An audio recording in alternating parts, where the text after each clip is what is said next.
Guys, welcome back to the channel. Hope you're doing well wherever you are. Today I have a massive tutorial for you because I'm going to show you how you can build a fully functional online store by making use of one of the most powerful WordPress plugins, and that's going to be WooCommerce. So if you've ever wanted to learn how to build an online store using WooCommerce, this is going to be the perfect tutorial for you. Now let me give you a preview of the site we're going to build together. It's called the Cool Store Fashion, and basically it's a store that sells clothes for both men and women. This is the homepage right here. You can see we have the header with the logo. We're going to have the main menu with my account. We'll have the menu right there for men specifically, women's products specifically, the shopping page, and then the actual homepage itself. As you can see right here, we're going to have the first section with the male model and the female model with the two buttons up there, shop for him, shop for her. We'll have a section for the discover our best selling products, and then we'll have a very interesting section advertising summer sales with the sexy model right there. And then we'll also have another section for the newest arrivals, and you can see all the products in there, the blouse, the bags, the watches, the jeans, and so on. We'll have this special section in here where we try to guarantee that we will protect the private information of our customers. So we're going to have this lovely accordion style right there.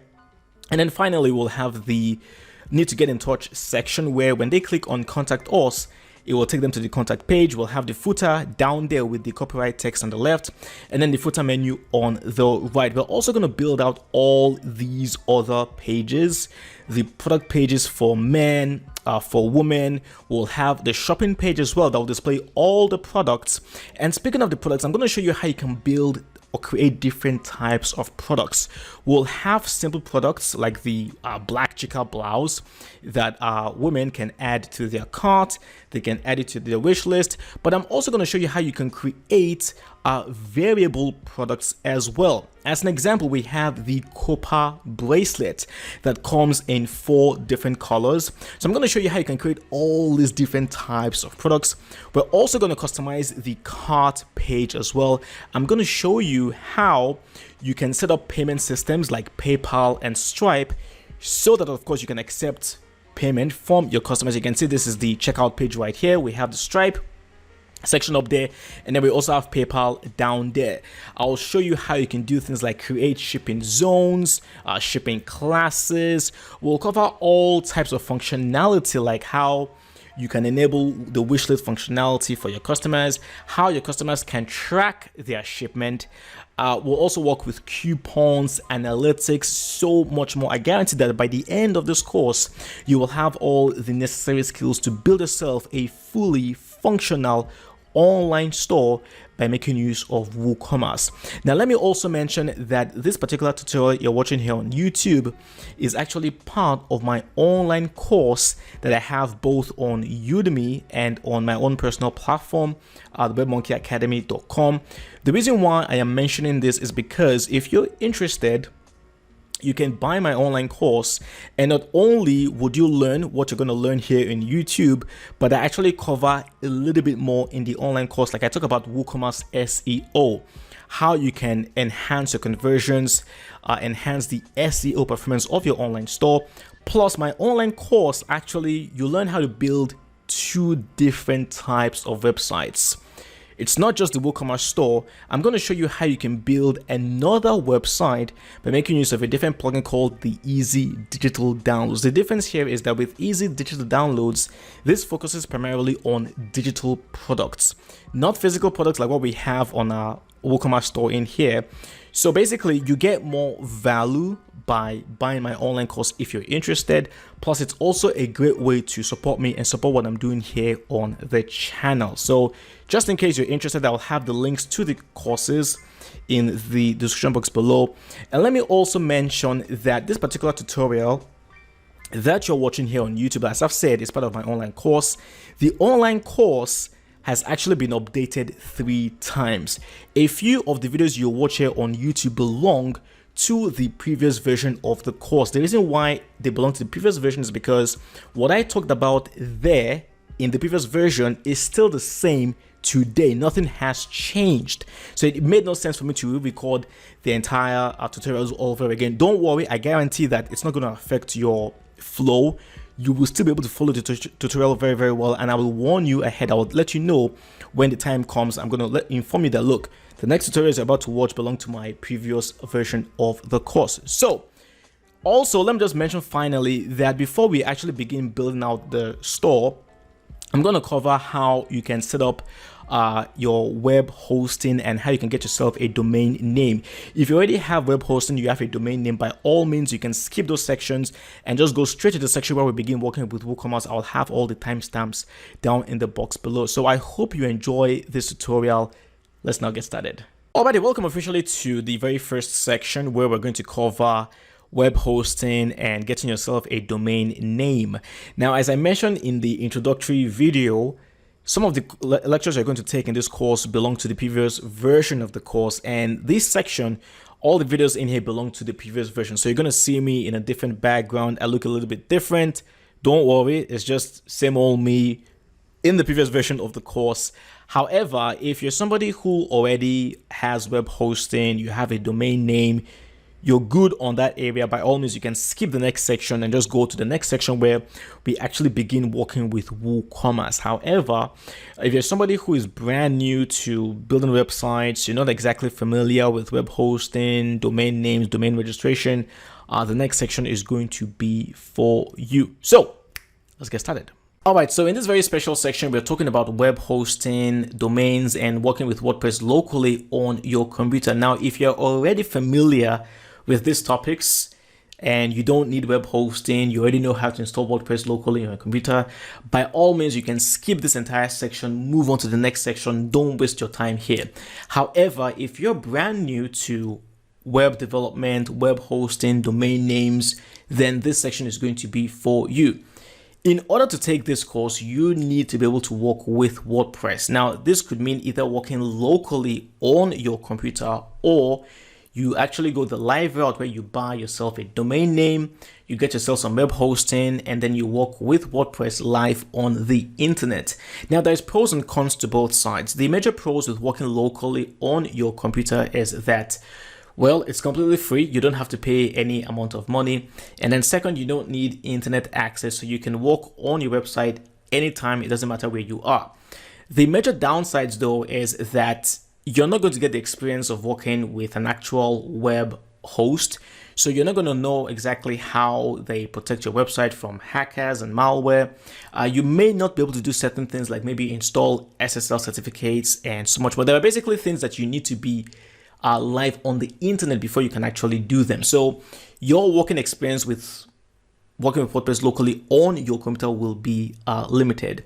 Now, on the flip side, the major pros of working live on the internet is that, well, you're going to get all the experience. Your website is going to be live on the internet. Plus, if you want somebody else, like maybe, say, for example, me, to take a look at your website, it's going to be very, very easy. You just have to share the link to your domain, and I'll take a look, and it's going to be as easy as that. The major downside, though, is that it costs money to buy yourself a domain name and also get yourself some web hosting. But with that being said, if you want my own personal recommendation, I would always recommend the live route. Get yourself some hosting, get yourself a domain name. I just personally prefer that. But regardless, if you want to go the local route or you want to go the live route, I have spared no effort in introducing you to as many options as possible. Let me first of all talk about the live route. Now, when it comes to web host, because you need a hosting company to host your website live on the internet, I have two main options for you: SiteGround and then Cloudways. These are two web hosting companies that I actually personally host with. I've been with SiteGround since 2012. I joined Cloudways 2020. Now, the major difference between both of them is that SiteGround offers you something known as shared hosting, and then they also offer you cloud hosting. Now, cloud hosting is superior to shared hosting because with shared hosting, your website is basically sharing resources with other websites across the world. But with cloud hosting, it's just going to be your own website having a particular amount of resources specifically used by your website. Your website isn't going to share those resources with other websites. So basically, cloud hosting is more superior. With that being said, though, SiteGround offers you both shared hosting and cloud hosting. Cloudways offers you only cloud hosting. They don't offer you shared hosting. So as a result, with SiteGround, you can get slightly cheaper alternatives. Like if you go to web hosting, for example, on SiteGround, these are the prices. Okay, so it starts from $7 per month to all the way to $15 per month, depending on which plan you go with. And then with Cloudways, it's going to be a bit more expensive, like I said, because they only offer cloud hosting. But honestly, in terms of cloud hosting itself, they're among the cheapest that you can find on the internet. Their plans start from $10 per month all the way to $80 per month, depending on the amount of resources that you want to buy for your website. Now, in the very next video, I'll walk you through briefly how you can buy yourself domain names and then web hosting with both Cloudways and SiteGround. But let me also mention that I have written extensive articles on both SiteGround and Cloudways. I have also made videos comparing both SiteGround and Cloudways. Here is one right here, SiteGround versus Cloudways hosting, which is better. You can check out my YouTube channel, The Web Monkey. I would recommend that you subscribe as well. So I've made videos comparing SiteGround and Cloudways. I have also made extensive tutorials on how to work in the backend of both SiteGround and Cloudways. This is the one for SiteGround. So I show you how you can take advantage of the features they offer you, like speed, security, email services, and so on. Everything is covered in the video. I've also done the same for Cloudways as well. I've made a full tutorial walking you through the entire backend of Cloudways. So regardless of which one of the two you choose, I have you covered. I have all the necessary information for you. I have also written articles on my blog, webmonkeyonline.com. You can check it out, where I compare both of them, and I also write my honest reviews about both web hosting companies. In short, I can stake my reputation on both Cloudways and SiteGround because I work with them. And the good news here is that if you decide to go with Cloudways, if you want to buy yourself some cloud hosting, you want to go with Cloudways, I've actually partnered with them to provide you with a very special discount where you can get 25% off for the first 3 months. You simply use the coupon code CloudMonk25, but you also have to use my link, which I'll provide in the resources attached to this video. If you can't find the link, do let me know and I'll send you another one. But you have to use the link and then you use the coupon code CloudMonk25 to get 25% off for the first 3 months. Now, that's for the live route. If you want to go local, you want to work with WordPress locally on your computer, I've also made extensive tutorials. You can check out my YouTube video titled How to Install WordPress Locally with XAMPP. XAMPP is one way how you can work with WordPress locally on your computer. But I've also made another video for local by Flywheel. Local by Flywheel. Yes, it's another way how you can work with WordPress locally on your computer. You will find the video. I think the next one is going to be the second one after the upcoming video, basically. So I'm going to show you how you can install WordPress locally on your computer with Flywheel. And personally, between XAMPP and Flywheel, I would recommend Flywheel. Flywheel is a bit better because with Flywheel, you can actually generate a live link for your website installed locally on your computer. So if you need somebody to take a look at your website, you can do so with Flywheel. So I'll recommend you use Flywheel over XAMPP. So again, you can check out the video I'll have. It's going to be further down. I'll walk you through how you can work with Flywheel, how you can install WordPress locally on your computer. So with that being said, that's basically the introduction to web hosting and domain names. In the very next video, I'm going to show you how you can actually purchase web hosting with SiteGround and also with Cloudways, and also how you can buy a domain name from a site called Namecheap. Thank you so much, and I'll see you in the next class. Alrighty, so like I said in the previous video, let me show you how you can buy yourself web hosting and domain names with both Cloudways and SiteGround. Let's start off with SiteGround, and you can go to siteground.com, and then right here under hosting, you will see web hosting, WordPress hosting, WooCommerce hosting. It doesn't matter, they're all the exact same thing. I'm going to go with WordPress hosting, and then right here, they have 3 main packages: Startup, Grow Big, and then Go Geek.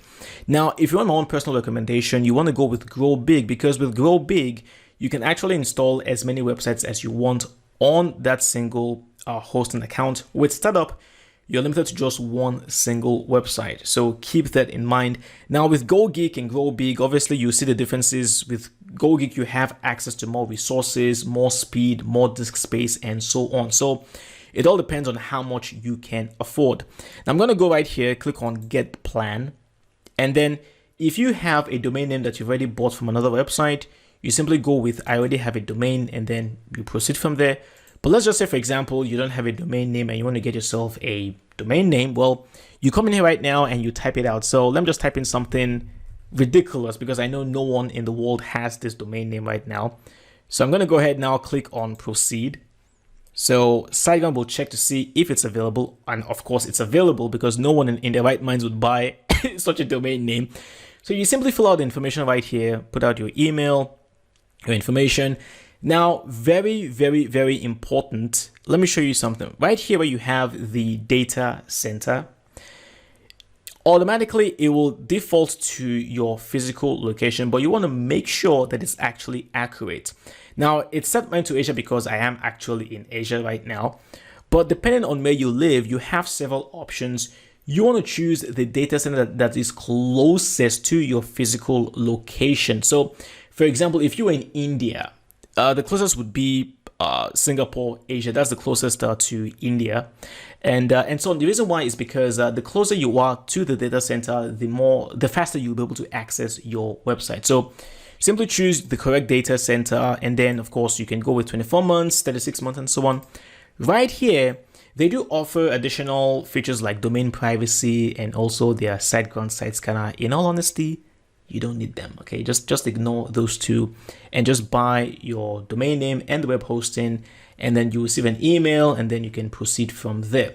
Of course, don't forget to check out my YouTube tutorial on how to access and use all the features that SiteGround offers you in their back end.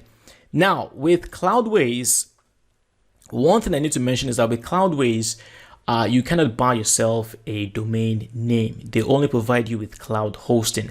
Speaking of cloud hosting, I nearly forgot. With SiteGround, they do also offer you cloud hosting. Don't get me wrong. It's just that their own cloud hosting is a bit more expensive than that of Cloudways. So if you're looking for a cheaper alternative, Cloudways is your answer. And yes, they're actually quite good with their cloud hosting as well. So with Cloudways, you're going to go over to pricing, and you will see the different options that they have. Cloudways themselves don't actually offer you the cloud service.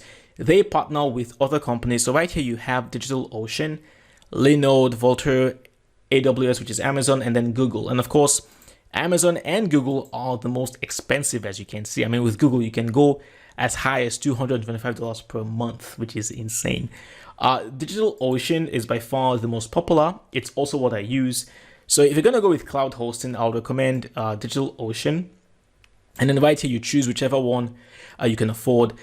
I would recommend at the very least, go with the $22 per month at the very least. And then you can click on Start Free. They'll offer you 3 days free trial. But don't forget that right here where you have to fill out your name and all that, you have the link for got a promo code. You want to click in there and then add your promo code CloudMonk25 to get 25% off for the first 3 months. Don't forget to use my link in order to take advantage of that promotion. And then I believe with Cloudways, you will have to verify your identity. So you may need to take a picture of your ID card, whether it's your license, your driver's license, or your passport, things like that. You send it to them, and then within an hour or so, they will confirm your identity, and then you get access to the host. And of course, like I said, don't forget to check out the YouTube tutorial where I walk you through how to use the Cloudways backend.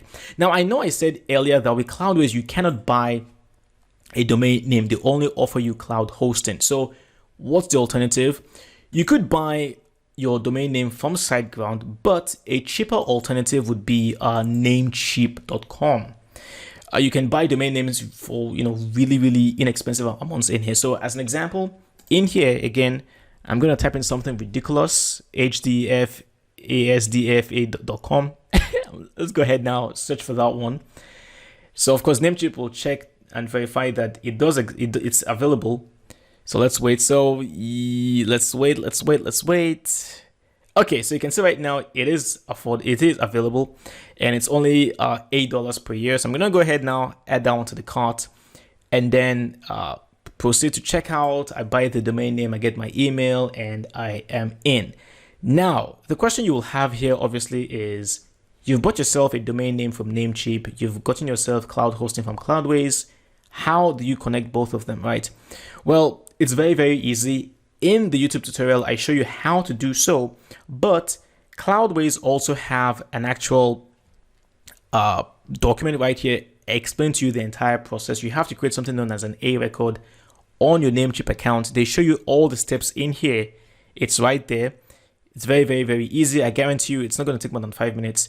You simply do what they tell you to do right here, and then the rest is history, as they say. You will easily propagate your domain name from Namecheap over to Cloudways.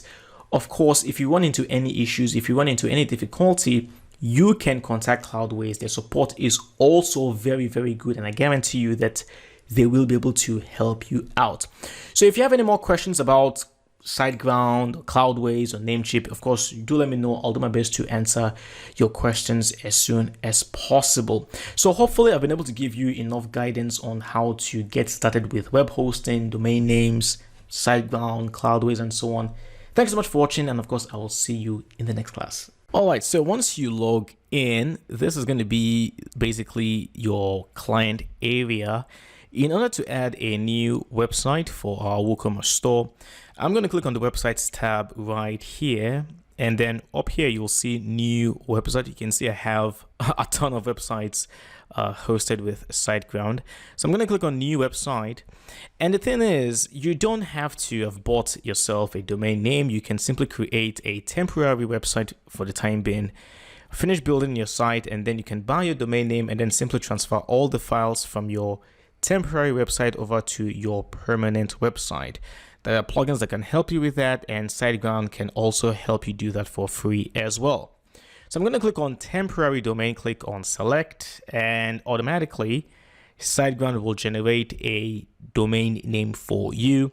This is mine, so I'm going to go ahead now, click on continue, and we're just going to go ahead now and say select for start new website. Click on select. Now you do have the option to install both WordPress and WooCommerce at the same time, but given the fact that you watching, you might not be using SiteGround, you might be using a different hosting service that might not have this option. Let me show you how to install WooCommerce separately. So I'm going to click on WordPress to select, and we're going to have your email address in here.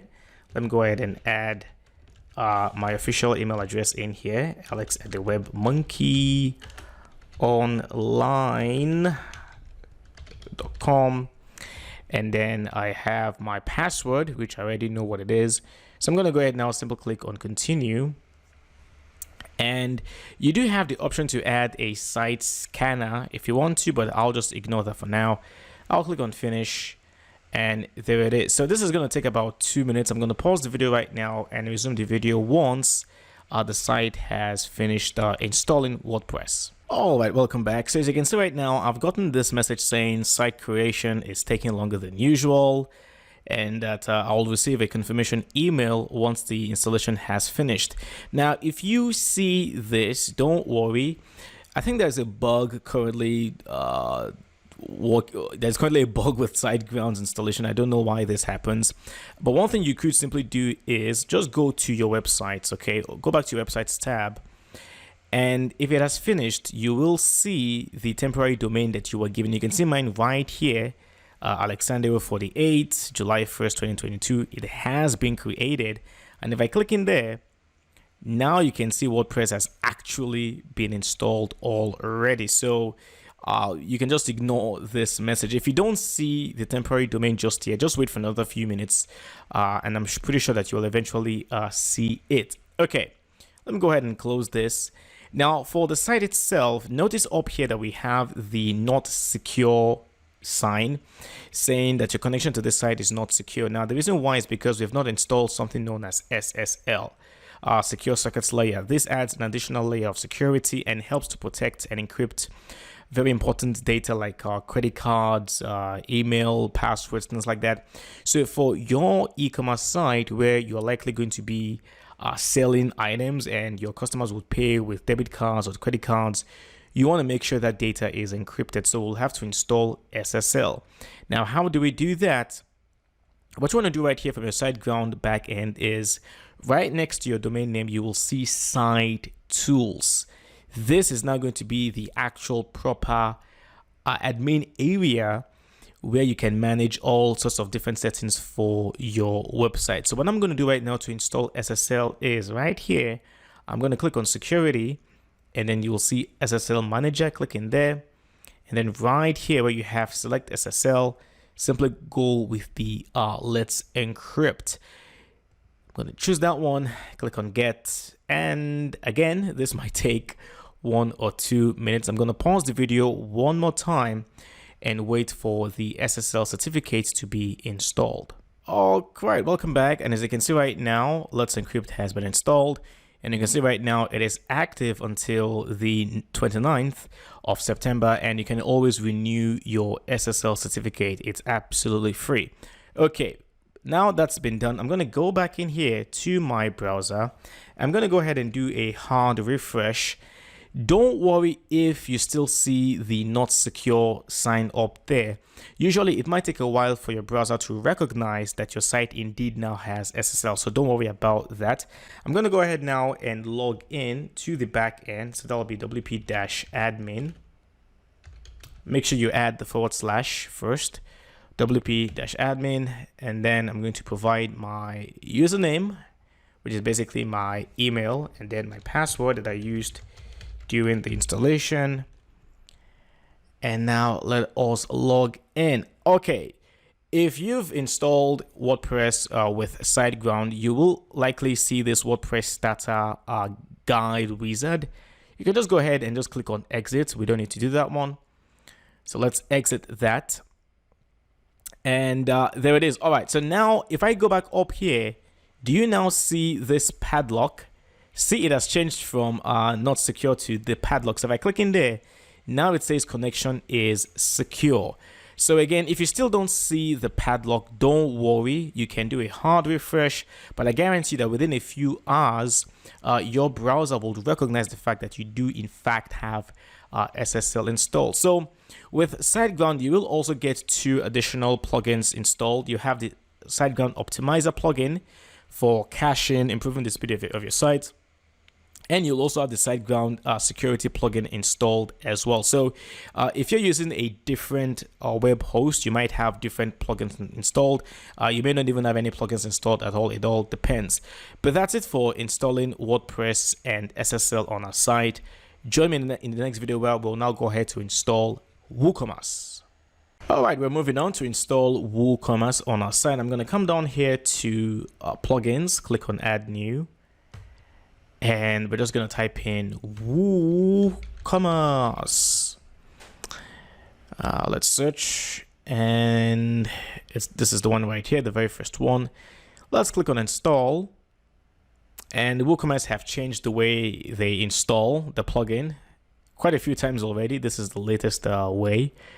So once you activate the plugin, you will now begin to see different kinds of options to do different kinds of things. Let's just wait for a few seconds for the next page to load. And okay, so the first thing right now is to provide some basic information about your store. You don't have to, you can simply click on skip setup store details, but I'll just go ahead and add an address in here, add my country, my city, as well as my zip code, and then my email address. I will uncheck the get tips product updates. I don't need that one. So I'm going to click on continue. All right, and it's saying, hey, we'd like to track your usage. No thanks, I don't want that one. All right, in which industry does the store operate? Ours is going to be fashion, apparel, and accessories. So I'm going to click on continue. And what type of products will be listed? Mine is strictly going to be physical. So we'll click on continue. How many products? Let's say between 11 and 100. Currently selling elsewhere? Nope. Click on continue. All right, now in here, you're gonna have a plethora of different kinds of plugins recommended for you to install, like drive sales with Google Listing Ads, enhanced speed and security with Jetpack, print shipment labels with WooCommerce and all that stuff. Don't worry, we will handle this one at a time a bit later. So I will uncheck this box right now. So we're not installing any plugin, we're simply going for a fresh, clean installation of WooCommerce. I'm gonna click on continue. And there it is. All right, so by default, of course, when you install WordPress for the first time, 2022 would be the default theme, but I'm going to choose the storefront theme. It's basically kind of like the default theme for WooCommerce, developed by WooCommerce themselves. So I'll simply click on choose storefront. And that is basically it. Okay, so now new page is going to load, and this is basically going to be the home page for our WooCommerce store. You will also see WooCommerce tab right here. You have home, orders, customers, coupons, reports, settings, status, extensions, and blah, blah, blah, all that good stuff. All right, you scroll down in here. You're going to see all sorts of stuff, design your store with storefront, connect to WooCommerce.com. Hey, you now have access to the WooCommerce navigation, blah, blah, blah, blah.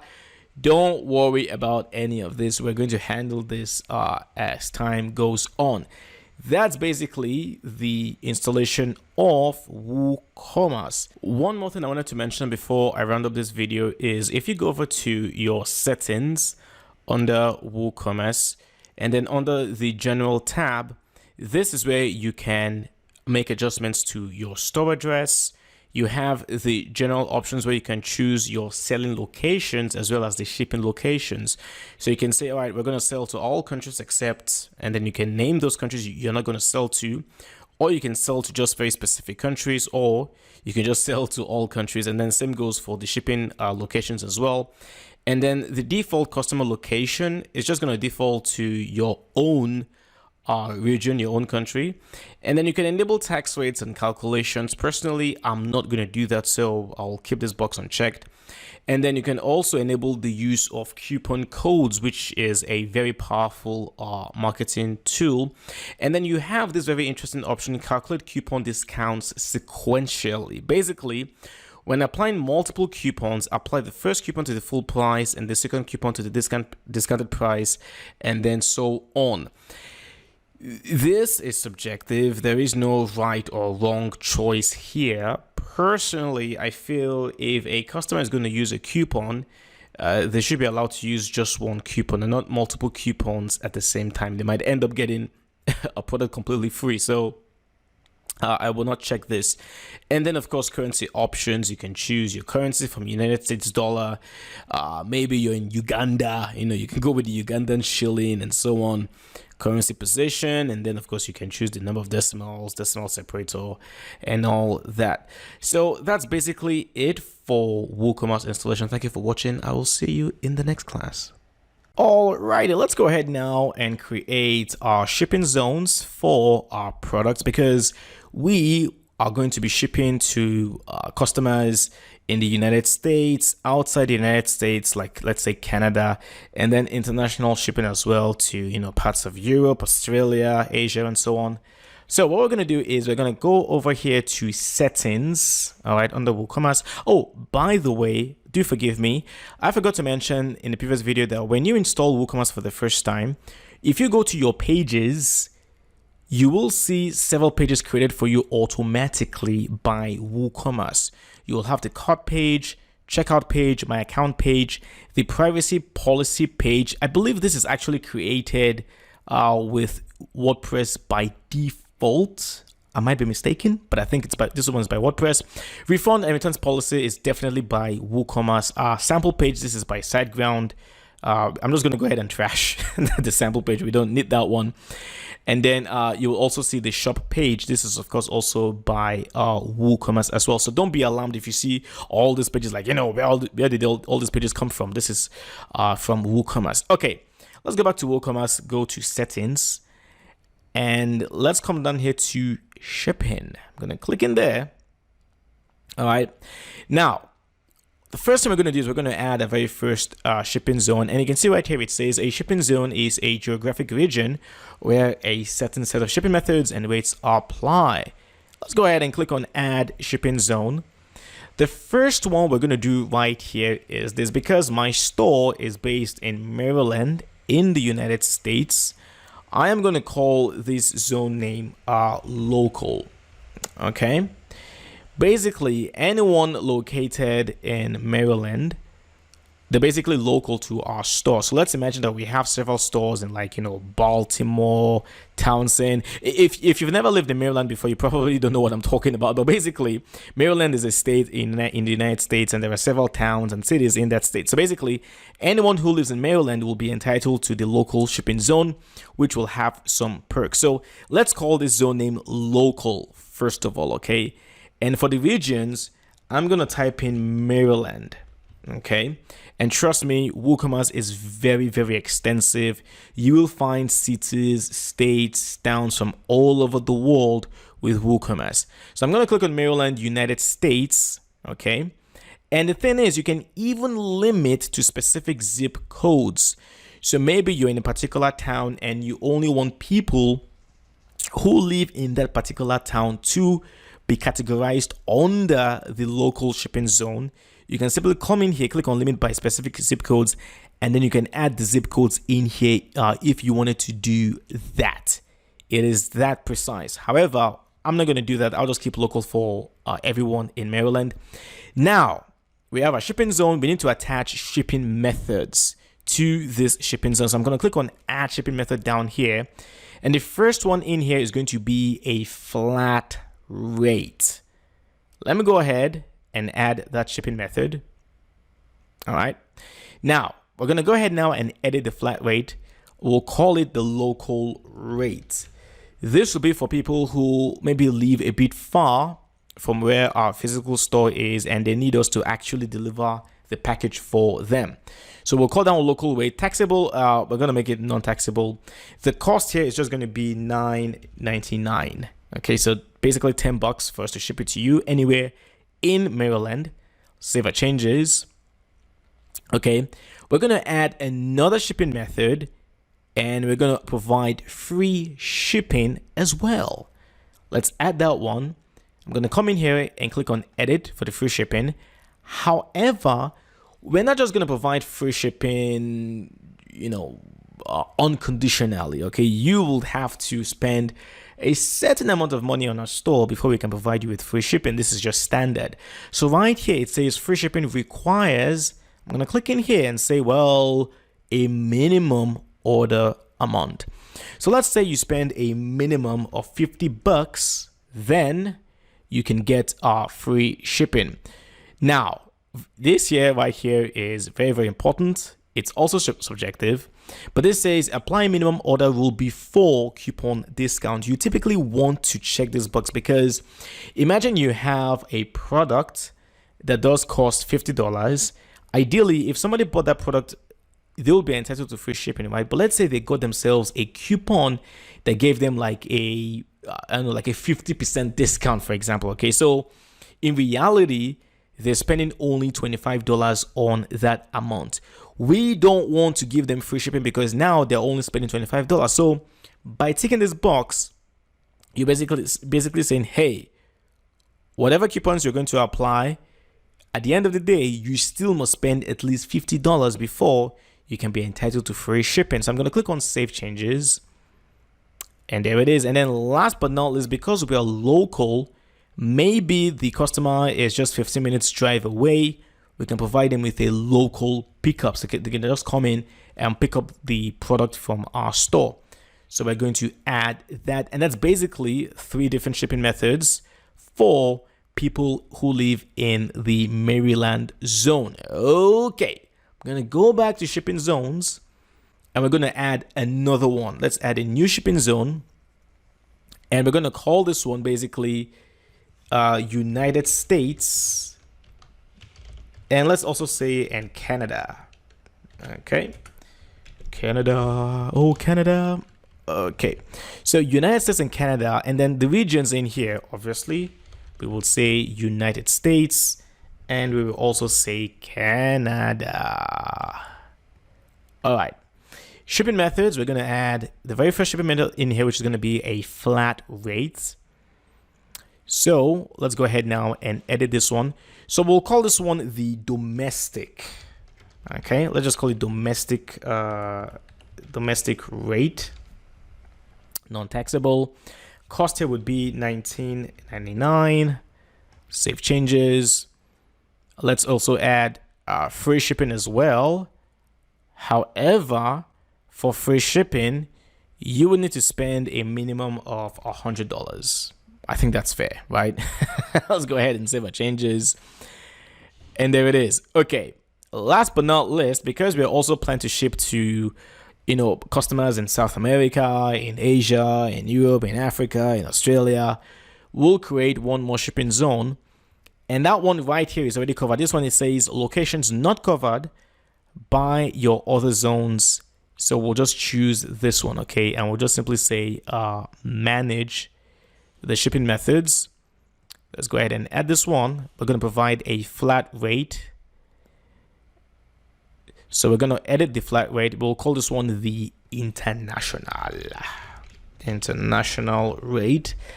Tax status none. Cost here would now be $49.99. A bit more expensive, obviously. Save the changes. And of course, we can also add some free shipping as well. But then in order to qualify for the free shipping, you must spend at least $200. By the way, in case I haven't mentioned this already, be very careful when you're setting all these kinds of conditions as well as the cost for your shipping. I'm able to just do this because it's not a real store I'm building. If you're building a real store, this is your business. So please think carefully before you come in here and begin adding amounts and conditions and things like that. Okay, I'm going to save my changes. And there it is. So if I go back to my shipping zones, now we've got local for people within Maryland who will be entitled to a local rate, free shipping, and local pickup. And then for those in United States and Canada, they'll be entitled to the domestic rate, free shipping. And then those basically who live in other parts outside of Maryland, Canada, United States, they will have the international rate and free shipping as well. Okay, before I round up, we do have the shipping options right here. I'm going to click in there. Now, what this does here is you do have different ways of setting up how shipping costs will be calculated. So right here, it says enable the shipping calculator on the cart page and then hide shipping costs until an address is entered. Personally, I prefer this option. This is very, very subjective. There is no right or wrong option in here. I just prefer hiding shipping cost until the customer has actually added the address. Now, shipping destination by default will also go to the customer's billing address. You can change this, but this is typically the standard, all right? And then debug mode, we don't want that, okay? So I'll just go ahead and save my changes. And there it is. So we've added our shipping zones. We've adjusted the shipping options. Join me in the next video where I will now show you how to create shipping classes. Welcome back. So previously we created our shipping zones as well as adjusted the shipping options. But now let's go ahead to create our shipping classes. Now you might be wondering, all right, what exactly are shipping classes and why do we need to have them? I'm going to bring in this tab over here from Amazon just to give you an example of what I'm talking about. So right here, you can see we're talking about, or rather, we're looking at plastic cups, right? You can see this one right here. It is the 50 by 2 CL short glass plastic clear blah blah blah. These are plastic cups basically, right? And you can see the 5 pounds 85 pence, I guess. But then you can see the actual glass cups themselves. Oh, this one's all still plastic actually, do forgive me. Let's come down here. These are all okay, I made a mistake. Oh, okay. So right here, we do actually have glass cups right here. You can see glasses. All right. The point I'm trying to make here is that ideally, or in most cases, your plastic cups will cost much less than your glass cups because your glass cups are more fragile. They can break easily, and they generally tend to be more expensive than plastic cups. Now, to the seller, to the store that sells both or ships both plastic cups and glass cups, obviously it's not going to make any sense to them to ship plastic cups at the same rate that they ship the glass cups. They might want to charge just a little bit extra for the glass cups because they're more expensive and because they are more fragile. That's exactly where shipping classes come into play. You can create a shipping class for a particular group of items you're selling, and then you can charge a specific shipping rate for them. And then you can create another shipping class for maybe your more expensive items and charge a little bit more for them. Now, in our case, we're selling clothes and accessories. What I'm going to do right here is I'm going to create just one single shipping class, and that class is going to be for the accessories like jewelry, wristwatches, the more expensive items we shall be selling. So I'm going to click on add shipping class right here, and we'll call this one basically accessories. All right, accessories. I believe that's how you spell accessories. I hope so. All right, now description, we'll call this one wristwatches and jewelry.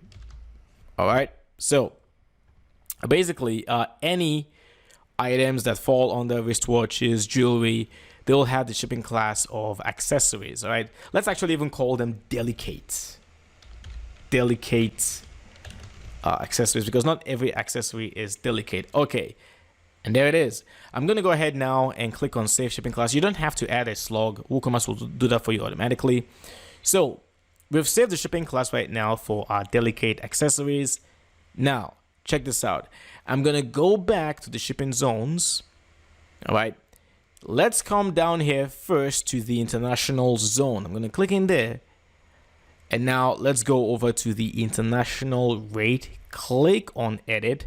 And now, because we've added a shipping class, you will now see this brand new section called the shipping class costs. Now WooCommerce is saying, okay, due to the fact that you now have different classes of products, how much extra would you like to charge for such products in these classes? So for the delicate accessories shipping class cost, I can come in right now and say, instead of the standard $49.99, we can now charge $100 for it. It really is as simple as that.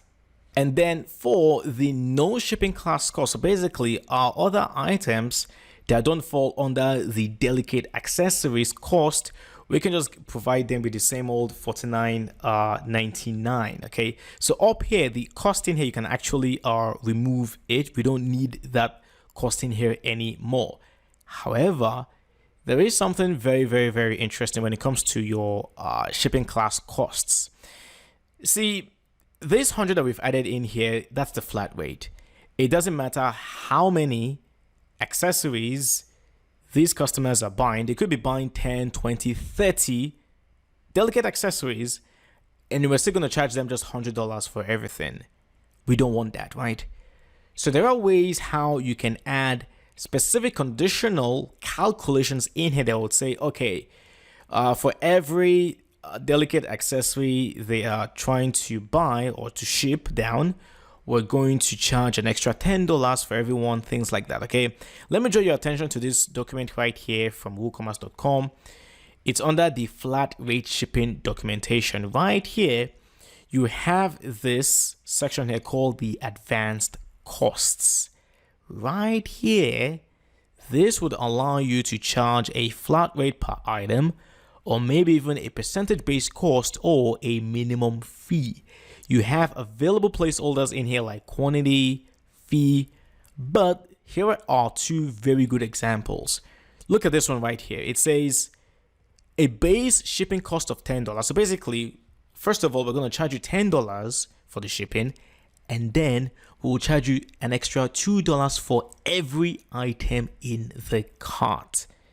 This makes so much more sense than just charging a flat out rate. There's another one. Look at this one right here. Okay, this one says a base shipping cost of $20 plus 10% of the order total, which is at least $4. And due to the fact that you can add things like a percent, a max fee, a minimum fee, quantity, you can be very, very specific on how you want to charge for your shipping classes. What I'm going to do is I am going to grab this guy right here. Let's copy that one, go back in here, and then we will add that right there. And then we're going to say $49.99. That will be the base shipping fee. And then we're going to charge an extra $10 for every delicate accessory that they're trying to buy. So let's just say, for example, they were buying 2 delicate accessories. The shipping cost in total will be $69.99 for the $9.99 for the base, and then 20 because it's 2 items. 20 plus $49.99 is $69.99. Again, be very, very careful on how you add these kinds of costs. Make sure they make sense to you from a financial perspective, but you also don't want to charge outrageous prices for your shipping because your customers can get turned off.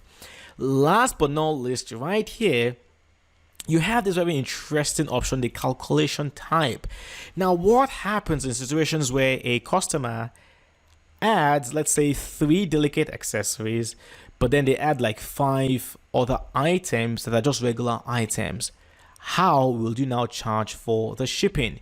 You have 2 options. You can charge per class and say, charge shipping for each shipping class individually, which is going to be more expensive, or you can simply say per order, charge shipping for the most expensive shipping class.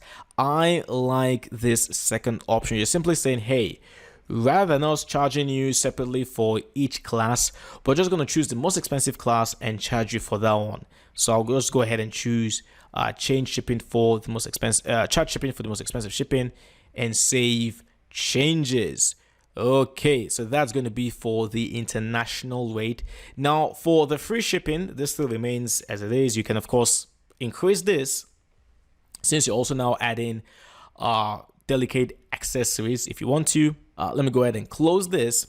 Now, let's go back to shipping zones for the United States as well. Let's edit this one. We're going to edit the domestic rate.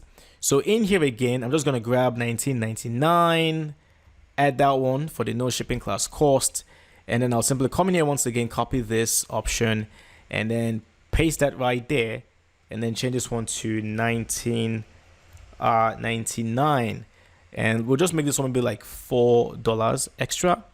I like that. And then of course we're going to go with per order for the shipping class, save changes, and there it is. Okay, and then we're going to go over to the last shipping zone, which is of course local, and then we'll go to edit. Let's go to the local rates, and then we'll just do the exact same thing in here.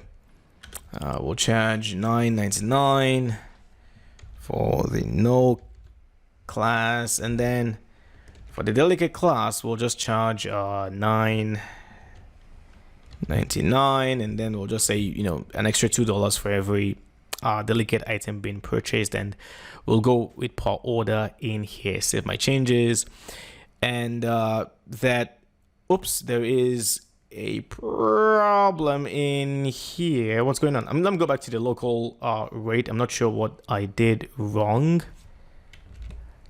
and let me say, maybe I didn't. Oh, I forgot to copy the last bracket. I don't know how that happened.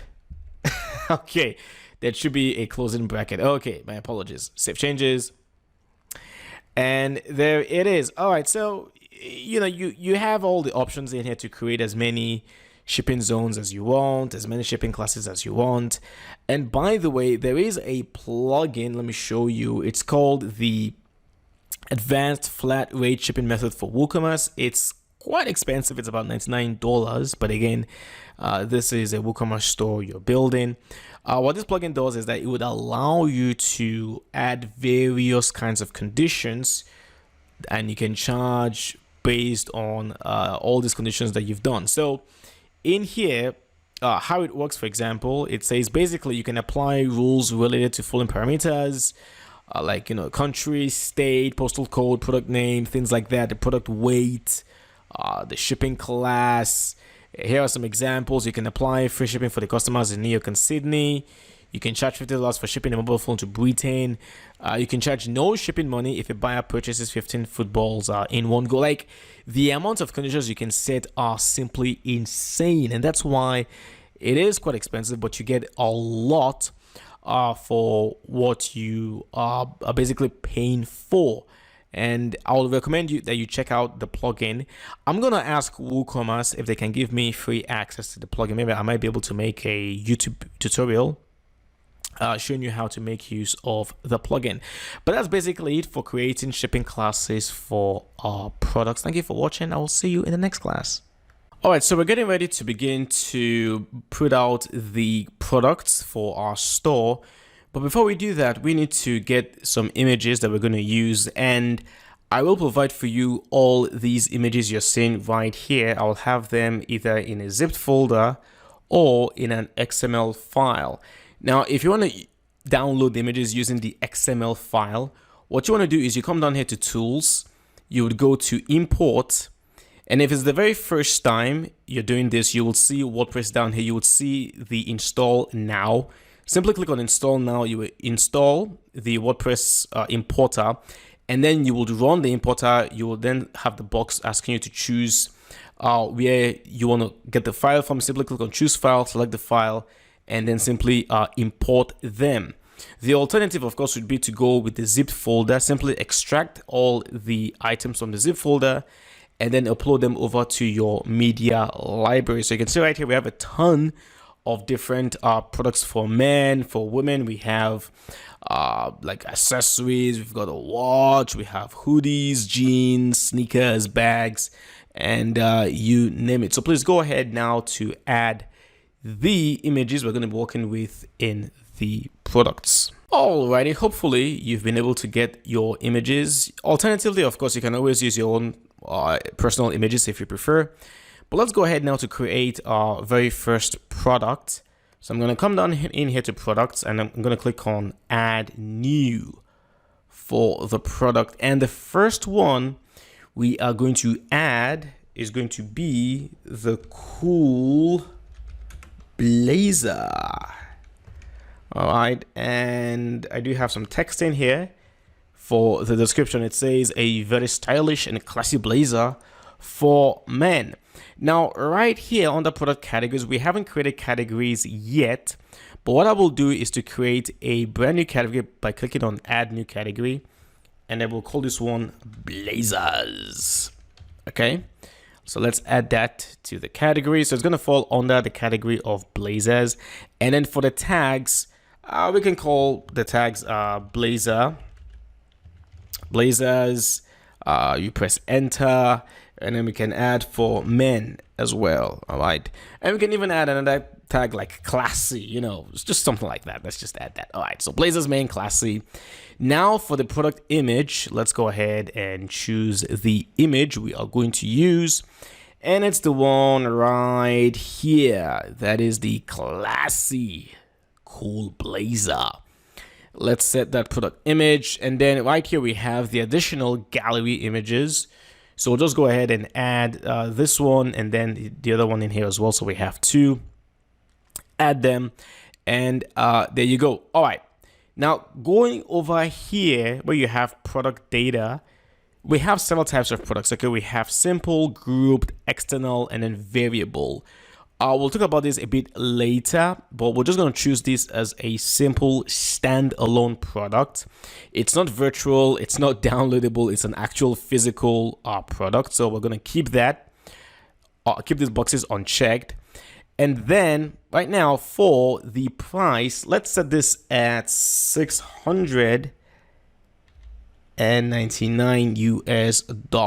It is not on sale, so we'll keep that price as it is.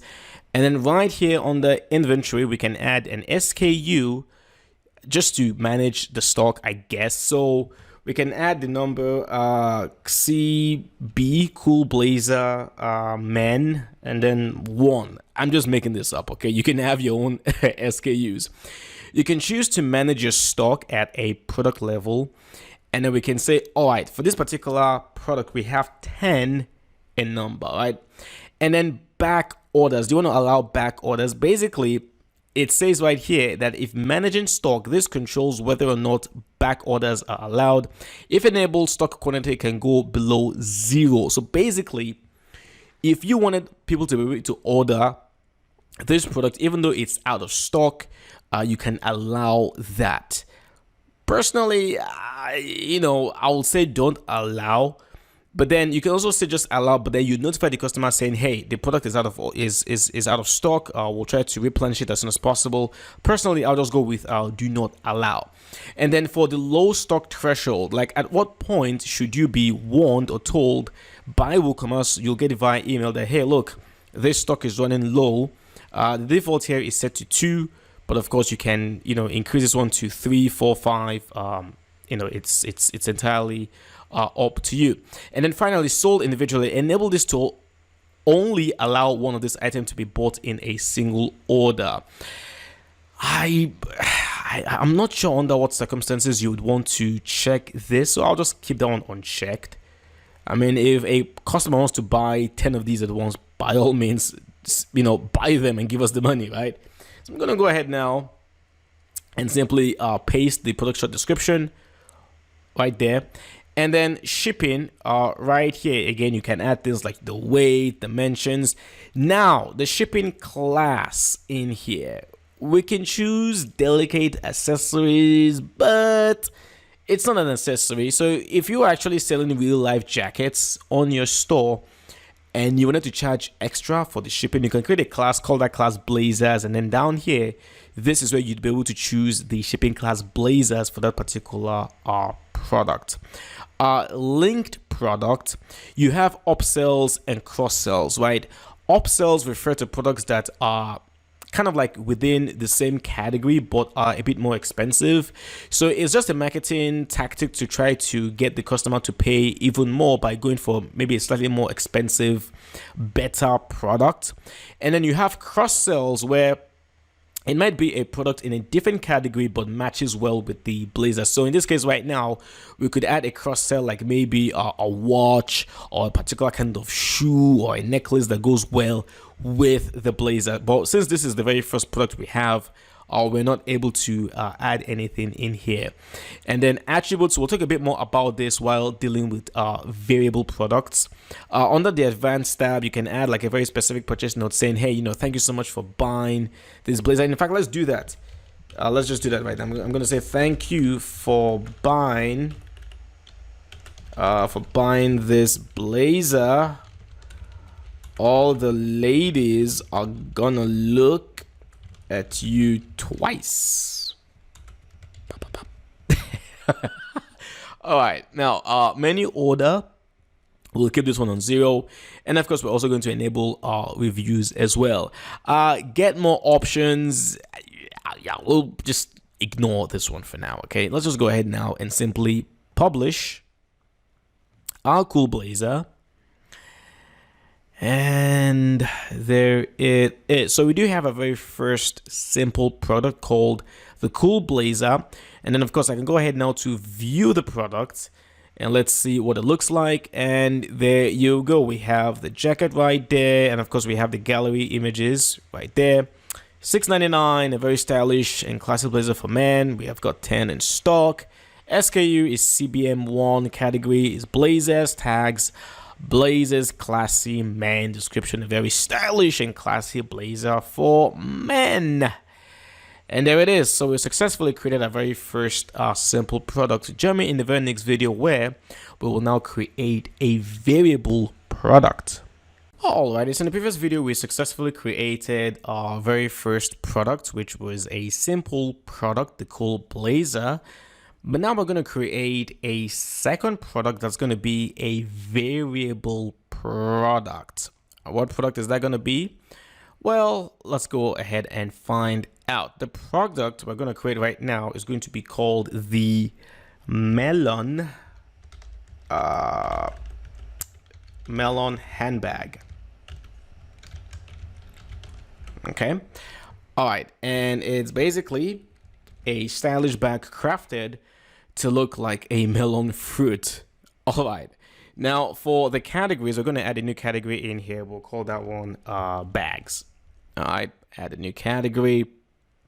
And then for the product tags, very simple. We'll call this one bags, and we'll call this one woman, and then we can also just say melon.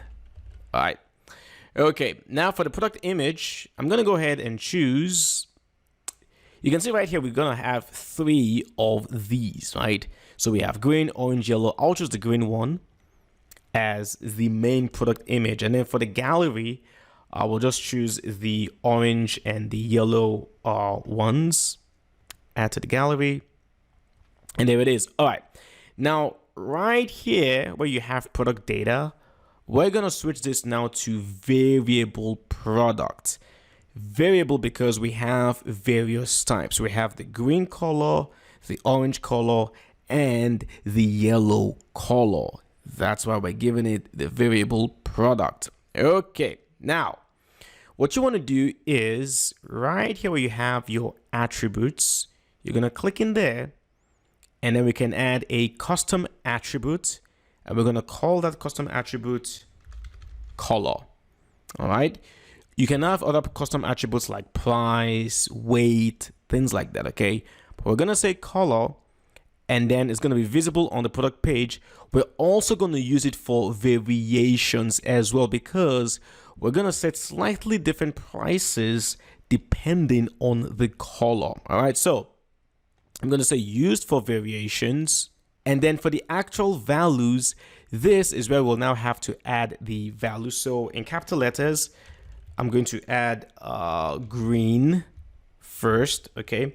And then this particular symbol, like kind of like a dash, and then orange space, and then the symbol again. And then we have the last one, which is going to be yellow.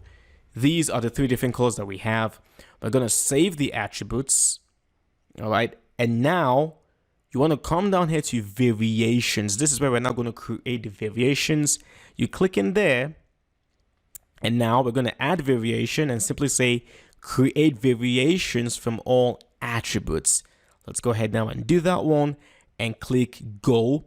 It's going to say, hey, are you sure you want to, link all variations? Yes. Click OK. 3 variations added, and there it is. So now we have green, orange, yellow.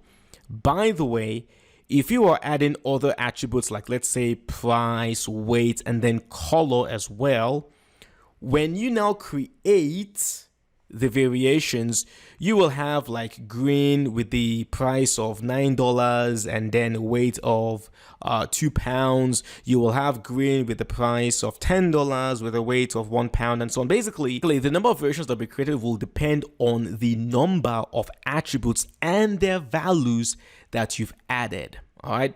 So in this case right now, this was a very, very simple because we only added 1 attribute of color, which has just 3 variations of green, orange, and yellow. So we can now begin to add pricing and management for each individual variation. So for green, right here, I'll click on the dash arrow down there, and then just simply say, okay, the variation price required. We can just call this one $69.99 for this particular one. And then of course you can add your weight, you can add the SKU if you want to, and so on. Description, we'll just call this one the green melon bag. All right, and that's basically it. Now for orange, I'm gonna come down here, expand orange. So orange is gonna be, let's say, slightly cheaper. I guess we can call this one maybe $59.99, and then we'll call this one the yellow melon bag. Okay, and then last but not least, oh, I'm sorry, this is orange. I'm sorry, orange melon bag. And then finally we have yellow. Yellow will be the most expensive. We'll give that one, let's say, $79.99, and then description, yellow melon bag, and that's it. We're gonna go ahead now, save the changes. Okay, and then finally, of course, we have the product short description in here. We'll add the text that says a stylish bag crafted to look like a melon fruit. Okay, that's pretty much it. I'm gonna go ahead now. Oh, you can also add your advanced options in here, like your purchase node, menu order, and so on, like just like with the simple product. All right, we're gonna go ahead now and hit publish, and you're gonna see the difference now between the variable product and the simple product. Let's go ahead now, view the product.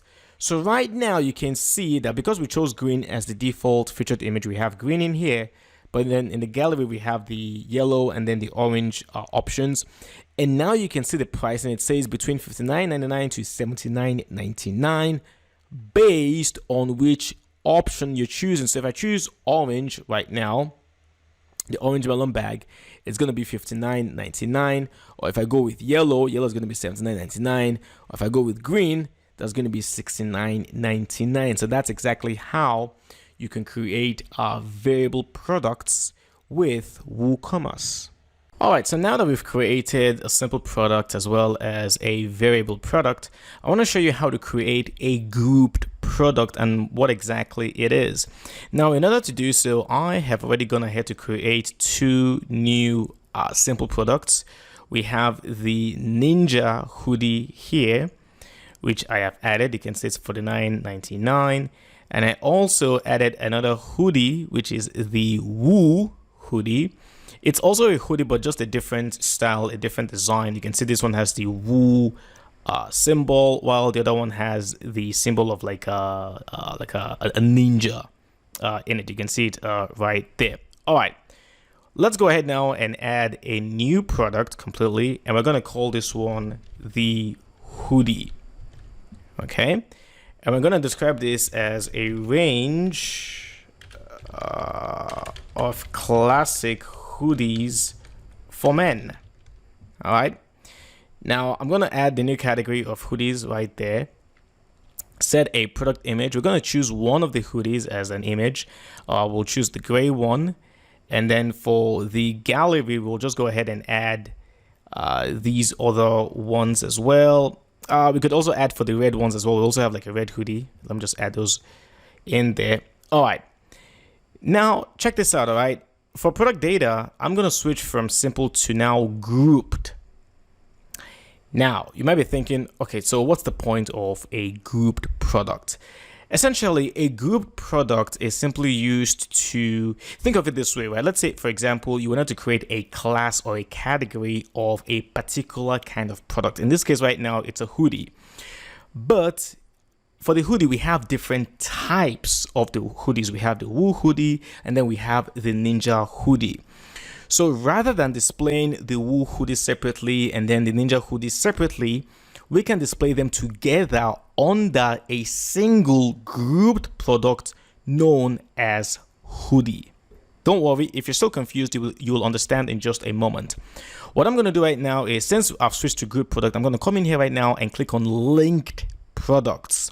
We now have to add the products that fall under this particular hoodie grouped product. By the way, we can also add an SKU in here. So let me just add the SKU hood M. All right, linked products. Now right here, I'm going to click in here and type in Woo for the Woo hoodie, which comes out, and then I'll type in the Ninja hoodie. So these are the two products that will fall under this group product of hoodie. I'm going to go ahead now and simply publish. But before I do that, let me just add the description over here to the short description as well. Okay, now I'm going to go ahead now and hit publish. And I'm going to show you how this would look like from the front end. All right, so it's published. Let's go over to our main WordPress page. Let's go over to the shop page. Now, look at this, all right? The thing is, remember that we added the cool blazer first as a simple product, and then we added the melon handbag as a variable product, and now we have the hoodie as a grouped product. By the way, I can go ahead and delete these two images, these two products right here, the Ninja hoodie and Woo hoodie. In fact, let me just quickly do that, okay, just to avoid any confusion.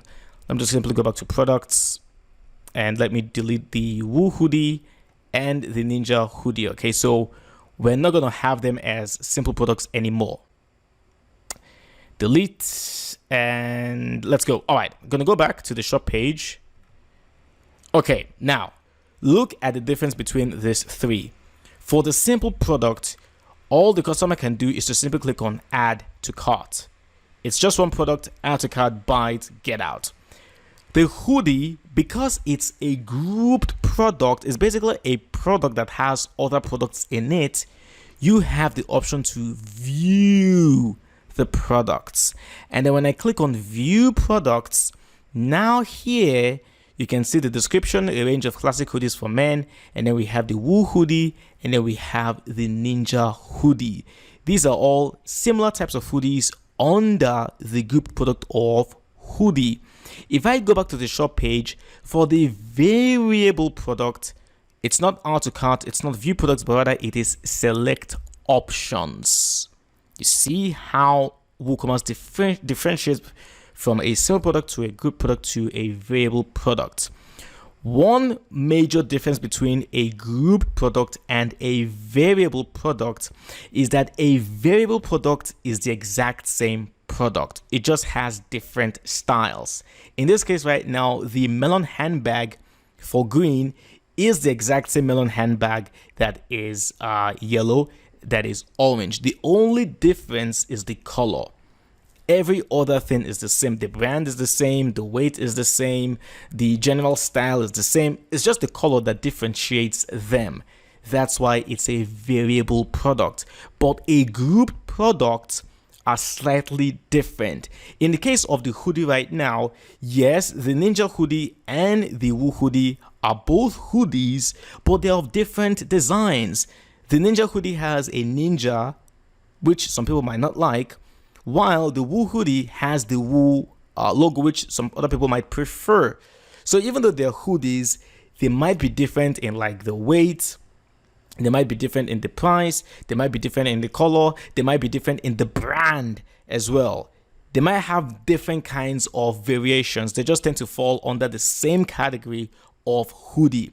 So that's going to be the difference between your variable products and your grouped products. And that's basically how to add a grouped product to your WooCommerce store. Okay, it is time for a small assignment, and I know you don't like assignments or exercises, but you do have to do this one, okay? And it's a very simple assignment. I just want you to create different types of products in your store by making use of the images that you already have in your media library. There are a ton of different kinds of products you can create from these images. So let me show you what I've done in here. In addition to the three I already created, which were the hoodie, melon handbag, and then the cool blazer, I've added two blouses for women. The checkout blouse, which is the white one right here. Let me quickly show you the checkout blouse. All right. And I've also added the black checkout blouse, which is also a blouse for women. I've added the summer Rosalind bag. Don't ask me how I come up with all these names. I just make them up. The summer Rosalind bag is going to be a variable product with three different colors, red, yellow, and pink. Which, by the way, let me quickly mention this. For the variations, whenever you're adding one variation, you can always add an image specifically for that variation. You will see the image box right here. So I added the red image right here for the red variation, and then for yellow I added that one, and then of course for the last one right here, which is the pink one, I added the image there. So you can do that. I've also added the Bauchi bag for women, which is a simple bag, the Hermano jeans for men. I also added the Chica jeans for women as well, and then the Lurex watch. This is going to be the most expensive product on our store. It's basically a ripoff of the Rolex wristwatch. As you can see right there, it's also $2,000. And of course, under shipping, I made sure to add this under the delicate accessories. I also added additional products like the copper bracelet, which is also a variable product for men. It has 4 different colors, ash, black, blue, and burgundy colors as well. And I've also added the Porsche bag for women, and that's pretty much it. So you don't have to create the exact same products that I've created. Ideally, have at least 10 different products on your store. 5 for men and then 5 for women, and try to have at least one variable product for both men and women. And again, going back to the media library, you can create other kinds of products like sneakers. For example, you can see we've got a pair of sneakers right here. We've got shoes here. You've got like bracelets or ankle bracelets in here. You've got like necklaces in here for women as well. You've got t-shirts like the black t-shirt and the green t-shirt in here as well. You've got like jackets, like light jackets in here. You have the green, you have the blue, you have the bluish green version in here. So you have different images for creating different types of products. So please, that's going to be your assignment. The more products you have in your store, the better the store would look like eventually.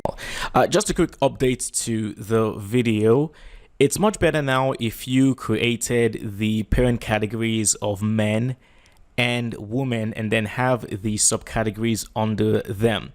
So what I've done here is I created a separate category called men, and then another one called women, and then I added bags, blouses, and bracelets under the women main category, and then blazers, hoodies, and watches under the men category. So if you're wondering how to do that, you simply go to the category, one of these, and then right here you'll have the parent category section. You just simply choose men or women, and then you can also add the image representing that particular product.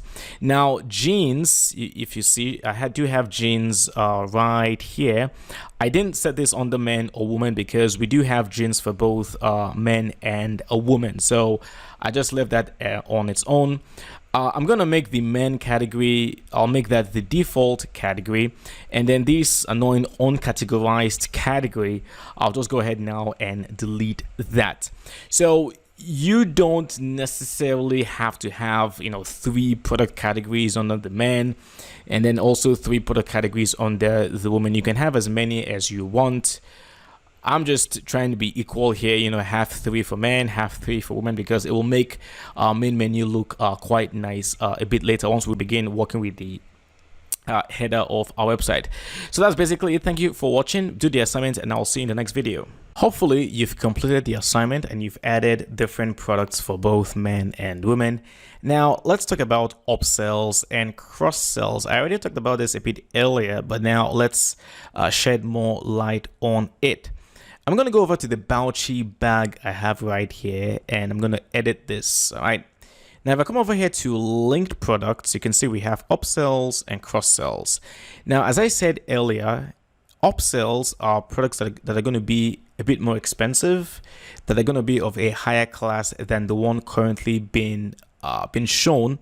So in this case right now, the Bauchi bag, even though it's a good product, it's a good handbag, we do have a more luxurious bag, okay?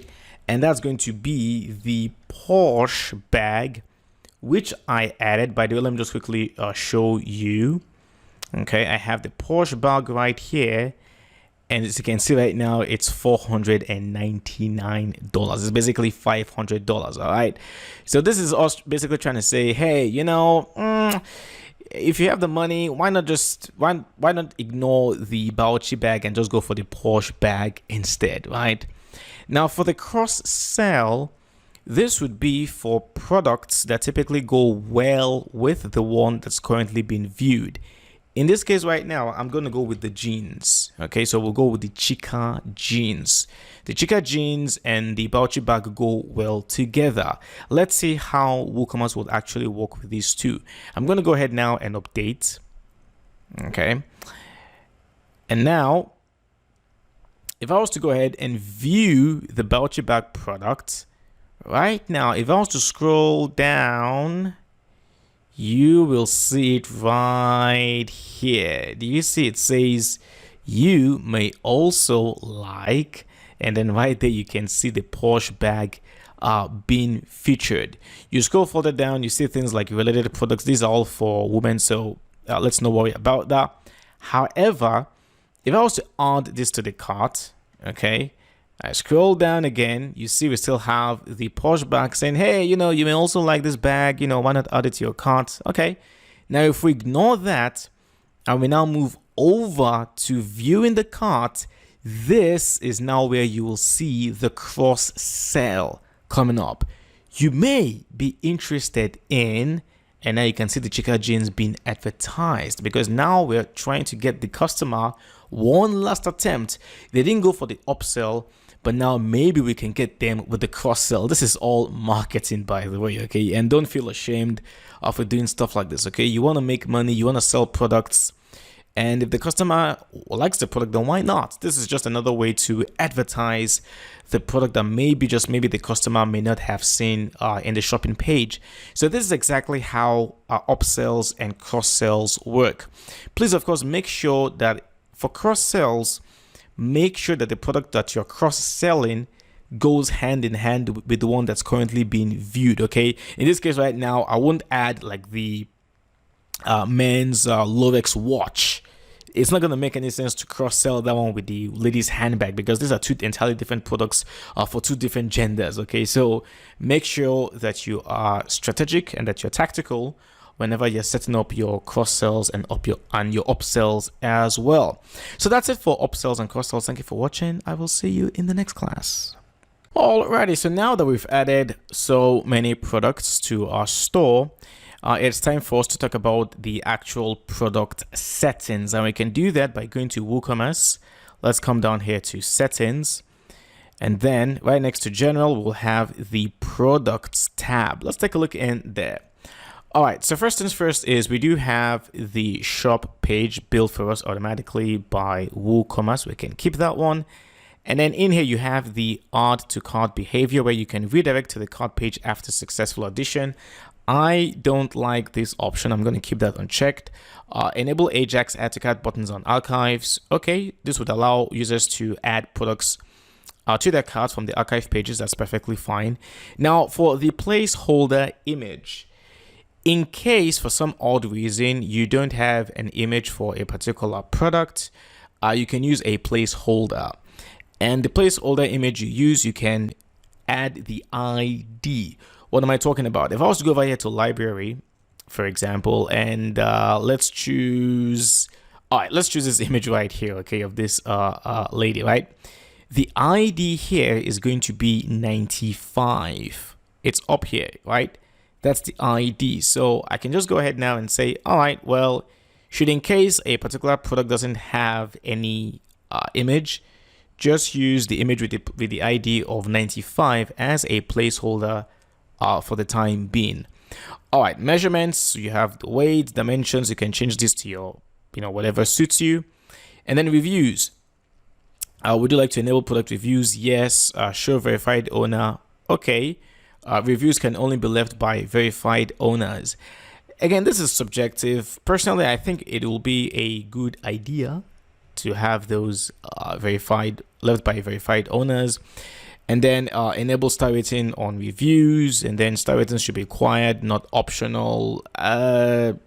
Again, this is entirely subjective. There is really no right or wrong answer here. I'm just going to keep these as they are. Now, inventory. Oh, sorry, we have to save our changes first. Now, for the inventory, this is where we can manage our stock. So by default, the stock management is already enabled. And then you have this very interesting option where you can hold stock in minutes for unpaid orders.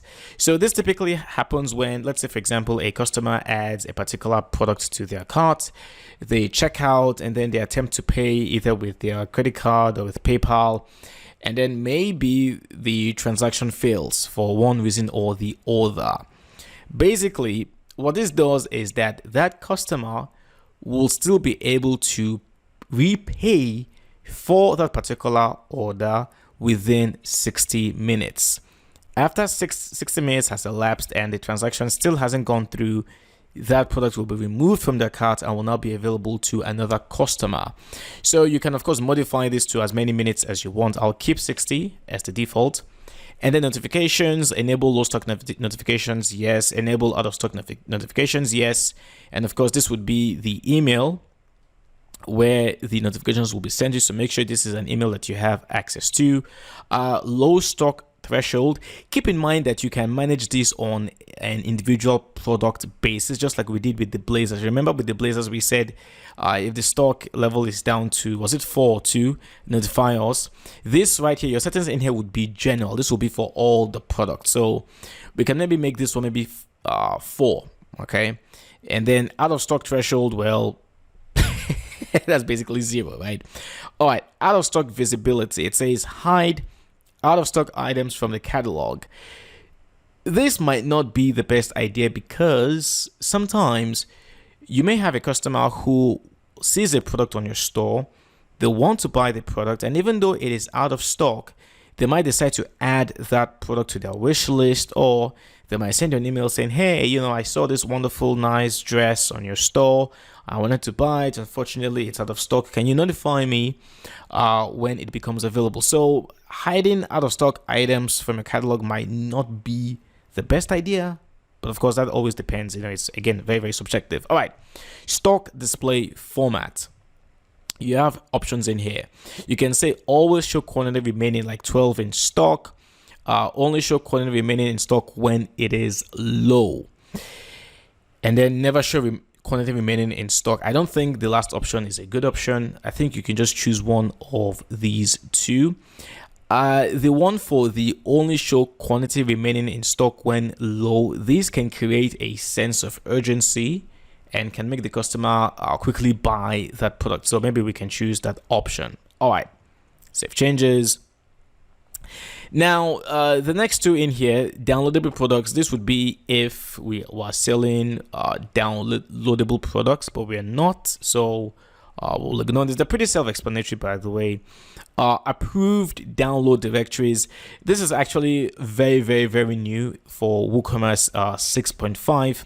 The whole point here is that if you are selling downloads, maybe like, you know, digital downloads, things like that, this would be of particular interest if you are doing so, because what this does is that it allows people on your store, especially if you have like multiple administrators or shop managers, other people adding products to your store, they can use these directories in here to download as well as upload images. So if, for example, you wanted to store the images of your products on a separate third-party site, maybe in the cloud storage, maybe on Dropbox, you can put them there, and then you can add the link to that particular Dropbox or cloud storage in here. You simply go to add new, and then from here you add the directory URL. That's basically how that works. But again, this is for digital downloads. And finally, you have the advanced tab in here where it says use the product attributes lookup table for catalog filtering. We'll talk about this one a bit later. Let's keep that one checked. And then direct updates. Update the table directly upon product changes instead of scheduling a deferred update. Yes, we do want the catalog table to be updated as soon as there are changes. Maybe the product price has changed, maybe the stock has changed, things like that. So yes, let's go ahead and check that box, save changes, and that's basically it for the product settings. Thank you for watching. I will see you in the next class. Alrighty, it is now time for us to set up payments by which we can accept money from our customers. And in order to do so, I've gone over to WooCommerce settings and then the payments tab. Now by default, you will see these 4 options: WooCommerce payments, direct bank transfer, check payments, cash on delivery. In fact, I'm going to go ahead now and simply enable cash on delivery because we do want people who are local, who are in, you know, like Maryland, for example, to be able to just provide us cash on delivery. So right here, you can see we have the shipping methods basically. So in here, I'm just going to go with any local pickup method. All right. And I can also just add local pickup. It's not actually even necessary that you enable this on your site, you can always just physically accept the cash from the customer anyways, but I just wanted to show you this. So let me just save the changes and go back to the payments tab. Now, check payments, direct bank transfer, this is entirely up to you. I'm not going to be working with these. WooCommerce Payments is actually a relatively new payment system developed by WooCommerce themselves. It is powered by Stripe, but it is not a payment gateway I would recommend because it's fairly limited in the number of countries where you can actually use it. In fact, I googled it, and as you can see right now, as of July 2nd, 2022, it's available only in 10 countries: the US, UK, Ireland, Canada, New Zealand, Australia, Spain, France, Germany, and Italy. So customers from outside these 10 countries will not be able to buy products on your store unless, of course, they happen to have bank accounts in any one of these countries. And in fact, I tried, just as an experiment, I tried to set up the WooCommerce payment system using my Thai credit card, and you can see right here it says instant payouts are not available. Debit cards issued by a bank in Thailand. So you can see that did not work. I do have my bank account in here. When you click on bank account, you can see in here you have banks that are mostly based in the United States. So it's not the best option to go with. So that's why I am not going to be showing you how to work with WooCommerce Payments. Instead, we're going to work with the traditional PayPal and Stripe. Before, PayPal used to be available by default, but now we'll have to install it manually. So let's come down here to plugins, add new, and we're going to now add PayPal.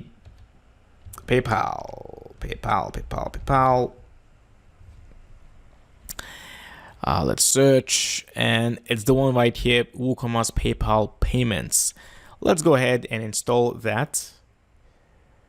Now, obviously, you do need to have an account with PayPal, all right? I can't stress that enough. In order for you to be able to accept payments with PayPal, you need to have an account with PayPal. Now that we've installed PayPal, I'm going to go back to WooCommerce, go back to settings, and then go to payments. And now right here, you should see two different versions. You have PayPal and then PayPal card processing. The difference between these two is that with the PayPal, the first one in here, the customer will be redirected to the PayPal website where they can pay for the item. With PayPal card processing, the processing itself will take place directly on your site. So we can enable both of them. So I'm going to enable PayPal right now. Okay. And all right, now this will take you to a different page where you have two different versions of processing. You have the advanced card processing, and then you have the standard card processing. I am not an expert. I am not an authority on which of these two options are better. I personally believe the advanced card processing is maybe better because you do have less, PayPal takes less, plus you also have fraud protection. So I'll just stick with advanced card processing, but if you're not sure, please do your own due diligence. Okay. Right now, you will see the option in here that says PayPal Payments is almost ready to get started. Connect your account. So you're going to click in there to then connect to your actual PayPal account. And okay, so you click in there, you come all the way down here, and now you can click on Activate PayPal. And when you do that, I think it's because I'm already logged in. Okay, so I just logged in previously to PayPal, and I think that's why it already has my email in here and my country. But of course, if this is the first time, you'll have to provide your email, provide your country. You click on Next. And then, of course, the password. I'm going to go ahead now to add the password for my PayPal account. I am going to log in. And basically it will say, hey, do you want to give permission to connect? You will simply say agree and connect. And that's basically going to be it. So you say, thanks for choosing PayPal as your payments provider. And now we can go back to WooCommerce providers. Okay, so PayPal is now active. Right here, you'll have the enable/disable PayPal gateway. We want to enable it, all right? And then you can always disconnect if you want to. Sandbox, I'll talk about this in just a moment. But you scroll down here, you do have the brand name in here. You can add the name of your store. I'm going to add mine as the Cool Store. Okay. And you do have other options in here, which I'll just leave as they are. Now in here, you can customize the appearance of the PayPal logo. Where would you like to display it? Do you want to display this on the checkout page? It's enabled by default. Let me just show you how this actually looks like. So if I go to shop, let's add the voucher back to the cart. If I go to view cart, now you will see the proceed to checkout button. Let's go there. And then okay, I'm sorry, we've not yet fully activated the PayPal account just yet. My apologies for that. All right, I'm just going to come all the way down here. Okay, let's save our changes. I apologize. We should have saved our changes first. Okay, so we've enabled the PayPal gateway. I go back in here. I refresh the page. All right, so now you can see we have PayPal right here, pay via PayPal. You have the button right here, PayPal, debit or credit card PayPal. That's for the checkout. If I go back to the cart page, you can also see we also have the PayPal button in here as well. So basically, this customization in here will just enable you to determine where you want to display the actual PayPal button. Checkout is going to be fine. We'll keep it on the checkout page. And then you have like the color. Do you want to go with blue, silver, black, things like that? I'll go with blue. You have the shape, a pill or rectangle. We'll keep that one in here. Pay later on checkout. We'll enable it on checkout as well. Enable on the single product page. Let me show you how this would look like. Let's open this in a new tab.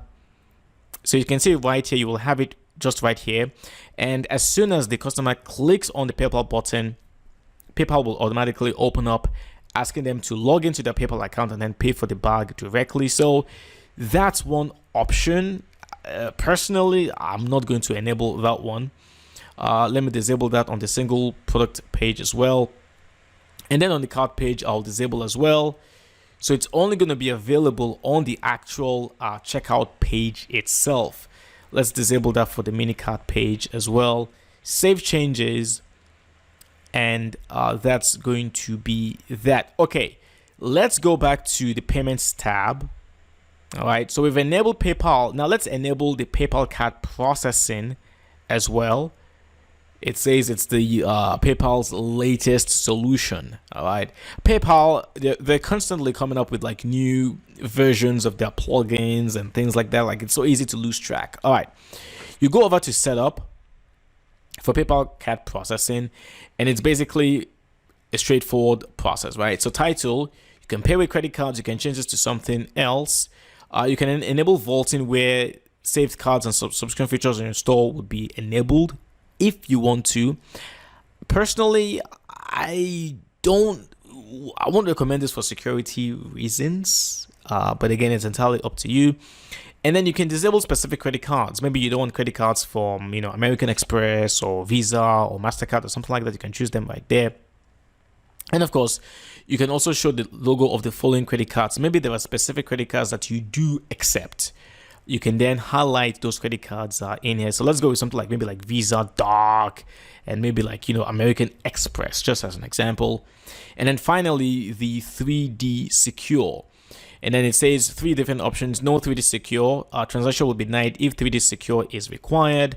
3D Secure, when required, always trigger 3D Secure.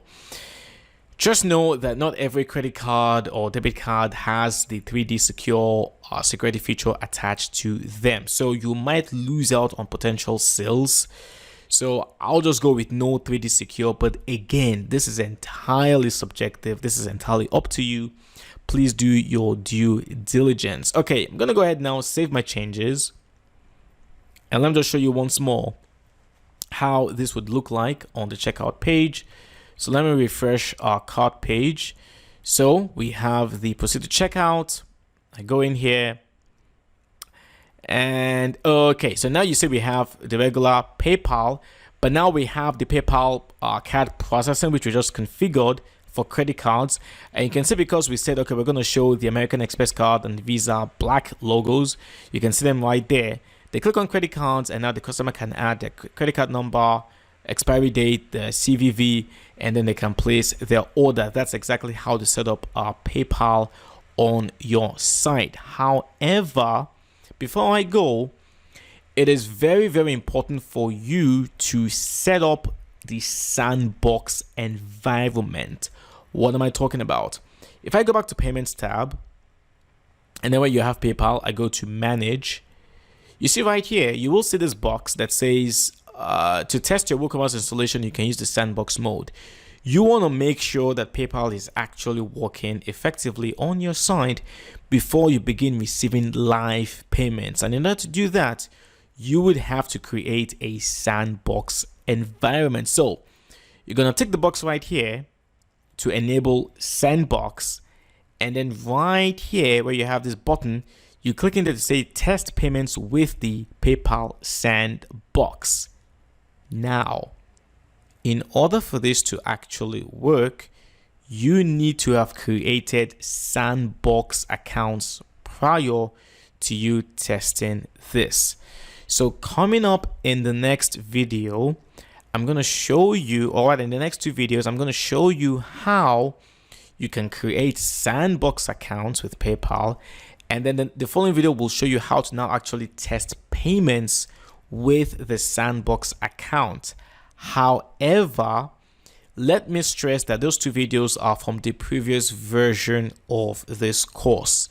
I will be using a different website there called the Cool Store. In fact, let me bring the site over here. You can see this is the site, thecoolstore.tascopeda.com. So in this site, in the previous version of this course, I set up the Sandbox accounts, and I also tested payments with the Sandbox accounts as well. So I don't want to have to repeat the entire videos all over again. So don't be alarmed if you now see, oh, I'm working with a different store. It's the exact same process. I'm just going to walk you through how you can create Sandbox accounts, and then also how you can test payments with those Sandbox accounts. I'll see you in the next video. Alrighty, as I said previously in the last video, we have enabled the PayPal Sandbox, which would allow us to test payments using PayPal. So now what I want to do is to show you how you can create the Sandbox accounts on PayPal. Now, obviously, you should already have an account with PayPal. If you don't have an account with PayPal, then please just simply go to paypal.com and simply register. It is very, very easy. I'm going to assume that you already have an account with PayPal. So what you need to do is to simply go to Google. You can type in Sandbox accounts PayPal. I think this is the easiest way to really find the location of where you can build Sandbox accounts. So in here, I'm just going to go ahead now and click on Sandbox accounts, PayPal developer. I am already signed in to PayPal, by the way. You can see my name, Alexander. It's right there. So in here right now, we have the ability to create Sandbox accounts. So you can see the big blue button right here that says create account. I'm going to go ahead and click on it. All right, so country, well, you can choose any kind of country from the United States to Bahrain, to Germany, to India. Take your pick. I'm going to stick with the United States. Now, in here, I already have the personal buyer account already chosen. So this one, the personal account will represent the customer who is coming to buy the product. So for the email address, in this case, I've used so many of them. The email address in here, I'm going to say coolbuyer@buyer.com. It doesn't have to be like a real legit email address, by the way. So you can choose any kind of, just as long as it has the @so.com, you should be fine. So coolbuyer@buyer.com. All right, and then password, I'm gonna add a very strong password, and that's it. So payment methods for the PayPal balance, I'm just gonna go ahead and say I've got $2 million or something like that. That's fine. It's verified by the bank. The payment card, this isn't necessary. We can leave it on Discover. Credit cards, that's fine. Visa, that's okay. I'm just going to go ahead now and click on Create Account. And just like that, there we go. So it's processing, as you can see. I'm going to go ahead now and create a second account. And this one will be for us, the owners of the store, because we're going to need an account that would receive money from the Sandbox account of the potential customer.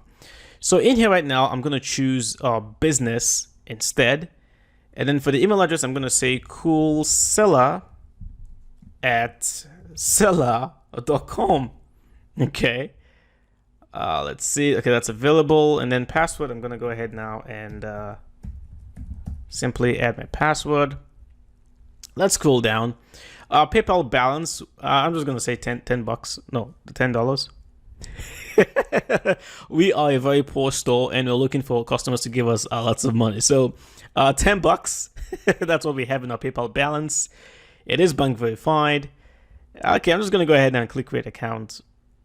And there you go. So, all right, so you can see it's processing. The one for the cool buyer has been completed. I'll go over here and refresh. This shouldn't take too long. It's usually a few seconds for it to finish processing. Let me just refresh again. All right, so there you go. So now we've got the business account coolseller@seller.com already processed. And we also have a personal account coolbuyer@buyer.com already processed as well. So jump in the next video where we'll now test out payments using our Sandbox accounts. Alright, so now that we've got our Sandbox accounts, it is time to now experiment to see if our customers can pay for products and then we can receive their payments. Now, before we do this, I want you to go to your payments tab and then on the PayPal, make sure that the PayPal email has been set to the business merchant email that we used for our Sandbox account. Mine was coolseller@seller.com. So make sure the PayPal email is set to this. Make sure enable PayPal Sandbox is also active. All right, I'm going to jump over here to Firefox and I'm going to pretend like I'm a customer. I've come in here right now and let's go ahead and choose the Skull t-shirt. I like it. And let's see, I'm going to choose the green color. I'll choose the medium size. I like it. In fact, I'll pick two of them. Let's add to the cart. Let's view our cart. Okay, so everything is $29.97. That's fine. Let's proceed to checkout. All right. So billing details. I'm gonna come in here right now and say my name is Bob. Bob Jones. That's my address. My state in this case would be Maine. That's a zip code. Phone number is 78 blah blah blah blah. Email address is going to be bobjones@yahoo.com. Of course, all this can be fake. It doesn't have to be real. All right, and then of course, remember when we were setting up WooCommerce, we said that we wanted customers to be able to create an account. So I'm going to go ahead and tick this box so that Bob would be able to simply log in the next time he wants to buy something from our store. And then of course, shipping to a different address, this depends on the customer, but they have the option of choosing a different address from shipping to billing. All right, I'll uncheck this. Let's come over here right now and let's just proceed to pay. Proceed to PayPal. As you can see, it's saying that. Okay, let's see what's gonna happen. Okay, now pay attention to this. The URL right here says sandbox.paypal.com. So you can see now that the Sandbox environment is now active. All right, so I'm gonna log in right now with the personal account that we created, which was the cool buyer@buyer.com. And then I'm going to add my password. Let's log in. I don't save. Okay. We're being securely logged in. Thank you very much, PayPal. Alrighty then, pay now. Yes, we want to pay. We want our t-shirt. Let's pay for it. okay, so you can see right now we've paid $29.97. That's awesome. Now let's return to the merchant. And now that you can see, the customer will get the message saying, okay, thank you, your order has been received. Order 41, December 7th, 2018. That's the email. Total payment method was PayPal. And of course, you can see for the clarification, the product was a skull t-shirt, green, medium size. Everything is right here. Billing address, shipping address.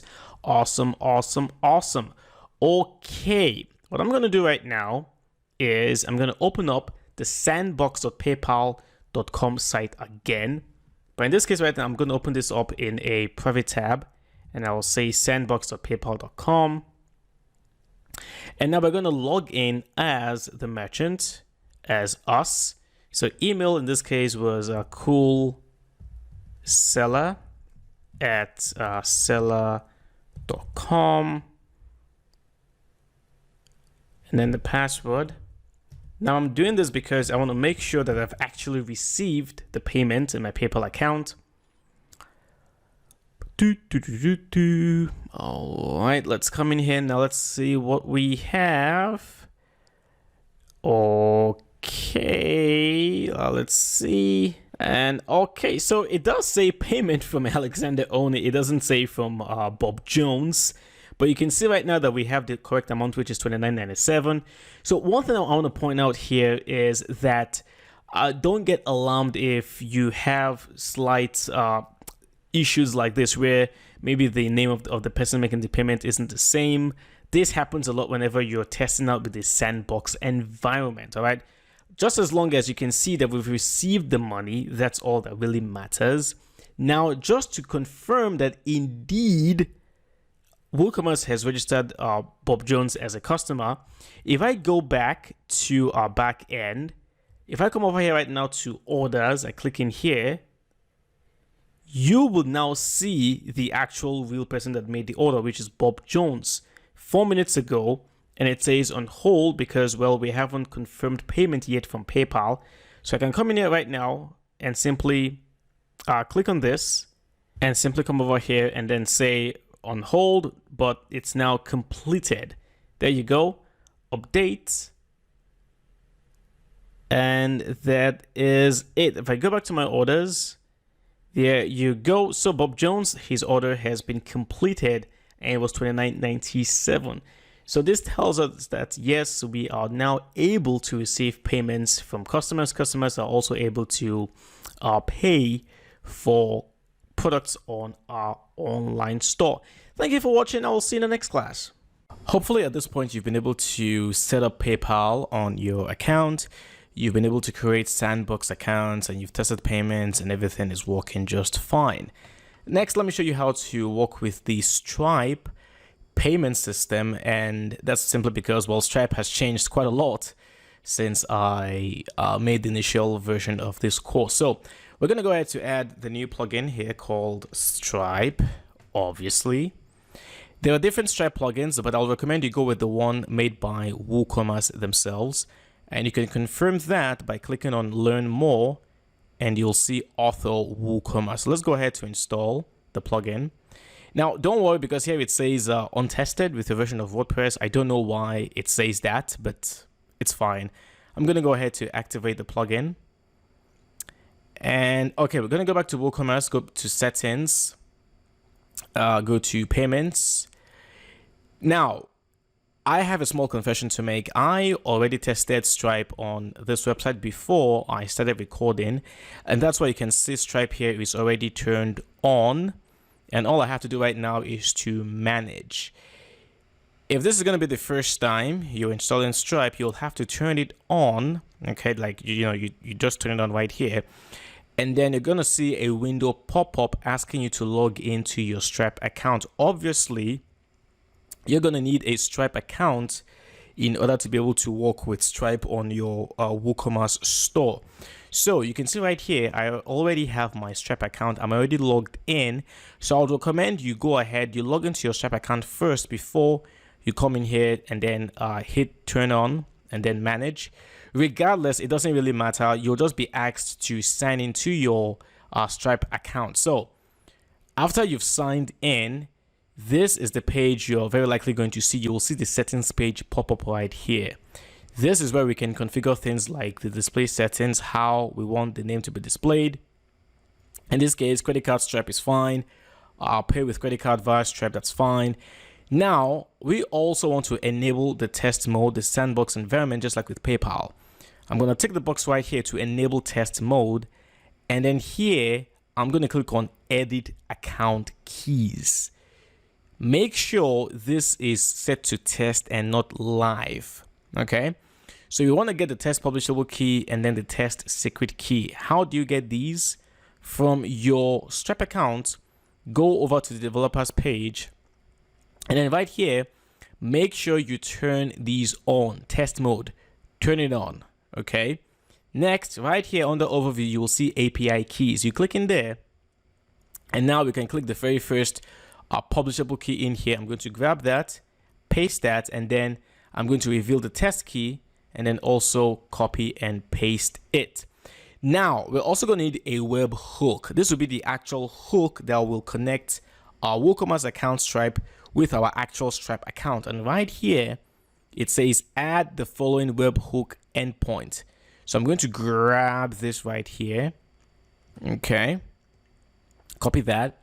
And then let's go over here to webhooks under API keys.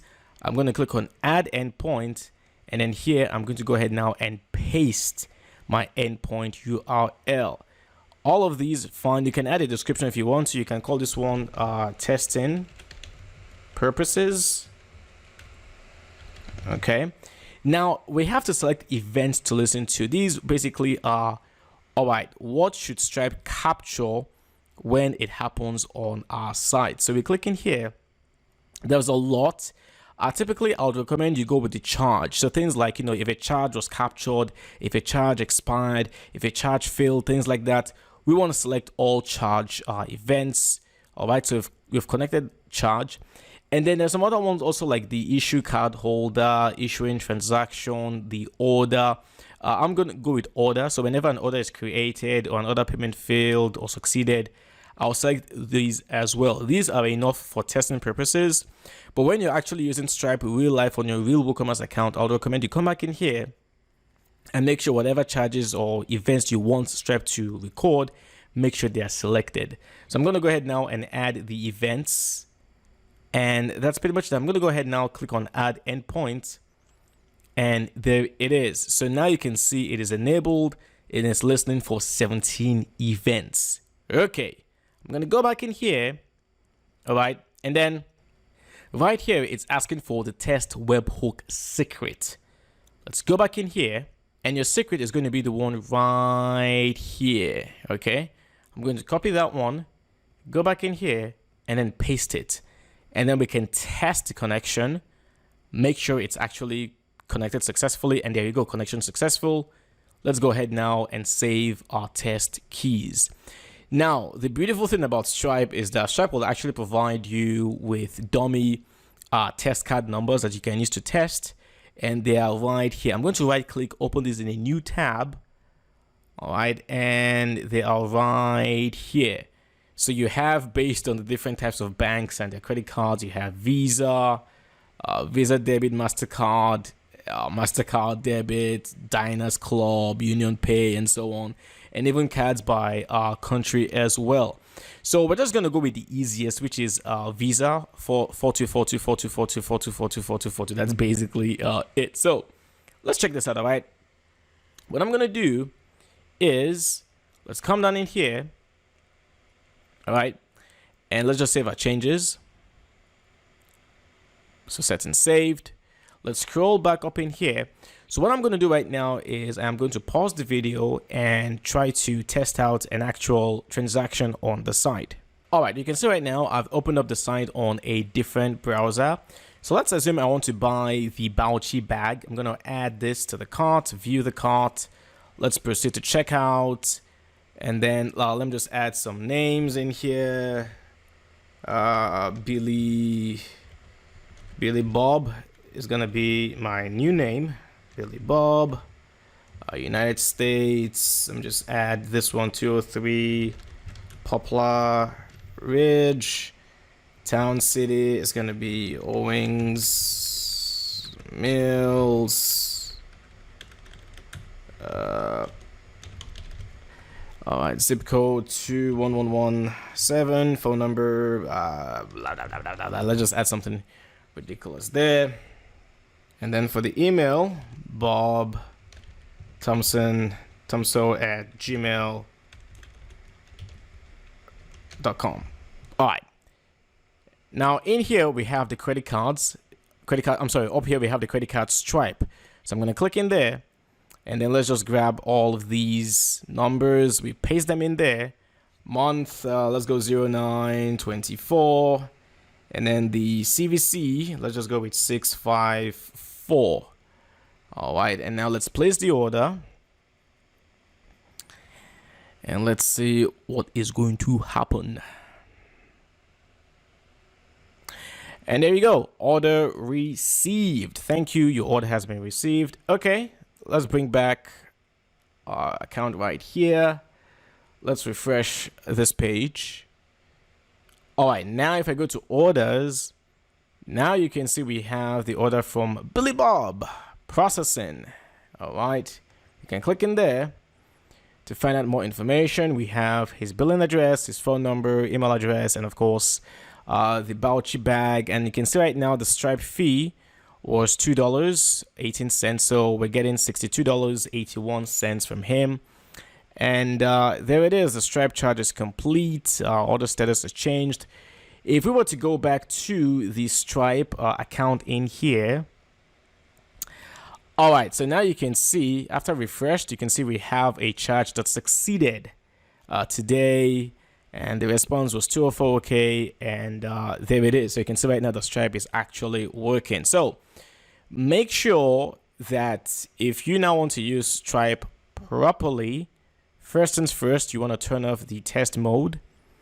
You want to go back to WooCommerce settings. Let's go over to payments, go to Stripe, manage.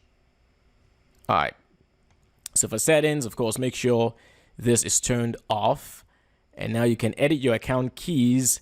So right here, you're going to have the live publishable key, the live secret key, and then of course you can just simply go ahead, grab this webhook endpoint. So you go back in here, all right, you go to your webhooks, and then you simply go ahead now and then add a new endpoint all over again.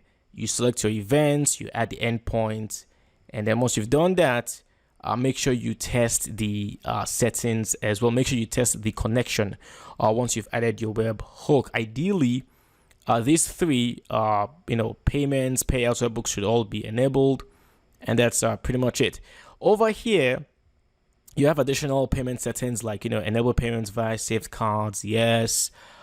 Transaction preferences, you can issue an authorization on checkout and capture later. I am not an expert on these. I'm not entirely sure how this works, so please do your due diligence. And then, of course, you can customize your full bank statement, things like that. And then under payment methods, again, you can show the express checkout for Stripe either on your cart page, your checkout page, your product page, and so on. It's entirely up to you. I'm going to uncheck on the product page and on the cart page. We'll just leave this on the checkout page solely. Save changes.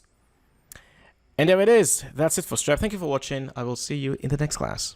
Alrighty, welcome back. Hope you're enjoying the course thus far. Now, this is going to be your notice or your warning that the next 4 videos or lectures in this course belong to the previous version of the course.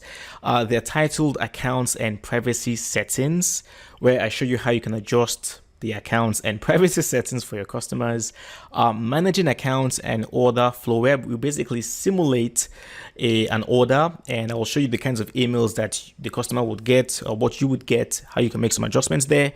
Working with coupons. Coupons is a very, very, very popular feature of any online store.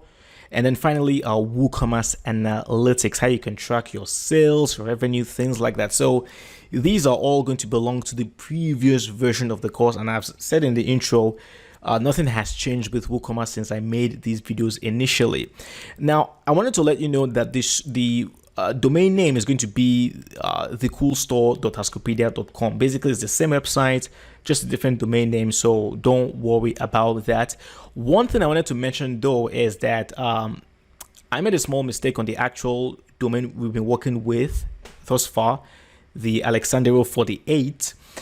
The thing is, if you go to WooCommerce, there is a possibility that you would see coupons down here, right? That may have changed by the time you're watching this tutorial, because now normally you would find it under marketing. All right, you'll find marketing, you'll see overview, and then you'll see coupons. This is the new WooCommerce. Luckily though, I do have a similar website. This is what you might see. So if you go to WooCommerce and you find coupons there, if you click on the coupons link under WooCommerce, you should see this page with a message saying, "Hey, coupon management has moved. Coupons can now be managed for marketing coupons. Click there to remove legacy coupon menu." So all you need to do basically is just click on remove legacy coupon menu, and now you'll be able to find your coupon options under marketing. You will no longer find it under the actual WooCommerce tab. That's basically the only thing I wanted to show you that has changed with WooCommerce. And of course, it's taking forever for the page to load. I was going to show you. Anyway, never mind. It's asking me to log in again. Basically, you will find here now marketing, and then you'll see coupons. So that's where you will now be able to create your coupons from now on. So I hope you enjoy the rest of the videos. Let's continue with the course. All right, so we're doing pretty well thus far. We've created shipment zones, we've created products, we've also set up our payment gateways. But before we move on to extending the functionality of our site and also changing the way it looks like, let's take a minute to take a look at the accounts and privacy settings for WooCommerce. Now, accounts management is going to be very, very important because ideally, you want your customers to be able to create accounts where they can track the products that they've ordered for, where they can process refunds, and where they can change their delivery address, things like that. So over here where we have WooCommerce settings and then accounts and privacy, you do have the guest checkout options where, first of all, you can allow customers to place orders without an account. Now, this is entirely subjective. There is no right or wrong answer here. Forcing customers to create, or rather to first of all create an account before they can place an order might turn them off maybe, but in my own experience, if there's ever been a product I wanted to buy, it hasn't bothered me that I had to create an account. So I think that you can simply uncheck this box and actually force customers to create an account before they can actually place orders. But hey, this is entirely subjective and it's up to you. Allow customers to log into an existing account during checkout. Yes, I will enable this one. Account creation, allow customers to create an account during checkout. Yes. So if we're going to force customers to create an account before they can place an order, then it makes sense that they should be able to create an account while they're trying to check out. That makes sense. Allow customers to create an account on the My Account page. Ideally, My Account should only show up when a user has actually logged in to the site, meaning that they already have an account. Again, this is entirely subjective. If you want logged out users to be able to see the My Account link on your main menu, then by all means you can check this box, but I'm going to leave this box unchecked as it is. All right. When creating an account, automatically generate an account username for the customer based on the name, surname or email. Yes. When creating an account, automatically generate an account password. Yes. These two will always be editable by the customer. So if they prefer to change their username or their password, they can always do that later. Account erasure request. Remove personal data from orders on request. Yes, please. We want to comply with privacy laws in here, so please check this box. Remove access to downloads on request. Yes, we'll do that one as well. Personal data removal. Allow personal data to be removed in bulk from orders. Yes. Basically, if any of your customers decides to send you an email saying, hey, look, we want you to remove personal data from your site, then by all means, you should comply with that. Over here, you've got the privacy and policy. By default, WordPress usually creates a privacy policy page for you. In fact, if you go to your pages, you should see a privacy and policy page already created for you. This is taking forever. Okay. All right. So here it is right here. Privacy policy. It's a draft page right now, but this is created automatically for you by WordPress. You can always edit the page.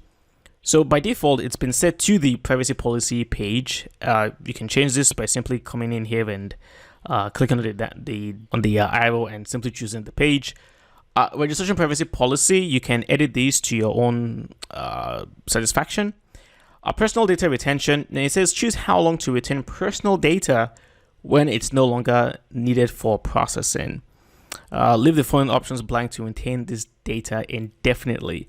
I will not retain any of this data indefinitely. So what I'm going to do here is retain inactive accounts. I will say after 12 months. If an account has not been active for over a year, by all means, just go ahead and remove that account. In fact, let's make it 13 months. So it's actually over 1 year.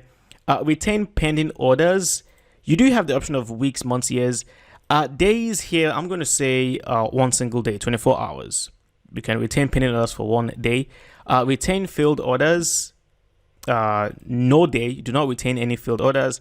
Retain cancelled orders. Actually, what am I saying? It makes sense for you to retain failed orders for statistical purposes. So we can say maybe 7 days in here. Retain cancelled orders 7 days. Retain completed orders. In here, I'll recommend 1 month. If you're offering like a 30-day back money guarantee, then it should make sense that you retain the completed orders for at least 1 month. Retain Stripe data.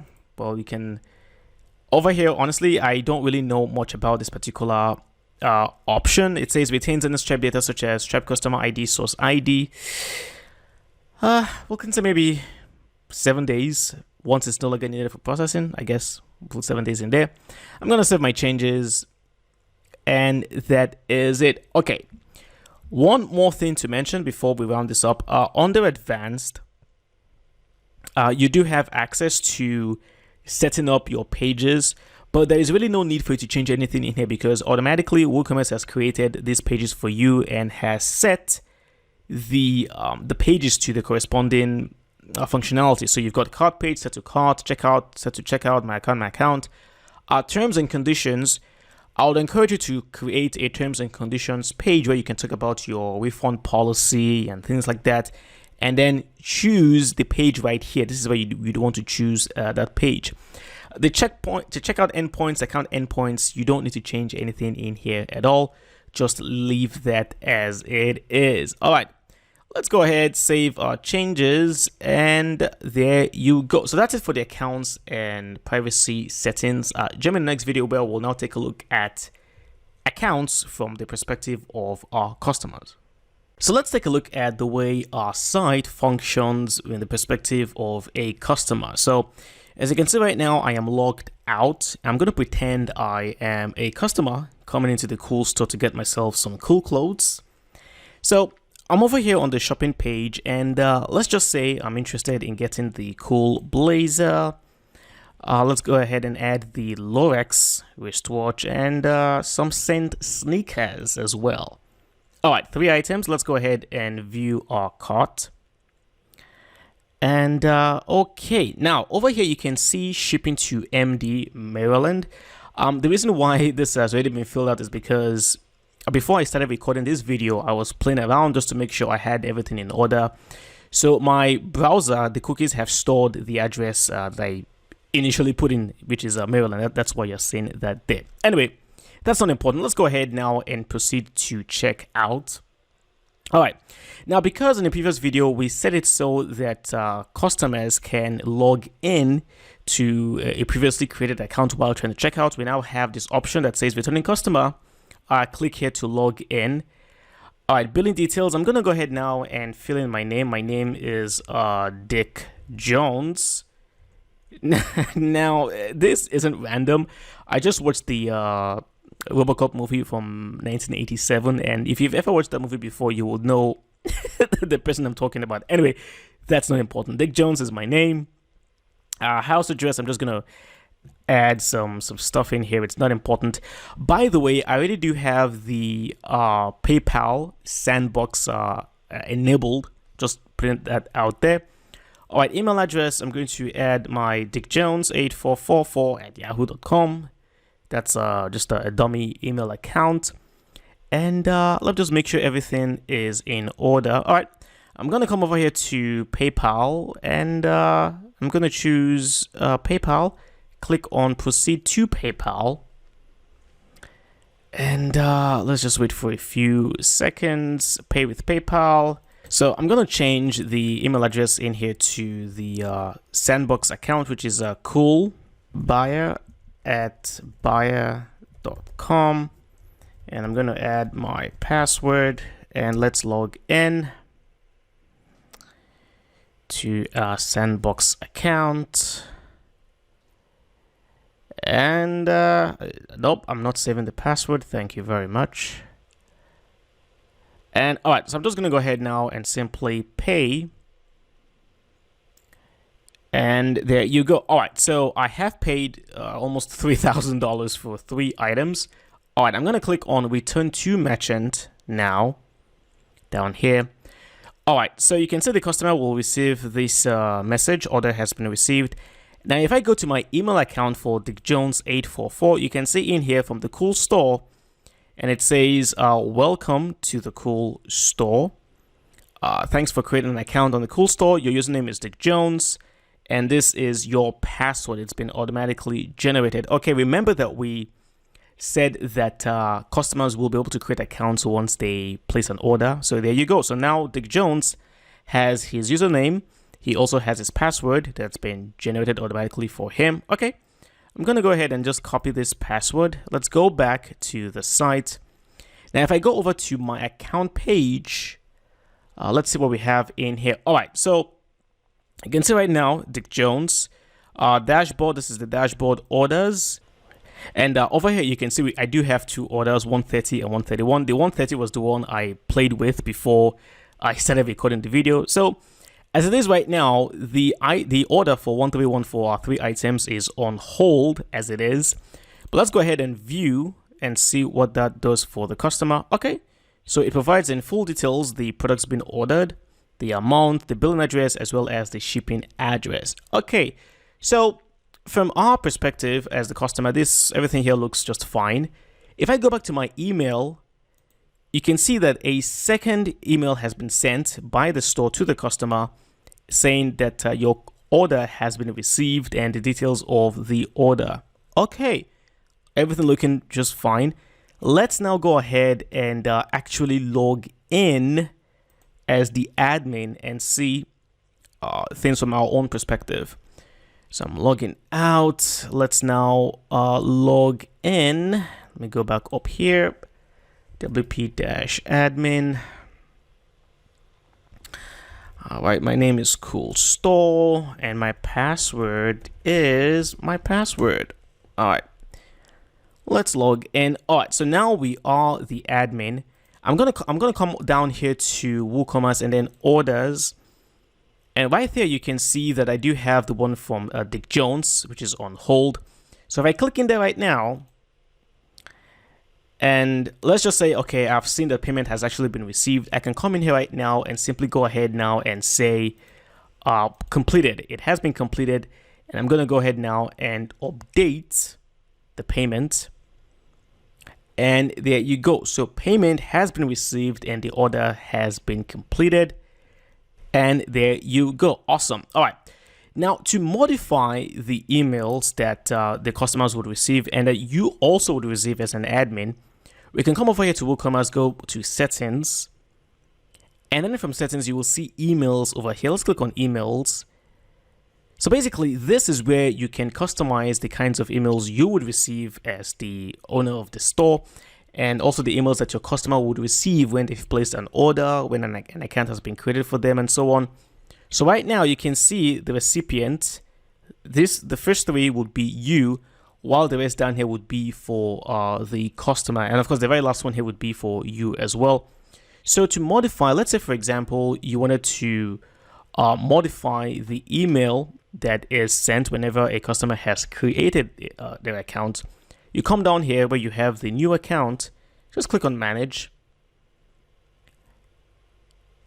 And then from here, you can just simply come in here right now and maybe even choose to disable the notification if you want to do that. But you can come in right now and just add your additional content, add your email heading, your subjects, and there you go. That's pretty much how you would customize any one of these emails. And I'll recommend that you do spend some time to modify some of these emails and make them a bit more personal. As it is right now, the emails are very standard, very formal, and you might want to just add your own tone to the kinds of emails that your customers would receive. Down here, you can also customize the email sender options. So what would be the from name, the from address? You can customize those down here. Your email template as well, you can add an image. Simply add the ID of the image you want to use down here. And of course, customize your footer text, and you can also customize the coloring scheme. Change the background color, maybe make the background color black, and then the body text color white, just to give it like some sort of like a a really cool design. It's entirely up to you. All right, so that's basically it for the account management. Oh, one more thing to mention: if I come down here to users and I go to all users, you would notice that Dick Jones has now been added as a customer because his account has been created and his order has been processed. So that's it for account management. Jump in the very next video where we'll now take a look at working with coupons. Alrighty, let's talk about coupons. And of course, everyone loves coupons. Businesses love coupons because, well, they can use coupons to promote sales. And of course, customers love coupons because they can use coupons to save some money and get themselves some awesome deals. All right. To create a coupon, I'm going to come down here to coupons under WooCommerce. And of course, I'm going to click on create your first coupon. So let's go ahead now, click in there. All right, the first thing we'll have to do is to provide the actual code. And these are trying times for everyone. So I'm going to say good times. All right, good times will be the coupon code. And you can add a description for what the code is, or for the coupon is meant for. But now over here, we do have the coupon data where you can set your restrictions and determine just exactly how this coupon should be used. So under general, we have the discount type. So are you going by a fixed cat discount or a fixed product discount, or better yet, a percentage discount? I'm just going to go with a regular percentage discount. So 25% off, 30% off, stuff like that. In this case, let's go with a very generous 40% off, on all products. And now in here, you can choose to allow free shipping if this coupon code is used. But hey, I think 40% has already been very generous. So I'm not going to take this. I will just set a date for the expiry to the 26th of March. And on the usage restriction, this is where we can now begin to set the restrictions as to how the coupon can be used. So first things first, you've got the minimum spend. Do you want customers to spend a minimum first before they can actually use the coupon? And yes, in this case right now, I'm going to say spend a minimum of $100, and then you can get the coupon code for 40% off. Maximum spend, no maximum, spend as much as you want. Individual use only, yes, we don't want customers to be able to use this code with other codes as well, because then they can get themselves some very, very ridiculous prices. Exclude the sale items. Yes, we don't want items that are already on sale to be eligible for the coupon either. Now in here, you can say under products, you can choose certain products that will be eligible for the coupon code, or you can come down here and do the opposite, which is to exclude certain products from being able to be used with the code. In this case right now, I can say, all right, I'm not going to allow the Lorex watch to be used. So that's it. So unfortunately, this is our most prized item on our store, and we don't want customers to be able to use coupon codes for this particular product. You can do the exact same thing for categories as well, or exclude categories. So I can just come in down here and very easily just say exclude all watches from being eligible to use with the coupon code. And then allowed emails, you can add restrictions in here as well. Now you might be wondering, where would this be useful? Let's say, for example, you wanted to offer coupon codes specifically for employees from a particular company, organization. You can tell them that, hey, use your business email when trying to apply the coupon code. That way, only them that have that business email with the name of the company would be able to use the coupon code. That's where this would be useful. And then finally, under usage limits, all right, how many times can this coupon be applied? So we can say, okay, only eligible for the first 100 people can use the coupon code, and now limit usage to X items. So are you gonna say, all right, this coupon should only be eligible if the customer does not have more than 8 or maybe more than 10 items in the cart? This is where you can add such a limit. Finally, how many times can a user use the exact same coupon code? In this case, I'm just going to say 1 time. All right. So WooCommerce is able to track the user by their ID or their email address. That's how WooCommerce is able to keep track. So I'm just going to go ahead now and publish this. And there you go. So good times. Let's go ahead and actually try to work with this coupon code and see if it will actually work. So let's go over to the store, and I'm going to come over here to shop. And all right, let's try to, first of all, let's try to buy the Lorex wristwatch. Okay, I'm going to try and buy it. Let's go ahead, add to the cart. Let's view the cart. And all right, so over here right now, I've got the box to apply the coupon code. So let's go with the good times. Good times are here. Apply the coupon, and it says now, sorry, this coupon is not applicable to selected products, unfortunately. Okay, let's try for a different product instead. Let's see. Let's go with the Bauchi bag. All right, let's view the cart. Let's try to apply the coupon code in here. Good times, apply the coupon. And it says, oh, the minimum spend for this coupon is $100. Oh my gosh. Okay, let's go back to the shopping page. So let's try to add a few more items. Let's just add the cool blazer. All right, let's just add that one. Okay, so now it should work. So good times, apply the coupon. And there you go, coupon code applied successfully.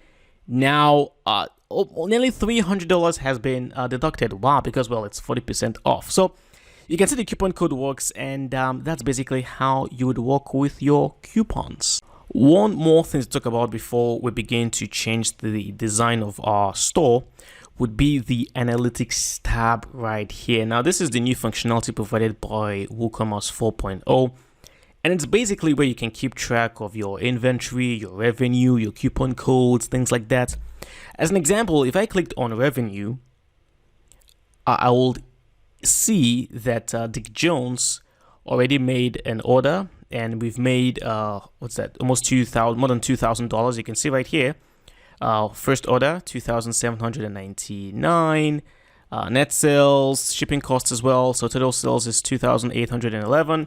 So as you begin to generate revenue on your store, you will come in here and you will begin to see your shipping expenses, the shipping costs, gross sales, coupons, things like that. You click on orders under the analytics tab, and in here you'll be able to see all the orders, the products, the order number, the number of items sold, the customer, whether it's a new customer or a returning customer. You can keep track of your products as well. So over here, let's just wait for a few seconds. All right, so over here right now, you can see the products already been sold, the SKU category, and the same thing applies to like coupons, taxes. If you are running a virtual store, you click on downloads, and this is where you would see the number of your downloads that have been purchased already.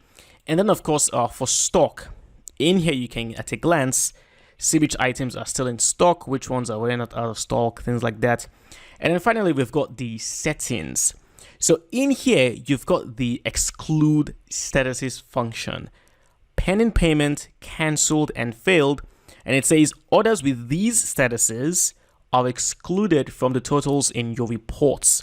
So this makes perfect sense, because you don't want to include any sale that failed or was canceled as part of your total sales. That's not going to make any sense at all. So pending payment, canceled, and failed are all excluded from the statuses. Now over here, the actionable statuses. Now on which particular status can you act on? Processing and on hold right now are the two, and it says orders with these statuses require action on behalf of the store admin. These orders will show up in the orders tab under the activity panel.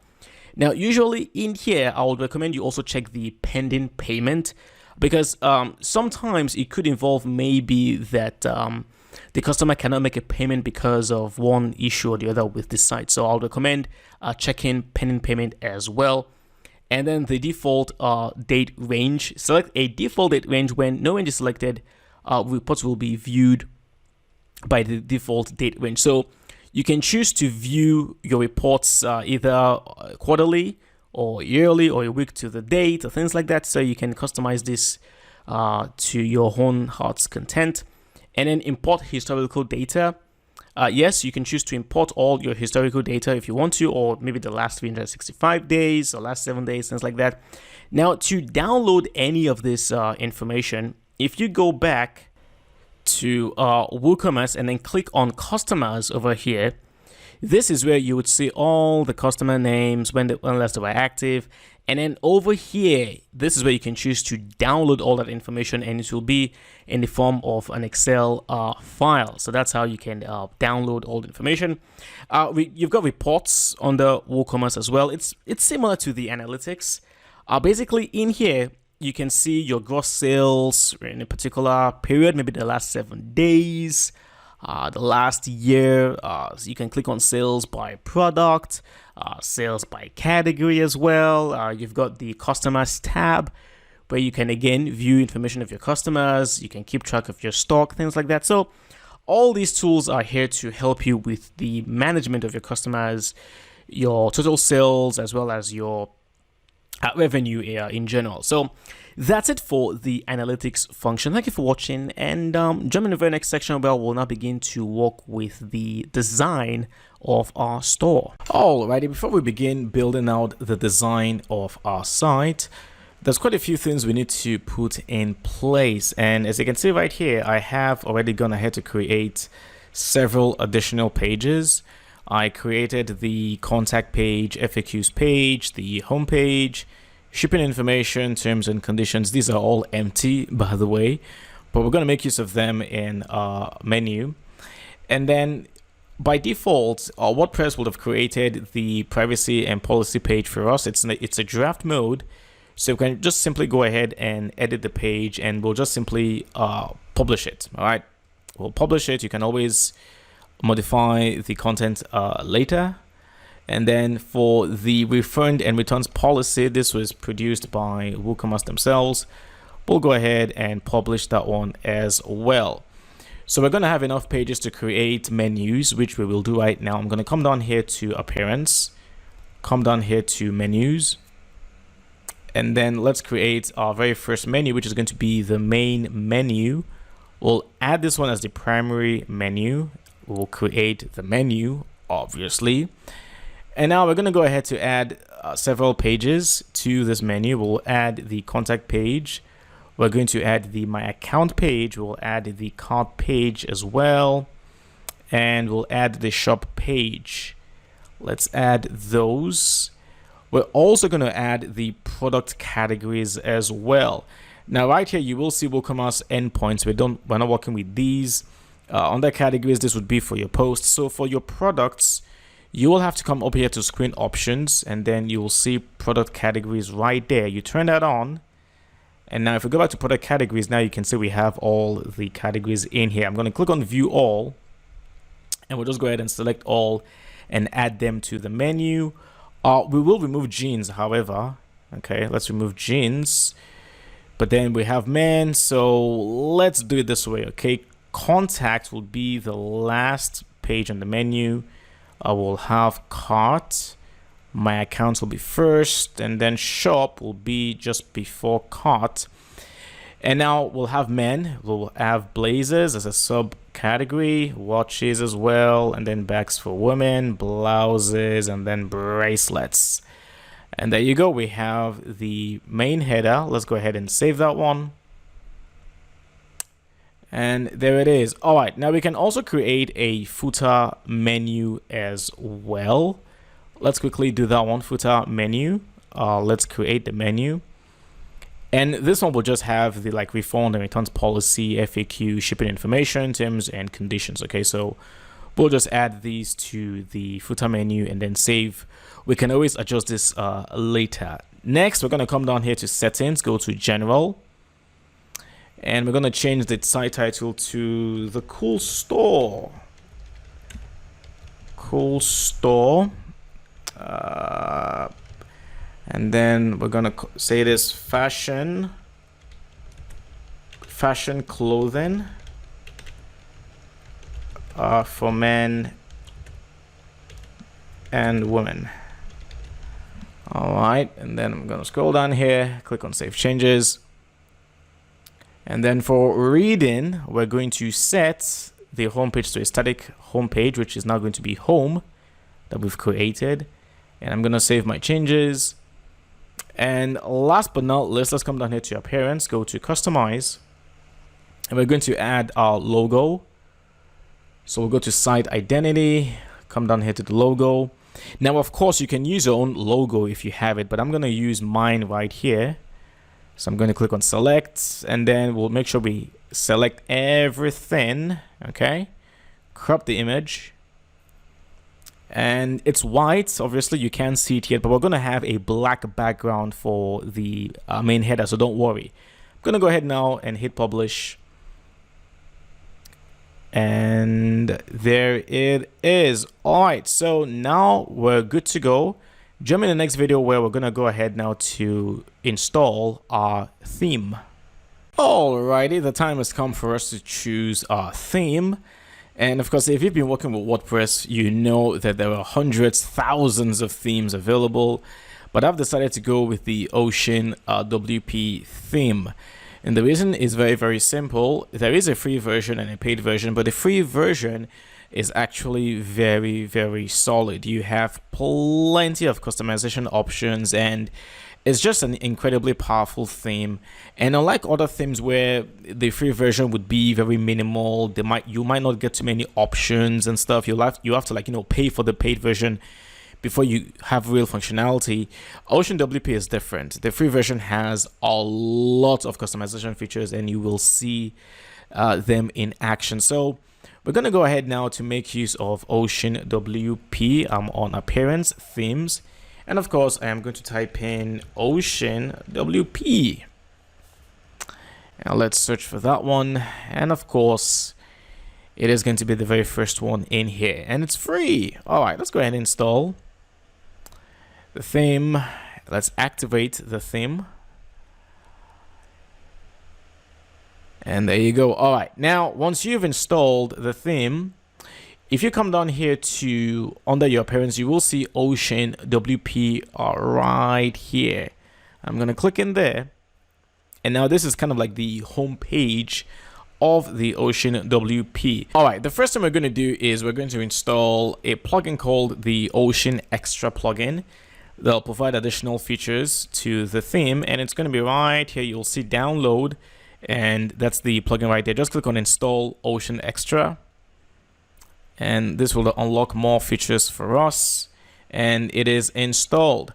Okay, the next thing we'll have to do is to actually activate the plugin itself. So what you want to do is you want to come down here to plugins, install plugins, and you'll see this message: awesome, Possum, you're amazing. Activate Ocean Extra. Okay, we're gonna go ahead and activate Ocean Extra. And when you do that, you might see this message asking you to opt in to the security and features update. You can click on allow and continue. Personally, I'm just going to go ahead and skip that part. And we are here. So now you will have the official OceanWP panel. You click on my library, and this is where you can view all the templates that you've created. We'll talk about those a bit later. You can install demos as well, demos from different kinds of websites. However, not all will be available. Not all demos will be available. You can see some of them right here. You have like photos, architect, coach, gym, and so on. You have those. And then you have the add-ons to further bolster the functionality of OceanWP. things like the Ocean footer callout, the sticky header, cookie notice. A few of them are free, like the Ocean Extra, which we've just installed. You do have the Ocean product sharing, which we actually, let's go ahead and make use of this plugin. Honestly, I wasn't planning on using this particular plugin, but let's go ahead and use it. It's actually quite nice. It allows customers to share your products on their own social media accounts. So let's go ahead and install the free version, and let's activate the plugin. We'll make use of it a bit later. Okay, and that's pretty much it. You do have a few other extensions as well, like your post slider, Ocean stick anything, the custom sidebar. I'm just mentioning this just in case you decide to use OceanWP on another type of website, maybe like a blog website. You might find a few of these extensions are useful, and don't ignore the paid ones. Just because they're paid for doesn't mean that you just have to ignore them. You might actually find a few of them are very, very useful. All right, so that's it for installing OceanWP. Join me in the very next video where we'll now begin to customize the theme.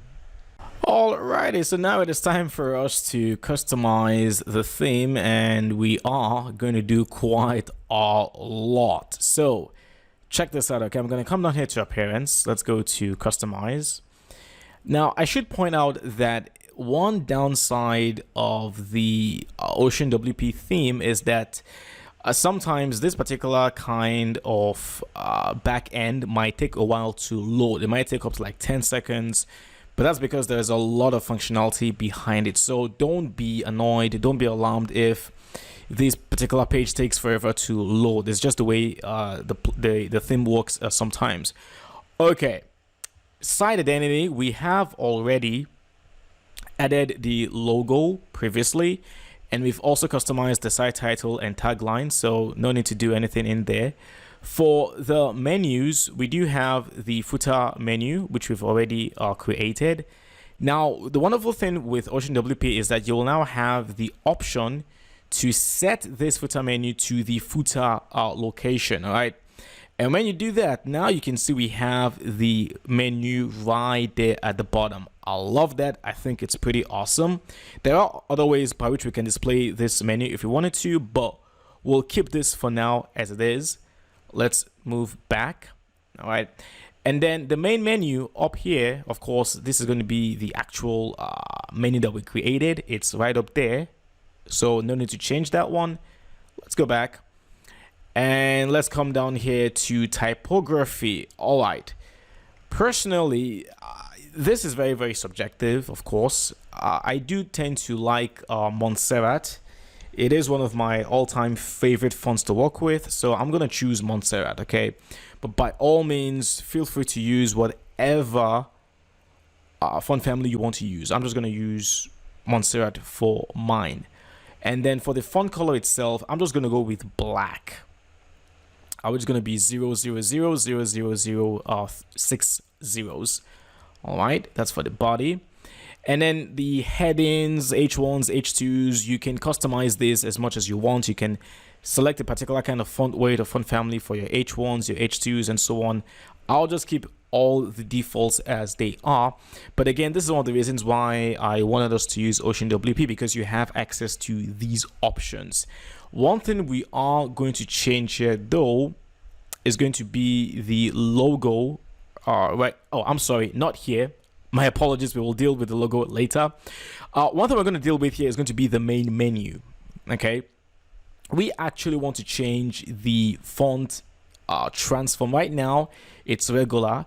So we're going to come here to text transform, and we're going to go with uppercase.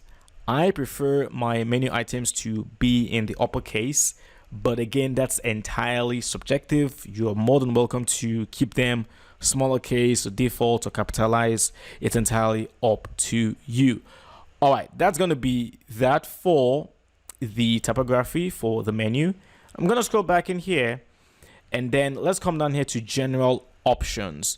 You do have access to the general styling, like, you know, choosing a primary color, the main border color, background color, things like that, but we're not going to work with that. General settings, yes, we're going to make some changes in here. The layout style, you do have 3 separate styles, wide, box separate. We'll keep it on wide. But the main container, I'm going to increase this to 1400 pixels. This is a number I like. So this will be the actual container for our content area.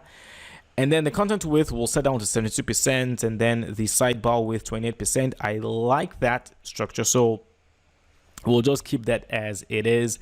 And then the layout, this is a little bit confusing. Right here, what you're seeing here is going to be the content area on the left, and then you have a right sidebar. This one will have like the content area on the right and then the sidebar on the left. I prefer just going with the full width. So basically our pages won't have any sidebars at all. Again, we're working with a WooCommerce store here and not a blog. If it's blogs typically tend to have sidebars either on the left or right. So I'll just go with the full width. Okay. And then right here for the search result page, this is actually quite important. What should WooCommerce display, or what should your WordPress website display when your customers use the search bar? Obviously, you want to show them products. Okay, they're coming to your store not to read posts or pages, but to view products. So please set this to products. And that is it. I'm going to change the layout also to full width for the search results page as well. And that is it. All right, that's going to be for the general settings. Let's scroll back one more time. And now header. Okay, this is where things get very, very interesting. Under general, you do have different styles of a header. Like you can go full screen, top menu. Like top menu, for example, let me just quickly show you how that would look like. So you would have like the logo, which is what you can't really see it, but it's right here. And then you'll have the menu on top of the logo. And it's just like a different way of displaying your header. There's several options. I'm just going to go with minimal because that's the one I do prefer. The height, we're going to extend this one to about 140 pixels. Okay, so 140 pixels. We're going to remove the header border bottom. We don't need that one. Now, background color, finally, we're going to go with black. Okay, so that's the black background color, and now you can see the logo appearing properly. Awesome. And then down here, we don't need to change anything. You could add content after the header if you wanted to, but yeah, we're not going to make use of that. So let me just go ahead and remove that one. And that is it. Okay, we're going to go back. Now, logo. This is where we're going to change the size of the logo. It's a little bit too big.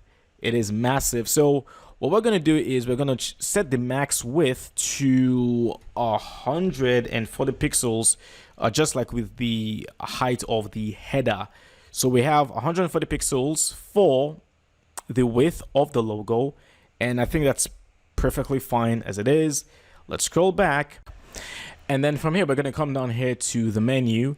And then again, you have different options in here, like, you can choose to show the top level drop down icon, the second level drop down icon, things like that. We'll keep the defaults. Position, you can switch to the left, to the center, or to the right. I like mine on the right. I'll keep it right there. Links effect, no effect. You do have options in here. I'll just keep on like no effect. And then the link colors themselves, we're gonna go with pure white. All right, so now people can actually see what's on the menu. Okay, and then the link color hover. Notice that when we hover on the menu items, you can see that they turn blue. It's entirely subjective. One more time, you could maybe change this to orange. I guess maybe orange might be a better option than blue. I'm not completely sure what the best colors for WooCommerce stores are, but we'll just keep ours on orange. Again, you can always change yours. And that's pretty much it. All right, so top border color, that's the colors you would see right here. We might as well make this one orange also, just so that there's some sort of consistency with our coloring system. And there it is. Search icon, you can customize how the search icon would look like, the input color, things like that, drop down categories. So again, you have access to all these options to customize the header, the typography, and so on as much as you want.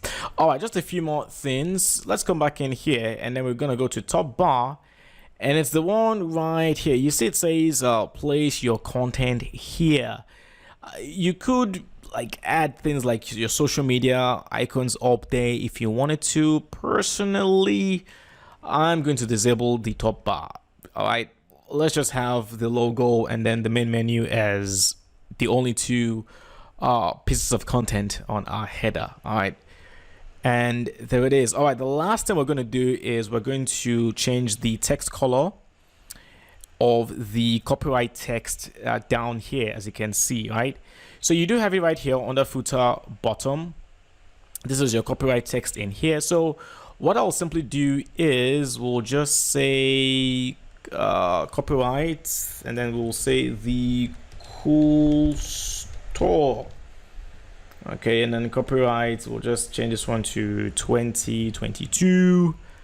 And then the text color, obviously we're going to make that one white, and that's it. All right, I'm gonna go ahead now, publish our changes. Now, don't think that this is the end of all the customization, because there is still a lot with OceanWP.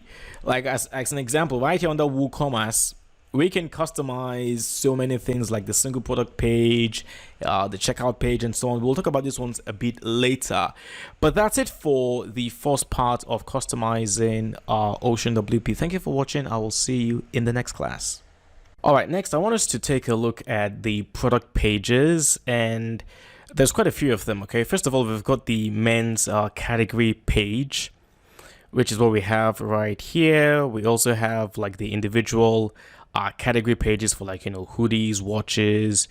Same goes for women as well. And then we have the shopping page, and you will notice that all of these pages have the sidebar on the left, which isn't particularly great. We'd rather have a full width content for the page and no sidebar. So let's go ahead and do this. I'm going to go to customize, and thankfully, of course, with OceanWP, we can customize such pages. So what you want to do is you want to come down here to WooCommerce, head over to archives, and then here we're simply going to change the layout from left sidebar to full width. So right now, all the pages for the products are going to have just the main content area and no pages. All right, next up right now, the images might be a bit blurry, especially if you're not using like images that are big enough. So one thing you could do is you could increase the number of columns from 3 to 4. So now you have the images being a little bit smaller and being a bit crispier, and I think this looks better. We can scroll down in here, and you've got other things like shop sort, show the result count, display the filter button, things like that. But very interestingly, you can actually rearrange the positioning of your elements. For example, here it says image first and then category. So, you could do something like, okay, let's have the category first and then the image. But personally, I think having the image go first would make the most sense. So we've got image, we've got category, title, price, star, rating. Probably we can remove the star rating. We can remove the list description as well. And then we'll just have the price and then the add to cart button. All right, and content alignment, you can align to the left, right, and so on. You've got conditional options like, only display the price and add to cart button only to logged in users. I don't think you want to do this. I think you'd rather just show the price to people who are not logged in as well, So that is it for the archives page. Let's now take a look at the single product page. So if I go, for example, to the black checker blouse page, right here, you can see once again, we do have the sidebar on the left. So what I'm going to do is I'm going to come in here to single product, and I'm going to go again with the full width content area, so we don't have any sidebar at all. And that's basically it. We're going to have the main image right here, the name of the product, the price, and just like with the archives page, we can rearrange the order of the elements. So we've got title, rating, Let's remove rating. I don't think we need that one. So we've got title, we've got price, the excerpt, quantity, and then the product meta. And then of course you can also increase like the image width, a summary width, the thumbnails layout. You can go with vertical if you prefer these kind of style. And this could actually be very, very good if you have like, let's say 5 images. I think 5 or 6 images should be enough to like cover the full height of the main featured image. So this would actually be a really great way of displaying the gallery for the images. I'm going to switch mine back to horizontal. And then of course you've got the conditional, display price and AutoCart only for logged in users, which I don't think makes any sense. You can also control the number of upsells count, the columns for the number of upsells as well as related items. Remember we talked about these earlier. You can customize the title color, price color, AutoCart buttons and all that. And by the way, when I scroll down here, do you see the, tweet this product, share on Facebook, pin this product, mail this product? This is because of the Ocean plugin that we installed. Remember we installed the plugin for sharing our products via social media. So that's the plugin working here. And that is it. All right, let's check out the cart page, which I will click on right here from the main menu. One of the things I love about OceanWP is that by default, your WooCommerce pages are going to look pretty good. Like, right now, this looks very, very, very neat. It's clean. It's not bloated with too much information. You've got the products. You've got the small section here where users can apply the coupon. And then you also have like the upsell for one of the products. And then you have the proceed to checkout button. So I really, really do like this. Let's go to the actual checkout page itself. And look at that. Again, very, very, very clean. Not bloated. Perhaps the only thing we might need to change later on, which we will do, is to probably limit the number of fields for the billing details. So we'll take care of that later. But look at the whole thing. It's very, very, very neat. On the left, you add your billing details and your shipping details. And then on the right, you have your order details. And then option to pay with Stripe, PayPal, or with a credit card. And that is pretty much it. So we don't have to do anything at all. We don't have to customize anything at all. I think everything looks just fine as it is. Of course, you do have like advanced styling in here where you can do things like, if you have a particular product that's on sale, you can change like the background to maybe red or something just to make it more noticeable. You can change things like the on sale color, the out of stock background, things like that. And then the product entry toolbar as well. You have all these options to really customize colors on your product pages. You can add padding as well, border radius, background color, title color, product entry AutoCart. You can change so many things in here. We could spend an hour just customizing and going through all these options, but again, this is one of the main reasons why I wanted us to use OceanWP, because you have access to all these amazing options. So feel free to play around with all these options. You can customize just about anything you want with OceanWP. All right, let's check out. And then product images. So if I was to go back to the shop page right here, all right.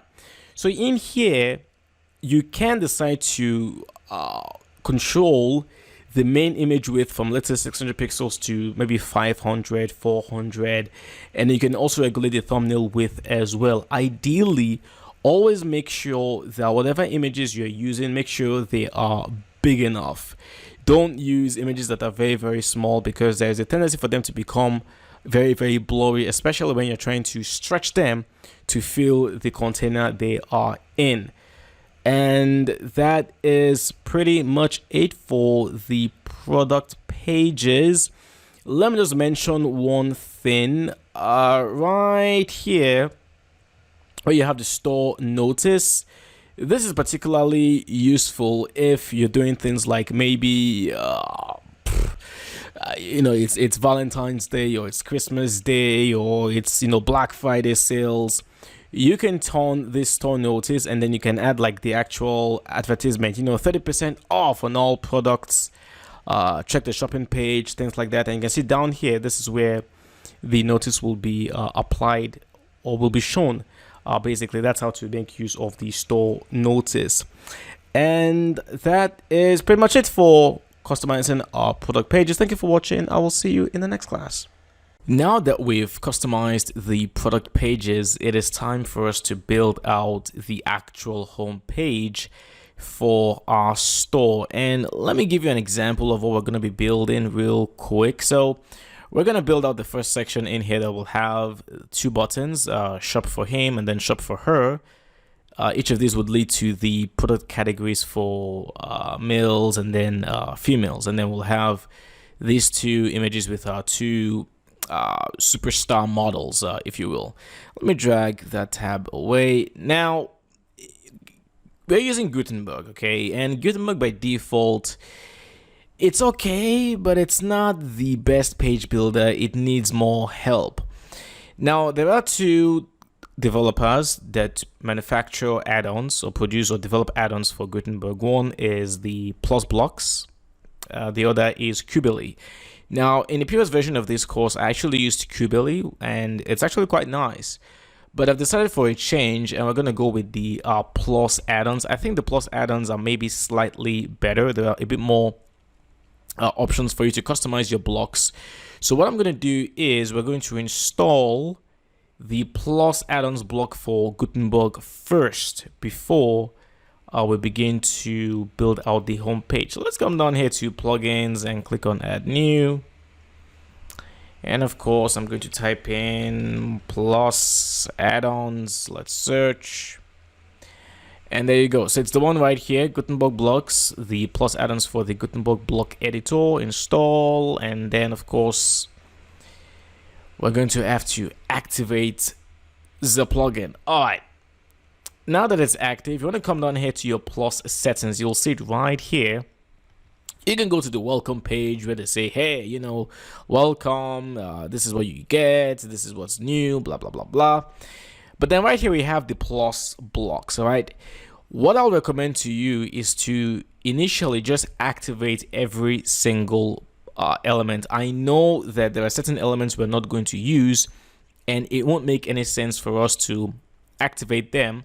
But the thing here is this, okay? If you go to free, all right, you click on enable all, you come down here to freemium, you enable all as well. Once you're done building out your website, you do have this very interesting feature right here that says scan unused blocks. You click in there, and the plugin will actually scan all the blocks you haven't used, and then you can then choose to simply disable those unused blocks. So this is a feature I have not seen in any other page builder plugin, so that's pretty awesome. But we'll simply go ahead and save the enabling of all the free and freemium add-ons.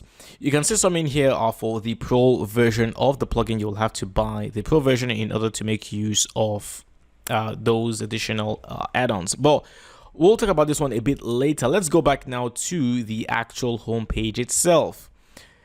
All right, I'm going to go ahead now to edit the page. And again, because we're using OceanWP, we're going to have access to a few options. Like in here, you have the content layout. We can set this one to the 100% full width, because let me show you this again. You can see right now that the images of the models, they're going full width. They're stretching right there to the edges of our screen. So we want that. So we can achieve that by saying 100% full width. And then for the patterns, we're going to disable patterns. We don't want any patterns at all. And then we'll click on header right here. You have other options like, you know, displaying the top bar specifically for this home page. You can choose to disable the header. You can choose different kinds of header styles for the home page as well. So I'm just showing you all these extra options that you get with the OceanWP theme.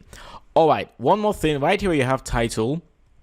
Click in there, and then we don't want to display the page title. There's no point in not displaying home on the home page. Like, it makes no sense. So we're going to disable the page title. Let's go ahead now, update, and let's quickly view the page and see what we have done. Okay, so nothing much to see, but at least we no longer have the home page showing.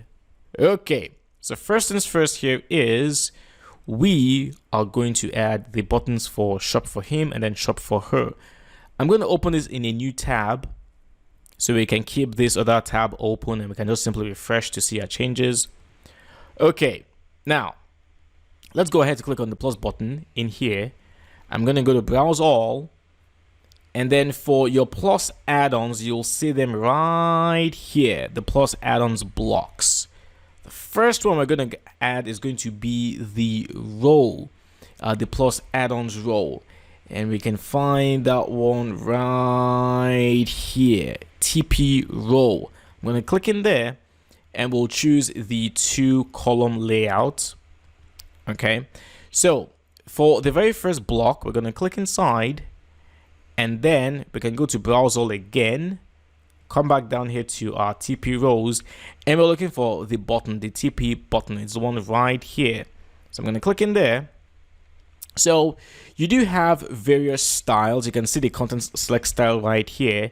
This is the current default where you hover on the button and then you have like this new transformation where it turns orange. It says buy now, things like that. What I'm going to do is we're going to keep this particular style. You can choose other styles in here, like you have style 12 that will give you this particular kind of version, but I'll just go ahead and choose the very first one. All right, for the title, we're gonna say shop for him. All right, now for the link, check this out. Okay, I'm gonna go over to the main page, the product category for men, and we'll simply copy this link right here, and then we'll go here and then we'll paste the link. Now you don't have to add the link for your main domain. Okay, you can just simply remove that one. So just start with / and then product-category and then men and so on. You click on the get button in here and you have options like add no follow, open in a new window, things like that. Okay, that's that. Now the layout, we're going to align this to the right. Okay, we want this to be right on the edge of its container. Now for the icon, again, this is subjective. It's not really right or wrong. Personally, I don't want this icon, the arrow. So icon type, we'll just go with none. All right, that's it, none. And then under advanced, you can add your CSS classes. This is like advanced stuff, so we don't need to bother ourselves with that. Okay, we're gonna move over to style right now. Now for the typography, we don't need to change anything. It's clearly the Montserrat font family. It's uppercase. I like that as it is. However, for the actual text color, we are going to change that. So I'm going to click in here, click right here, and add the 6 zeros again. I know you can see 6 zeros, but just type it out manually. Okay, 3, 4, 5, 6. Add your 6 zeros. And now it will register as 6 zeros, as black. You can see right there. For the background, we're going to go with the color. Okay, we want to go with the background color. And then right in here, we're going to click in here once again.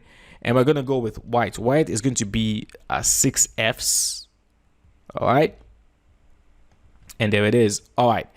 So we've got the white background color, the black text. Next right now is going to be the box border. All right, we're going to go with solid. So the first option in here. And then for the border color, again, we're going to go with black. So 1, 2, 3, 4, 5, 6, 6 zeros for the black. Border width 1 is fine. You don't need anything more than that. Border radius, we can make it 5 so that the edges of the border are just a little bit circular. I do like that particular design. And that's that. Okay, you do have extra options in here. Oh, I'm sorry, this one is actually for the paid version. Let's not bother ourselves with this extra option. And that's that for the style. Now when we hover right now, it turns orange. Okay, however, let me show you what we have here.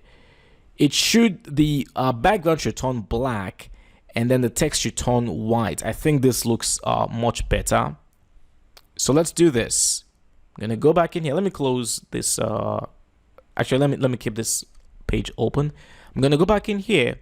Now what we're going to do is we're going to go over to hover right here. Okay. Now for the hover, for the text color, we want it to be white. So I'm going to go 1, 2, 3, 4, 5, 6. Okay, 6 Fs.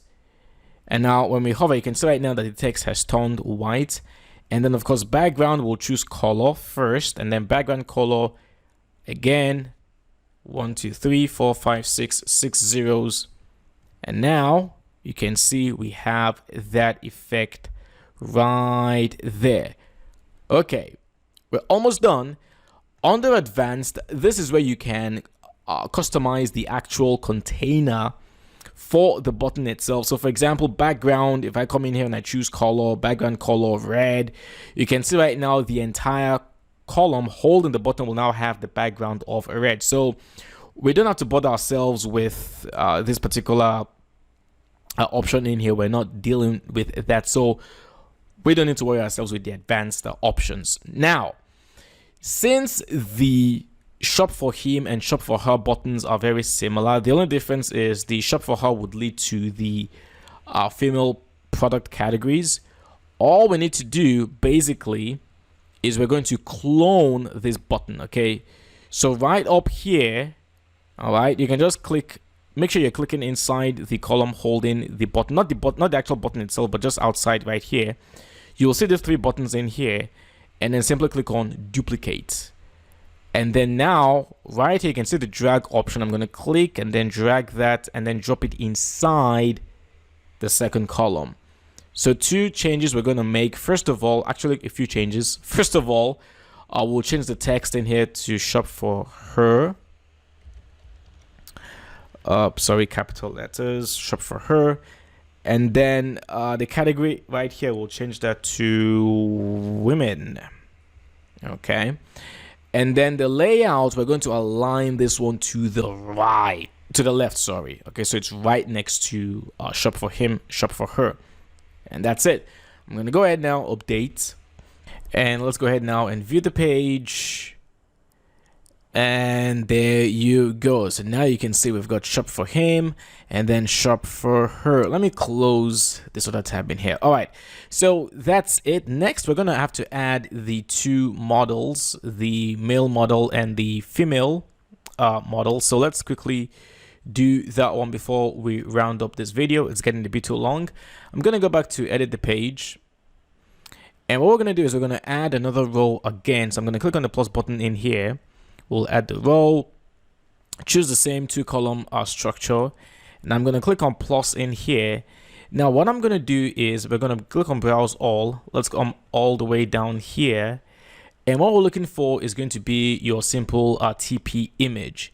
So I'm going to add that right here, and then over here, this is where we have the edit button where we can add our image. So we're looking for the Asian fellow, and where is he? Where is he? Where is he? Where is he? I don't see him. He has this. Okay, here he is right there. All right, I'm going to select him. And okay, so the max width, what I'm going to do right here is I'm going to switch over to %, and then we'll set this one to 100%. Okay, we want the image to be as wide as possible. Let's do the exact same thing very quickly with the female model. Click in here and let's add her. Where is she? Okay, she's the one right up here. Select her, come over here. Let the image load first. Okay, and then switch to percentage and then max with 100%, not 199, 100%. And that's it. Okay, now check this out. Okay, I'm going to click on the actual row itself. So you can see right now we're editing the row. And look at this. Okay, I'm going to switch the gutter space from 15. We're going to bring this down to just, let's say, 2. All right, this will reduce the space between the columns holding the models. And then content width, we're going to go with full. Okay, for a start. Let me show you how this will look like. I'm going to go ahead now to update. Let's view the page. And you can see right now that it's looking almost as good as what we have in the actual other website. There is one more thing you might notice though, and that is the fact that right here there is a tiny little space. Okay, it's not, the images aren't going to the very end. You can see there's a very tight little space right there. So what you want to do is this: you have this option to stretch the row. So if I go back to edit the row, you can see it right here, stretch row. We're going to say yes, stretch that row. Let's go ahead now, update. Let's view the page, and there it is. So you can see right now that the images have now gone full width completely. All right, one last thing to show you before I round up is, let me show you how you can add some animation to your images in case you want to make your site maybe a bit more active, a bit more alive. We can do so with animations. I'm going to go ahead now to edit the page. And let's choose the first image in here. We're going to go over to the advanced tab, and then right here you'll see on scroll animation we have animation in. I like the sliding. There are several ones like, you know, zooming in and things like that, but I like the sliding in, and the direction for the image on the left would be sliding from the left, and then duration here would be slow. Okay, and then for the image on the right, we'll do the exact opposite. On scroll animation, slide, but then we'll slide in from the right, and duration will be slow as well. Let's update, view the page one more time, and there it is. That is your animation. Actually, let's try the zoom in. I think that one might actually be better now that I think about it. Let's go back to advanced, on scroll animation, slide in, zoom in. Yeah, I think zoom in might actually be better. And then maybe like a normal duration. Okay, let's change that. Let's change that. I think zoom in is actually better. Zoom in, duration would be normal. Update. Let's view the page. And yeah, okay, I changed my mind. Okay, I'm gonna go with the zoom in effect, but you can go with the sliding or the other ones if you prefer. But that's basically how to add animation to your images. Thank you so much for watching, and of course I will see you in the next class where we'll continue customizing the homepage. Welcome back. So let's continue building out the homepage, and what we're going to do right now would be to add some products to the store. Let me show you what we're aiming for. We're going to have two different sections. One would be the discover our best selling products, where we'll showcase the products that are selling the best on our store. And then we'll also have the newest arrivals that will simply display the latest products that we've added to our store. So let's do this. I'm going to edit the page, obviously. Okay, and then right here we're going to add a new row. One more time, we're going to go with the one column layout, and then for the first block we're going to add the heading, the TP heading. So you will see it right here. Where is it? TP heading. Click inside, and for the main heading I'm simply going to say discover best selling products, and then we'll move the subtitle. We don't need that one. I am extra. Well, we don't need the extra as well. Okay, next we're gonna go to style. All right, now for the title tag, we can make it an H2, but honestly we need to make the text a lot bigger, so we're gonna go over to typography. Font size, we're gonna go all the way with 30 pixels. Sorry about that, my screen jumped. We're going to go with 30 pixels, and then the text transform, let's go with uppercase. All right, so we have uppercase. Now I'm going to click inside the block section to add a new block. I'm going to click on browse all. Now we're going to scroll all the way down here to the WooCommerce blocks. Right here we have best-selling products. Now obviously, due to the fact that this is a dummy store, we haven't actually sold anything. In your real store, WooCommerce will keep track of products that are actually selling well. So when you add this block, this best-selling products block, it would actually be real. You will see the actual blocks, the actual products that are selling the best. So but randomly, because we don't have any best selling, WooCommerce will just pull in some products for us. All right, going to make a few changes in here. First, columns, we're going to go with 4 columns, but we'll make it 2 rows. Okay, and then one more thing is we're going to add some space. Let me show you right now. Okay, let me just update the page and show you how this looks like right now. So it looks fine. It's just that there isn't that much space between discover our best-selling products and then the images of the models. So we want to add some space. So what I'm going to do is I'm going to go back to edit the page, and we're going to add some margin to the actual row holding the entire content. By the way, if you're ever having trouble trying to, get the row, I know Gutenberg can be a pain sometimes. The best thing, just come over here and click on the list view, the navigator right here. So now you can see this is the main row holding the column, holding the heading, which also holds the best-selling product. So I'm going to click on TP row right here. Okay, and then we're going to head on over to the advanced tab, and then right here, make sure you unlink the values. Okay, and then top, we're going to add 60 pixels. Let's update. Let's view the page. And voila, now we have more breathing room between the models and then the best-selling products. Okay, let's add one more section for our products, and that is going to be the newest arrivals. Okay, I'm gonna come down here, and now be careful when you're dealing with Gutenberg. You're gonna see 2 pluses. Okay, you see the one up here, and then you have this one down here.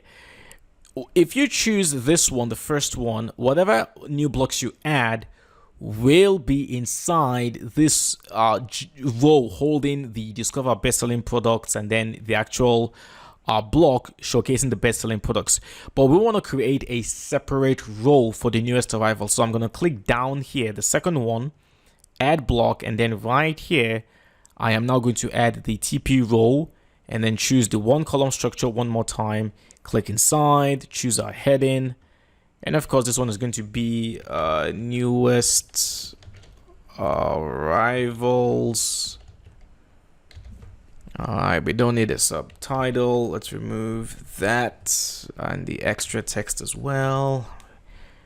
Let's head on over to style, make it an H2, typography, text transform, uppercase, font size, make that 130 pixels. Okay, now we're going to click inside the block again. Going to go to browse all, and now we're going to add another WooCommerce block, which is going to be the newest product. So it's the one right here, newest products. Let's add that right inside. And just like with the best sellers, we're going to go with 4 columns, 2 rows. And that is it. All right, last thing to do would be to now add the margin as well. All right, so what I'm going to do is I'm going to go over here to the navigator one more time and choose the 4th row in here. Go to advanced, unlink the values, then margin from the top, 60 pixels, updates, and there it is. Let's view the page.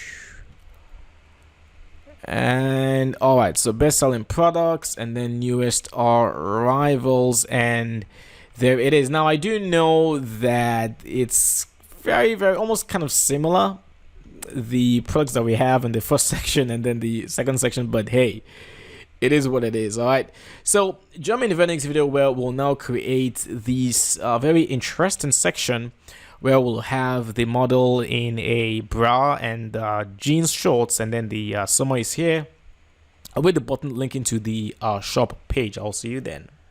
Let's continue building out the home page, and the next section is going to be this one right here, where we're going to have the advert summary is here, and then we'll have like a short paragraph, and then we'll have the shop now button that would lead to the shopping page.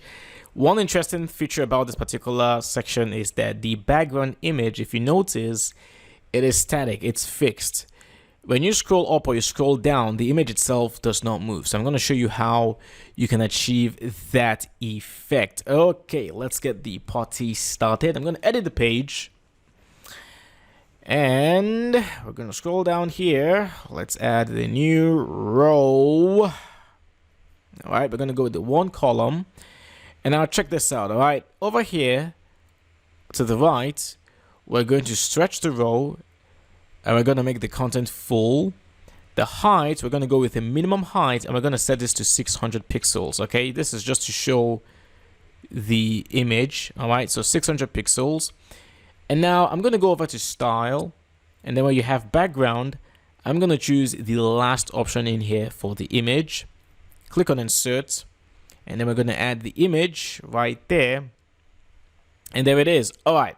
Few things to change in here. The background position. This is useful when you're trying to focus on a particular part of your image. So for example, if I went to center top, you can see the image shifted a little bit. If I go to right top, it's shifted. Left top is shifted. Left center, you can see right now it's shifting. So it all depends if there's a particular area of the photograph that you want WordPress to focus on. I'm just going to go with default. All right. Background attachment, we're going to go with fixed. So this will ensure that the background never moves. The image never moves. Background repeat, no repeats. So we're not going to repeat the image at all. And then for the background size, you can go with default or you can go with cover. We'll see how it goes. Right now, I'm just going to keep it on default. And then we'll see how it looks like on the front end. And that's pretty much it. All right. The next thing we'll have to do right now is to add the actual text. Summaries here, blah, blah, blah, blah, blah. Let me bring this back and show you something. See, the thing is, the text right here, it looks like it's in the center. Well, it is actually in the center of the row, right? There are a few ways how we could achieve this particular kind of structure where you have the content right there in the middle. I'm going to show you a very interesting method of achieving this. Okay, now normally I could come in here right now, add block, and then add my paragraph. I can align to the center, add patterns and so on, but instead we're gonna add a row again. So we're adding a row inside of a row, and now we're gonna go with the 2-column structure. Okay, and now it's gonna be inside our first row, where we're going to add the text and the button for the shopping page. So check this out. All right, I'm going to click on add block in here, go to browse all. Now the happy add-ons, they have this particular very interesting block called TP paragraph. It's the one right here. So I'm going to copy that and paste it right there. Now let's just do some things real quick. Okay, I'm going to click on the text, and I actually have some lorem ipsum text which I'm going to paste, because the default text here, no human technology can replace nature's technology, blah blah blah blah blah. It just doesn't match the it doesn't match what we're selling. So I'm gonna go ahead and remove the dummy text and paste my own dummy text there instead. This one should be better. All right, and then for the title, we're going to change that one to Summer is here. All right, we can make that one an H2 as well. Let's make some changes to the style. So for the text color, we want to change this one to white. Okay, so FFF. And then we can also make it just a little bit big as well. Right now it's a little bit too small, so we're gonna go with 18 pixels. I honestly haven't tried this. Let's go with 16 pixels first. Okay, 16 pixels for the text. And then for the actual title itself, we're gonna click in there, go to typography. We're gonna make this one obviously a little bit bigger, so we'll go with the traditional 30 pixels. Okay, summary is here. And then we want to add the green color. All right, so title and then title color. Let me quickly grab the value of the green color from the other website right here. Okay, I'm gonna click in here. So the value, if you're interested, is 20df12. Okay. And then last but not least, we're going to add the button for the shop now. So right here, just below the paragraph text, we're going to click inside, add the TP button. And of course, we're going to come in here and say /shop. Oh, doesn't have to be in capital letters. So just shop. Okay. And then we'll change the text to shop now. Shop now. And then same thing, layout. We'll keep it on the left. Icon. We don't want the icon, none. Let's come down here to style. Okay. For the background itself, let's go with the background color. We'll go with this shade of red. All right. So E41A1A. I'm going to click inside to copy it because right now when we hover on the button, you can see it changes and I don't want there to be any change whatsoever. Okay, so we'll copy this value of the color and then we'll go over to hover and then we'll go to background color and then we'll simply come in here and then paste that one as well. And then of course the text color will be white as well. So FFF.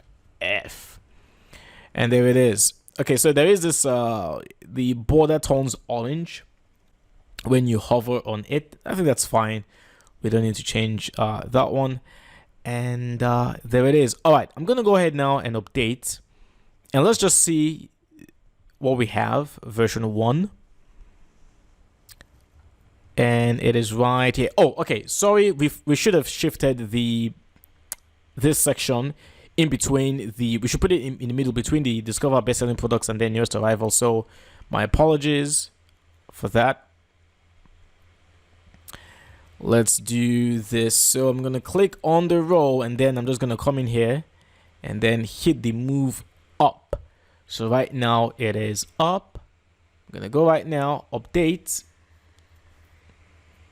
and let's view the page.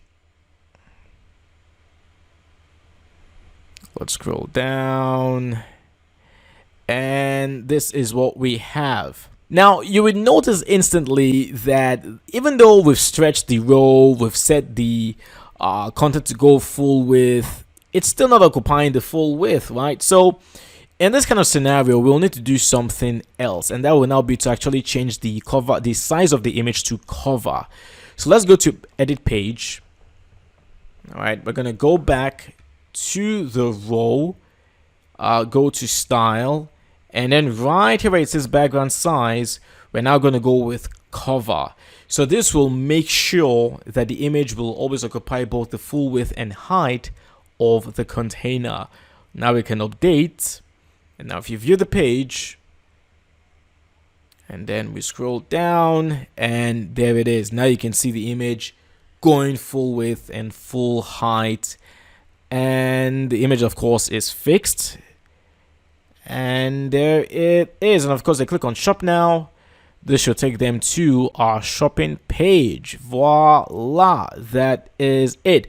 Now, before I round up, I just wanted to confirm that I wanted to make this style a little bit different, where unlike the first version, you can see right here, the text goes right there in the middle of the row. I wanted the text to be a bit more confined and have a bit more room for the model to appear. I think this looks much better. You don't want any text kind of like overlapping the model, the image of the model. And that's why I went with the 2 columns. So basically right now as it is, the second column is going to be completely empty. Okay, we're not going to add anything in here. You can see right here, it is empty. And if you wanted to maybe extend the width of the first column, because right now it's 50%, you can always do so. You see this white circle button right there, you click in there, and then you can stretch that just a little bit. And as you're doing so, right here on the right, you can see the column width also increasing as well. So that's just something to keep in mind if you wanted to do that. Thank you so much for watching, and of course, I will see you in the next class. Welcome back. So let's continue with building the home page. Welcome to part 4. And the next thing we're going to add would be the banner or the section for the privacy and policy. Let me show you what I'm talking about. It's the one right here. So this is basically us trying to reassure our customers that we value their privacy. We will never share the data with third parties and so on. But we're going to make an improvement, all right? Right now, accountability, transparency, security, these are not clickable. They're just static text, all right? We're going to improve these by making them accordions. So basically, when you click on accountability, some text will pop up just below accountability, talking about the accountability aspects of our business. And then the same would apply with transparency and security. So this is going to be a massive improvement. Let me show you how we're going to do that. Let's edit the page. And of course, we're going to add ourselves the brand new row. We're going to go with the TP row, 2-column layout. And let's just make some changes real quick to the rows itself. Right here where you have style, I'm going to go with background, and we're going to go with the background color. 1, 2, 3. Let's do it again. 1, 2, 3, 4, 5, 6. All right, so the black background, and inside of the first block, we're going to add a new element or a new block called the TP accordion. It's literally the very first element you're going to find, TP accordion. I'm going to click in there, and by default, you will get 2, accordion 1, accordion 2. I'm going to close accordion 2 and just leave accordion 1. We're going to style accordion 1, and then we will duplicate it. So I'm going to click on accordion 1 right here, change the title to capital letters, accountability.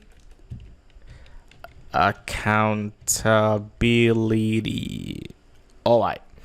And then of course you've got content type, like do you want to go with the content, or would you like to use a reusable block? We're just going to go with content, okay? And we will also stick with the dummy content. All right, so we'll keep that one, and there it is. All right, we're going to head over now to style. Now for the typography, we're going to make the size a little bit big at about 20 pixels. Okay. And then still on the typography, for the color right here, we're going to go with white because we have it a black background. So FFF.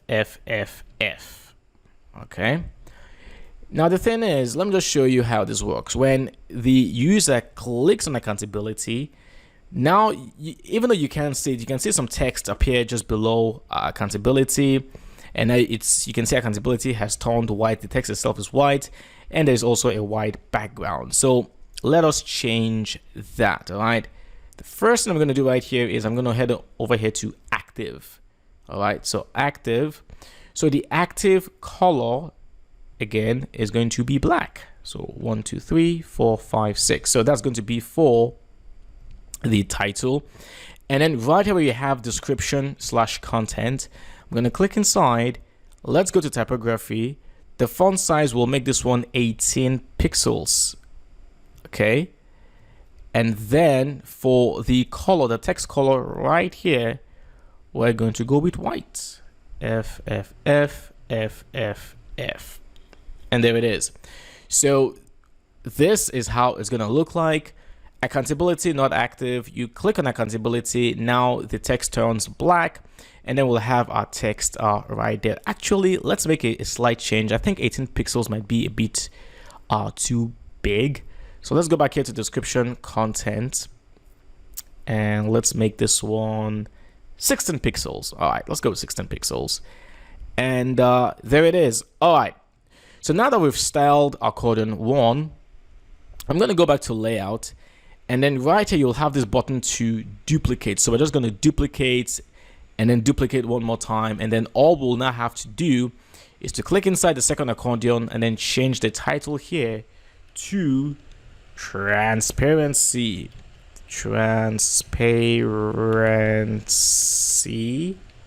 And of course, obviously, if this was a real site, we'll also edit the description as well.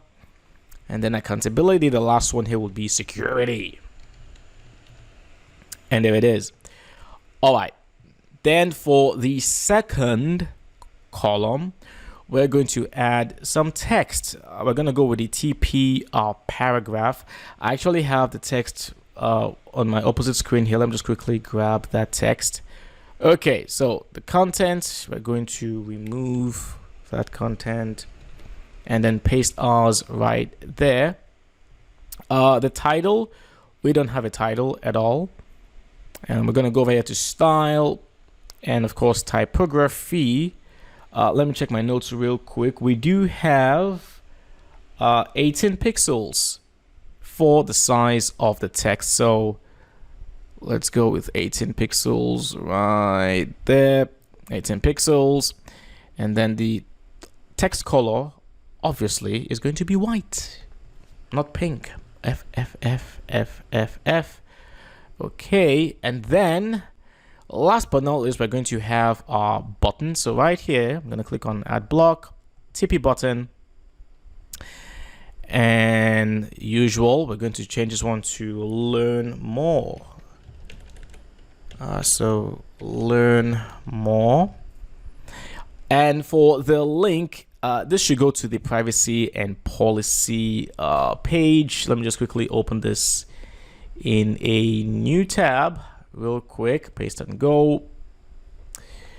Let's come down here. So let's go with the terms and conditions page. I'm going to grab the URL right here, copy, go back in here, and then paste the link right there. Okay, so learn more. And then icon, well, we don't want any icon at all. And there it is. We're going to come down here to style.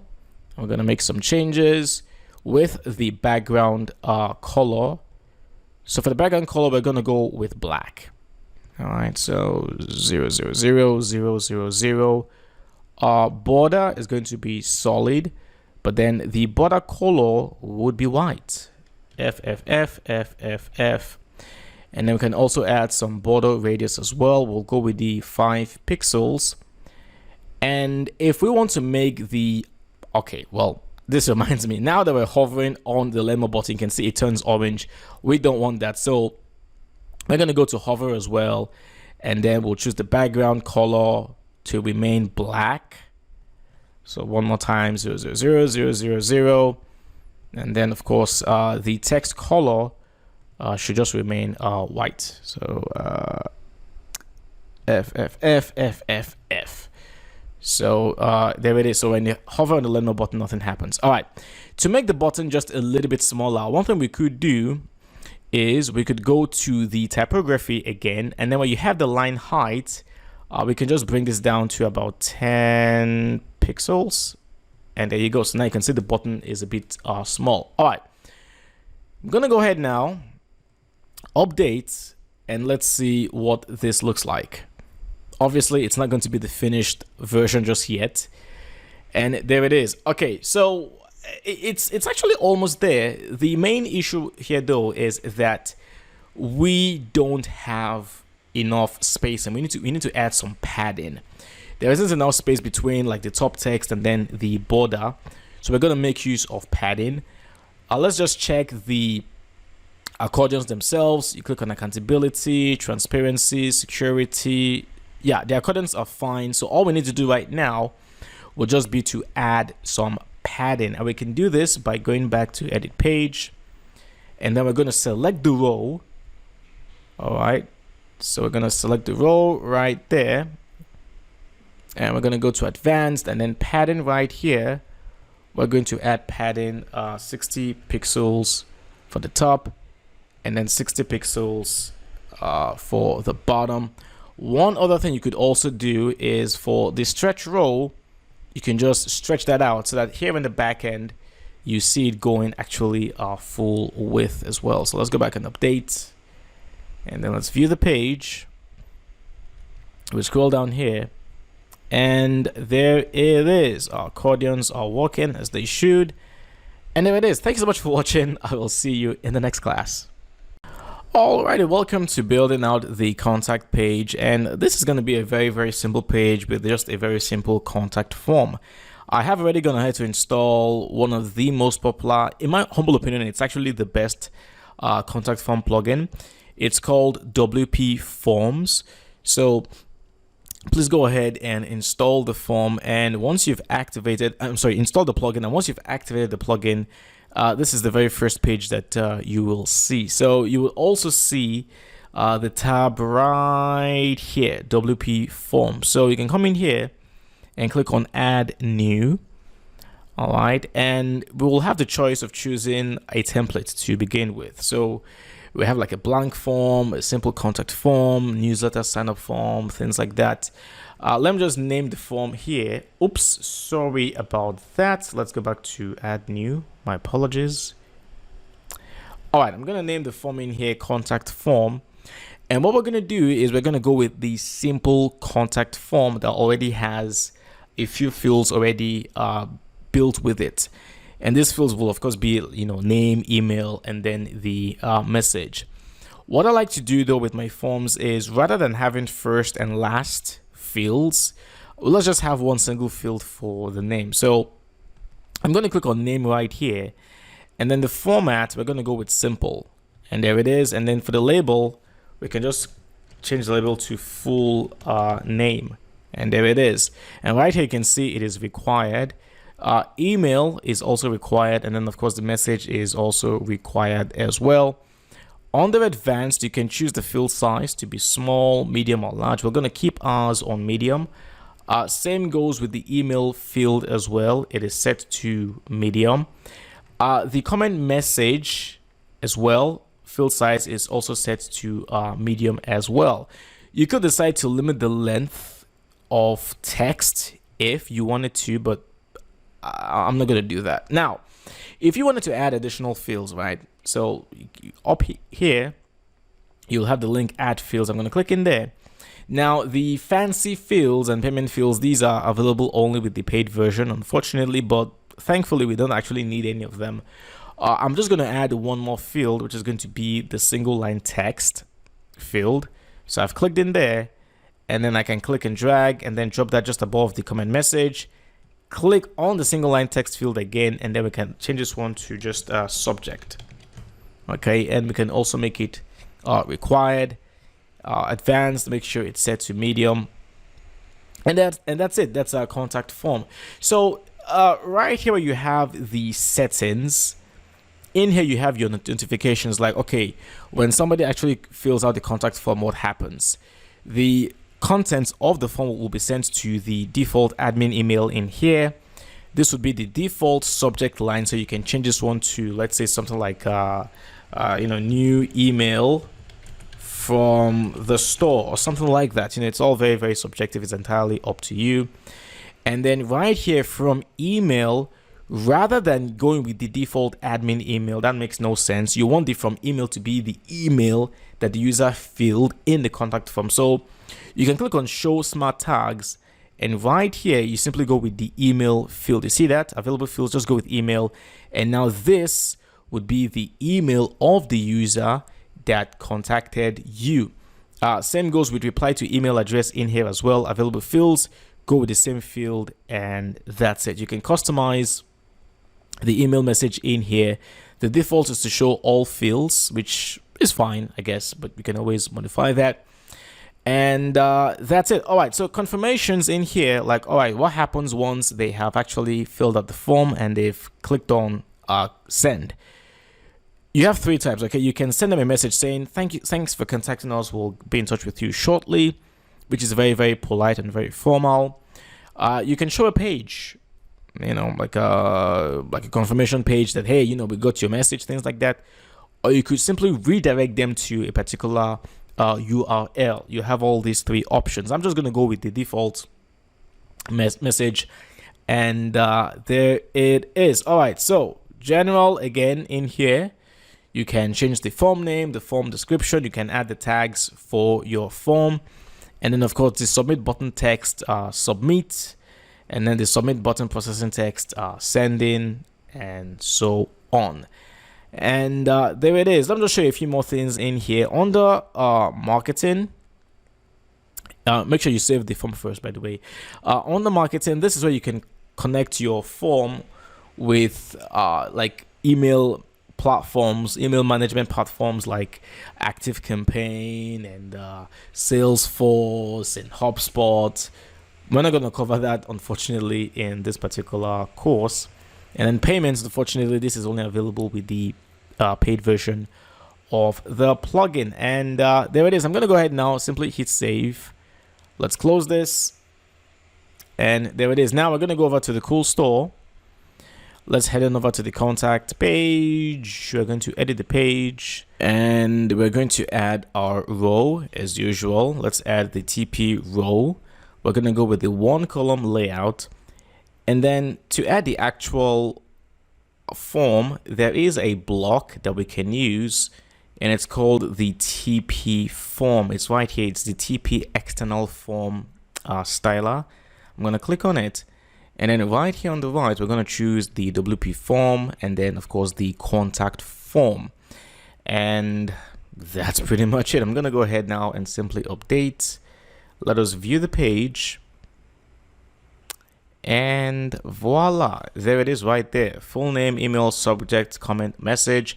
Now, I know that the message box is a lot wider than the ones for the full name, email, subject.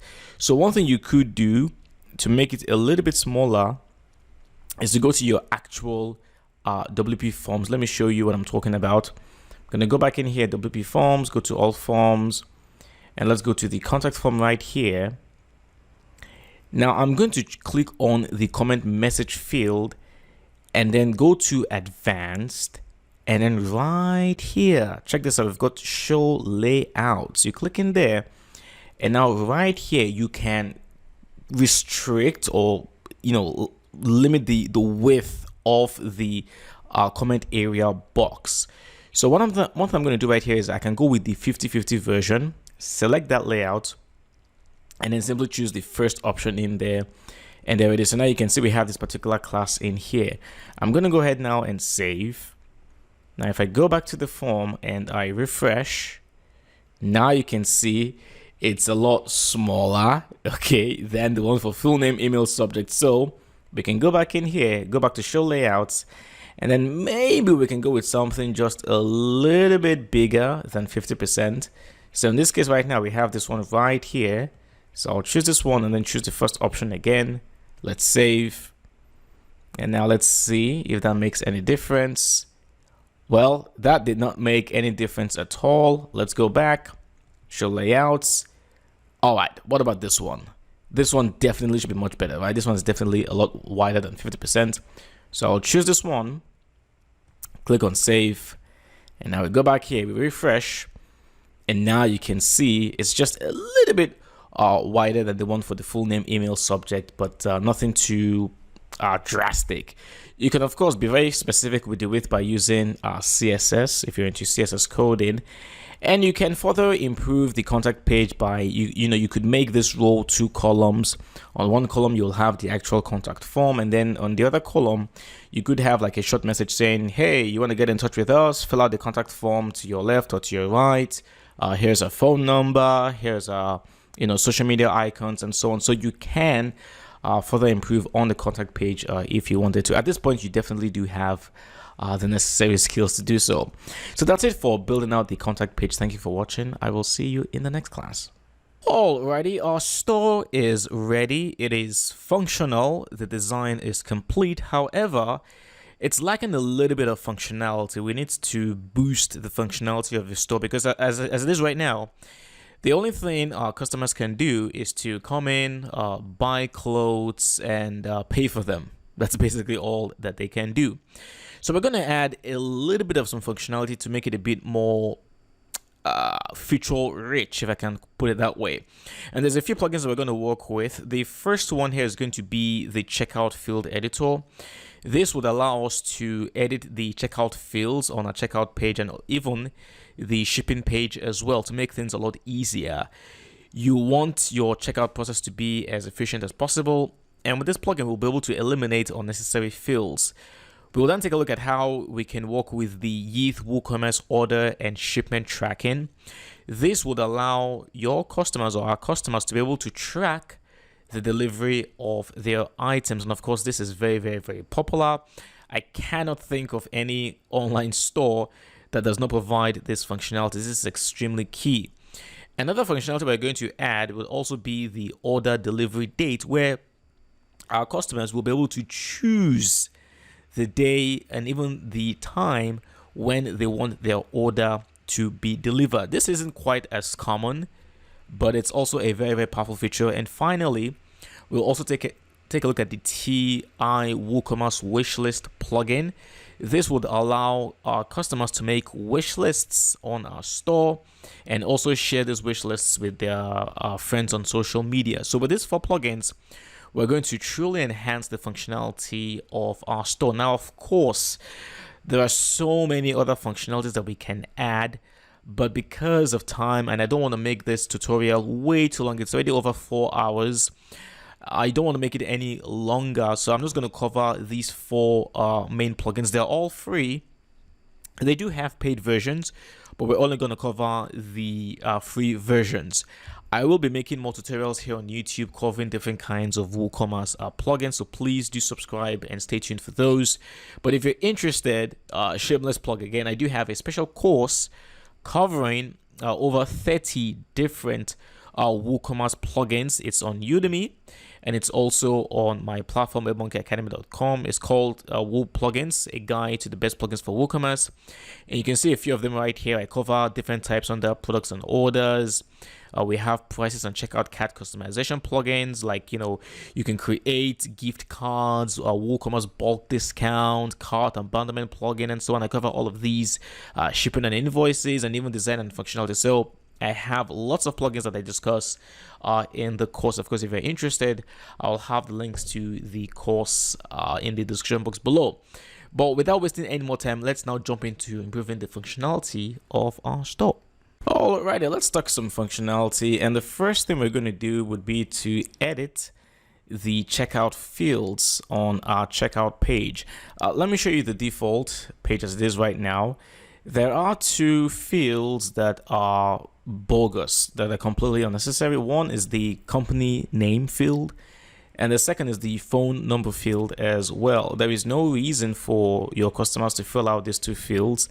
And even in under certain circumstances, maybe you are only shipping to people within the United States. Maybe you're based in US, you're only shipping to customers within US. Then you're not going to need country region. And maybe you're building another website that sells only digital products that you're not going to ship. Then basically the shipping fields will make no sense at all. And even like the street address, the town, city, state, and all that will be completely unnecessary. So there is a plugin we can use to customize these fields, and it's called the Checkout Field Editor by Theme High. There is a paid version of the plugin that gives you a lot more options, obviously. We're going to work with the free version, which is good enough. I think we can accomplish what we want to accomplish by making use of the free version. So I have already installed the plugin. When you do the same, when you activate the plugin, come down here to WooCommerce, you will see checkout form right there. You simply click in there, and then from here you can now begin to edit out the fields. All right, so right here you can see we have billing company. I'm going to check it, and then I'll also check the phone field right there, and then we can simply just remove those fields so they're gone. You could also choose to disable the field and then maybe re-enable it later for certain purposes. But it's really not just about deleting fields or customizing the current fields that exist. You can also add your own fields as well. You can come in here and click on add field, and then you can choose the type. Maybe for some reason you wanted to ask for the age of your customers or their sex, maybe they're male or female, things like that.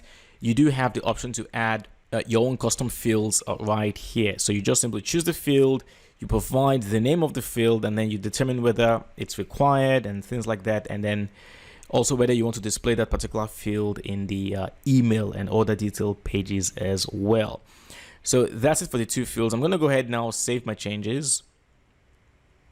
All right, and the same goes for the shipping fields as well. You click in there, and over here as well, again, you can remove shipping company. I mean, we really don't need that. So I'm going to go ahead and remove that field. And of course, you can also add specific fields that you want for your shipping page. And then you also have the additional fields in here. Like you can customize the order notes, you can add your own placeholder, things like that, and so on. All right, under advanced settings, there isn't really that much to change in here, but you can do things like, enable the label override for address fields, and you can enable a placeholder override for address fields as well. It's all subjective. There is no, right or wrong option in here. Premium features, of course, you will have to pay to get these, but then right here, you will have 17 custom checkout field types. You would be able to display fields conditionally. So maybe, for example, depending on what the customer fills in as their country, there might be new fields that will pop up like, okay, what area of the country are you in, or things like that. Basically, you have options to display fields conditionally, and other features. You can read more about them. You can even try the demo if you wanted to. All right, we're gonna go ahead now and let's bring back the other page right here. So remember, we've removed the company and phone number fields. Let's refresh this page. And right, so now you can see we no longer have the company field or the phone number field. Those are gone. So that's how to customize the checkout page. And let me just also mention that you really want to make it as easy as possible for your customers to check out. The more fields they have to fill in, then the more likely they might just give up and go elsewhere. So you really want to make the checkout process as seamless and as easy as possible. And one of the best ways is, of course, by limiting the number of fields that your customers have to provide for their billing details as well as their shipping details as well. Only go with the fields that are absolutely necessary. Thank you for watching. I will see you in the next class. The next functionality we're going to add would be the feature where customers can actually choose the date that they want their products to be delivered to them. And I honestly wish this was a feature that a lot more stores actually offered their customers. We do have the plugin right here called Order Delivery Date for WooCommerce by Tyke Softwares. There is also a paid version. We're going to work with the free version because it actually is a quite powerful plugin. I have already installed and I've activated the plugin, and when you do the same, you will see the link to the plugin right here, Order Delivery Date. There are quite a few things we need to set up first before we can begin using the plugin. The first thing we'll do right here is, of course, to enable the delivery date capture on the checkout page. So on the checkout page, the customers can choose when they want their product or the orders to be delivered. We have delivery days. I'm going to remove Sunday and Saturday. So let's say we only deliver Mondays to Fridays, okay? And then we also have the minimum delivery time in hours. So basically, what is the minimum amount of hours we need on our site to prepare the delivery for the customer?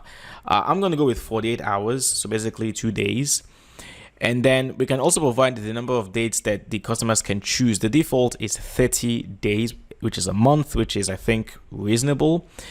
And then mandatory field. Do you want to make it mandatory for your customers to choose when they want their product to be delivered?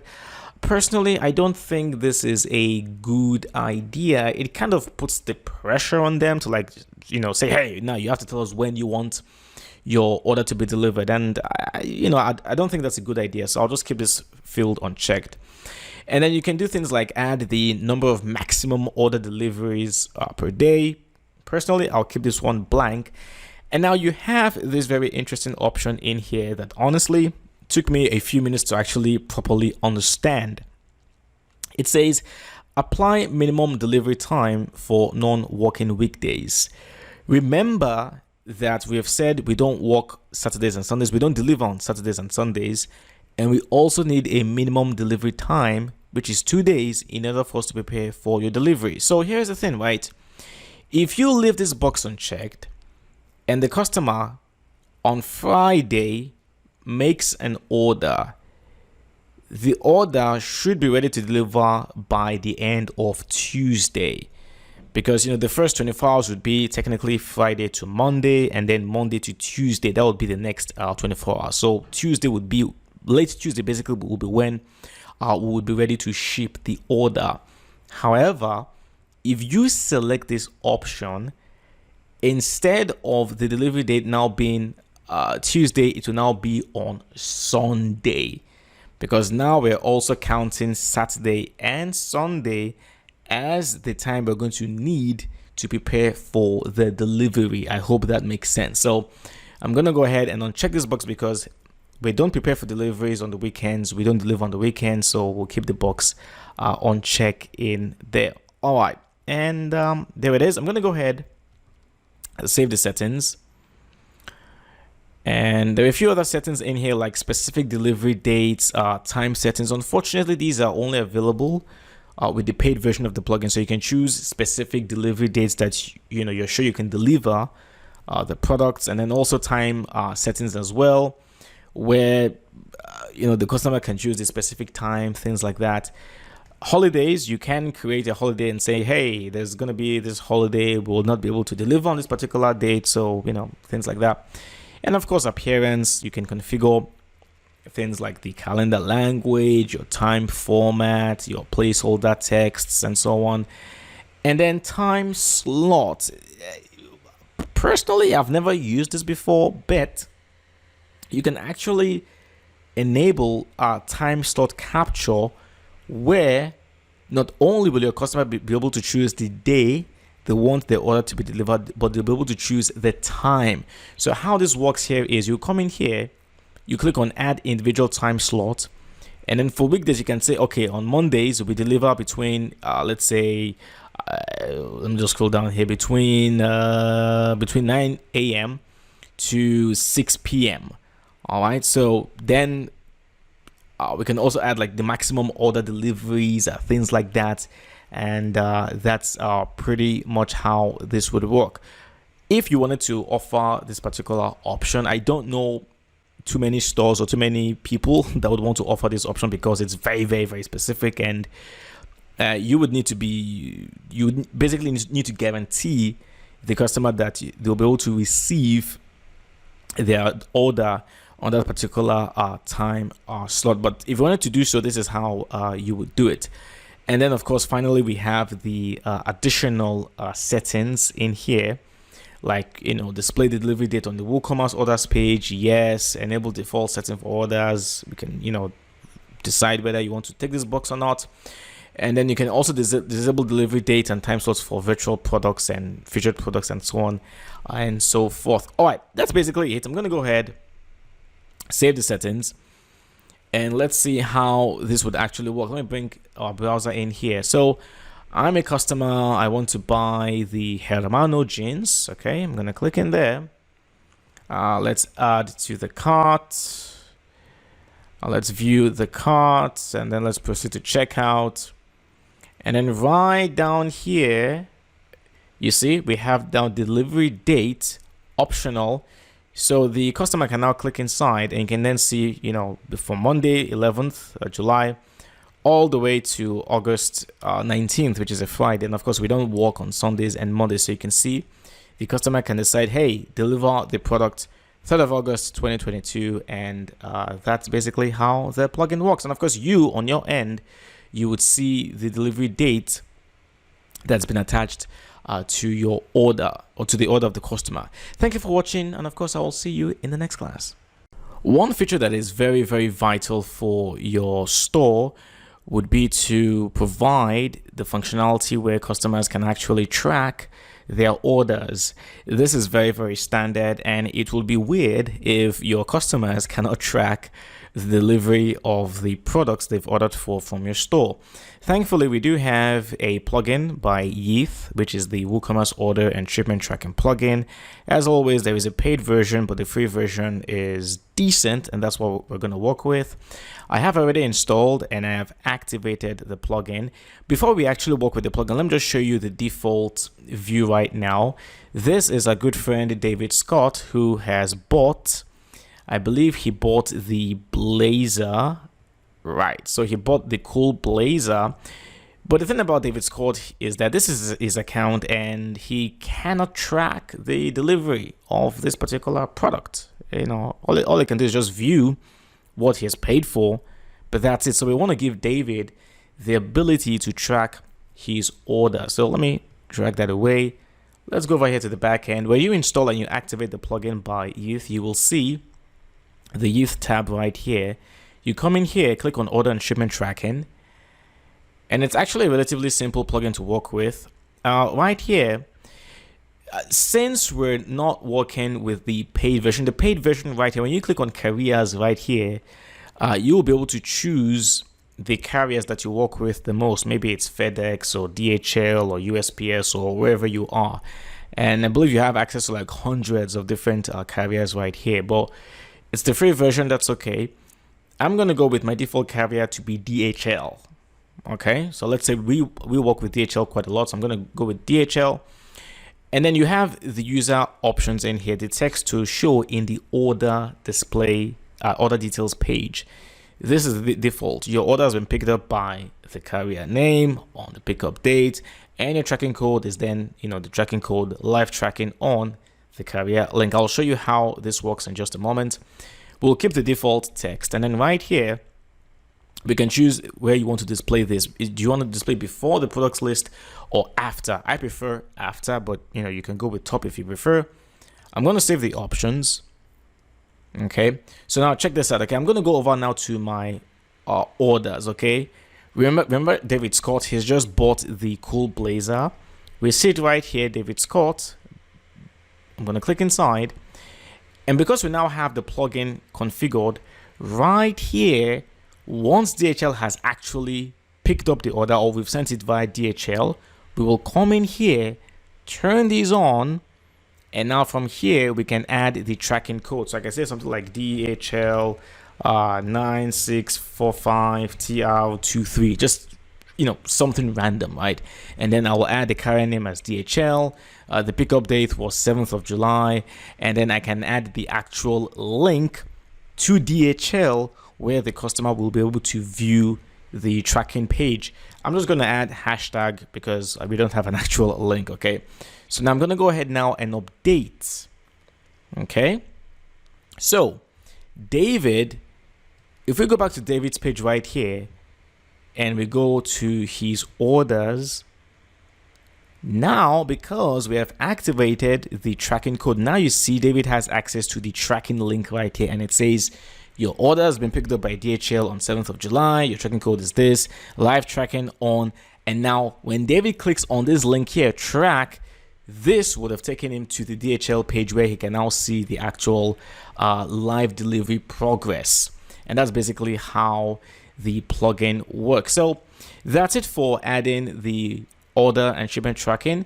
Let's talk about the next functionality, and that's going to be the ability for our customers to create wish lists. Now, this is a very, very popular feature you would find on just about every store, and it's very, very useful because there are many times when a customer might like a product that you have on your store, but maybe at the time they can't afford it. So what they'll typically do is they will create a wish list, and then later on in the future, once they've made some money, once they've won the lottery, they can come back to your store, go to the wish list, and then buy the product. Or they can simply share their wish list with their friends on social media, hoping that one of them might buy the product for them. We're going to make use of this plugin called the TI WooCommerce Wishlist plugin by Template Invaders. That's a very, very interesting name. All right, I have installed and I've activated the plugin. Now you will see most likely this welcome message asking you to use the setup wizard. Let's go. We're not going to go. Instead, I'm going to click on not right now, and instead go to the WordPress backend. You will see the link to the plugin right here, TI Wishlist. Just go to General Settings, and there's quite a few things in here to set. First of all, you see this shortcode right here. I am going to grab that shortcode real quick. Okay, just copy that shortcode and then you can paste it somewhere. We're going to use this shortcode to create the wishlist page. So when I scroll down here, you have the default wishlist name. Let's just call this one my wishlist. Okay, I think we can change the default name to something more descriptive. Now, wishlist page by default, the plugin actually should create a page for you called Wishlist. I don't see it down here in my drop down because I've actually worked with this plugin before on this same site and I ended up deleting that page. That's why the plugin hasn't recreated the page. But if this is the first time you're working with the plugin, you should see Wishlist down here. Just choose Wishlist. I will go ahead and create the page separately myself, so don't worry about that. Now, require login. Yes, we want users who are logged in to be able to create wish lists. It doesn't make any sense for people with guest accounts to just come to our store and start creating wish lists. So we'll turn that on. Redirect to login page, no. Show link to wishlist in my account, yes. Remove product from wishlist if added to cart, yes as well.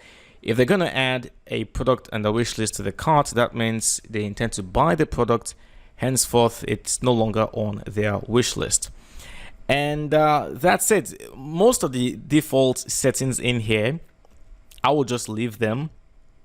You have the button position. Where would you like to display the add to wish list button? I prefer the after add to cart button, but you can do it after the summary or before the add to cart. Is entirely up to you. You can customize the wishlist icon and the button text. You have all these options right down here, and personally I won't change anything in here at all. I'll leave everything as they are, and that's it. I'm going to go ahead now and save my settings. Okay, and I'm going to come down here right now to pages, and I'm going to add a new page. Again, if this is the first time you're working with the plugin should have created the wishlist page for you. So just simply go to that wishlist page, and we're going to paste the shortcode that we copied. So check this out. Okay, I'm going to click in here, and as usual, let's just add our TP row, one column, and then inside we're going to search for shortcode. This is the shortcode block, and I'm just going to paste the shortcode right there. This shortcode, by the way, is the default Gutenberg shortcode block, and that's it. I'm going to go ahead now and publish this page. In your own case, you'll be updating the page. So let me now go back to the settings, TI wishlist, general settings, and I'll just set the wishlist page to now wishlist. Okay, just make it official, basically. Save this. And now I'm going to go to the style options. I'm not going to change anything in here, but just wanted to let you know you have option of choosing the theme style, or you can go with the template custom CSS and then paste your CSS code in here. You also have integrations. This is a bit beyond the scope of this course, but I wanted you to know that you can integrate this particular plugin with, like, WooCommerce gift cards, automate Woo, advanced product fields, and so on and so forth. It really is a very, very fantastic plugin, and that is it. Okay, let's see how this would work. I'm going to bring my separate browser right here, and we're still with our good friend David right here. So right now you can see on the product page we cannot add this to the wish list. I will refresh the page right now, and now you see the link right here that says add to wish list, and of course it's after the add to cart button. I click in there, and now it says, hey, do you want to view the wish list? Sure, let's view our wish list. And now this will take us to the view wish list page, and it's right here. And of course, if I now decide to now add to the cart, automatically it will now redirect, add the item to the cart, and it now say, okay, your wish list is currently empty. We can now view the cart to then proceed to buy the product. Alternatively, let me just quickly do this real quick. I'm going to empty the cart. Let me show you something else. Let's go back to the shop page, and let's add the Lorex watch. Yes, let's add this one to our wish list. All right, I'm just going to close. I'm not going to view the wish list, and now I'm just going to click on my account. And remember, we wanted our customers to be able to see their wish lists from their account. You'll see the link right here, wish list. You click in there, and of course now you can see David can now view his wish list, and that's basically how the plugin works. So that's it. Thank you for watching the video, and of course, I will see you in the next class. Well, there it is, guys. We've come to the end of today's tutorial here on YouTube, and I hope you've enjoyed learning how to build yourself an online store by making use of WooCommerce. If you have any questions, comments, put them down in the comment section below. I'll do my best to answer as many of them as soon as I possibly can. And again, if you'd like to support me, support what I'm doing here on the channel, and if you're interested, I do have my online course on both Udemy and on WebMonkey Academy platform. I'll have the links in the box below as well. If you enjoyed the video, please do give it a thumbs up, share the video with anyone who may feel might benefit from it. My name is Alex. It's been a pleasure teaching you how to make use of WooCommerce to build yourself an online store. Thank you so much, and I'll see you next time. Cheers.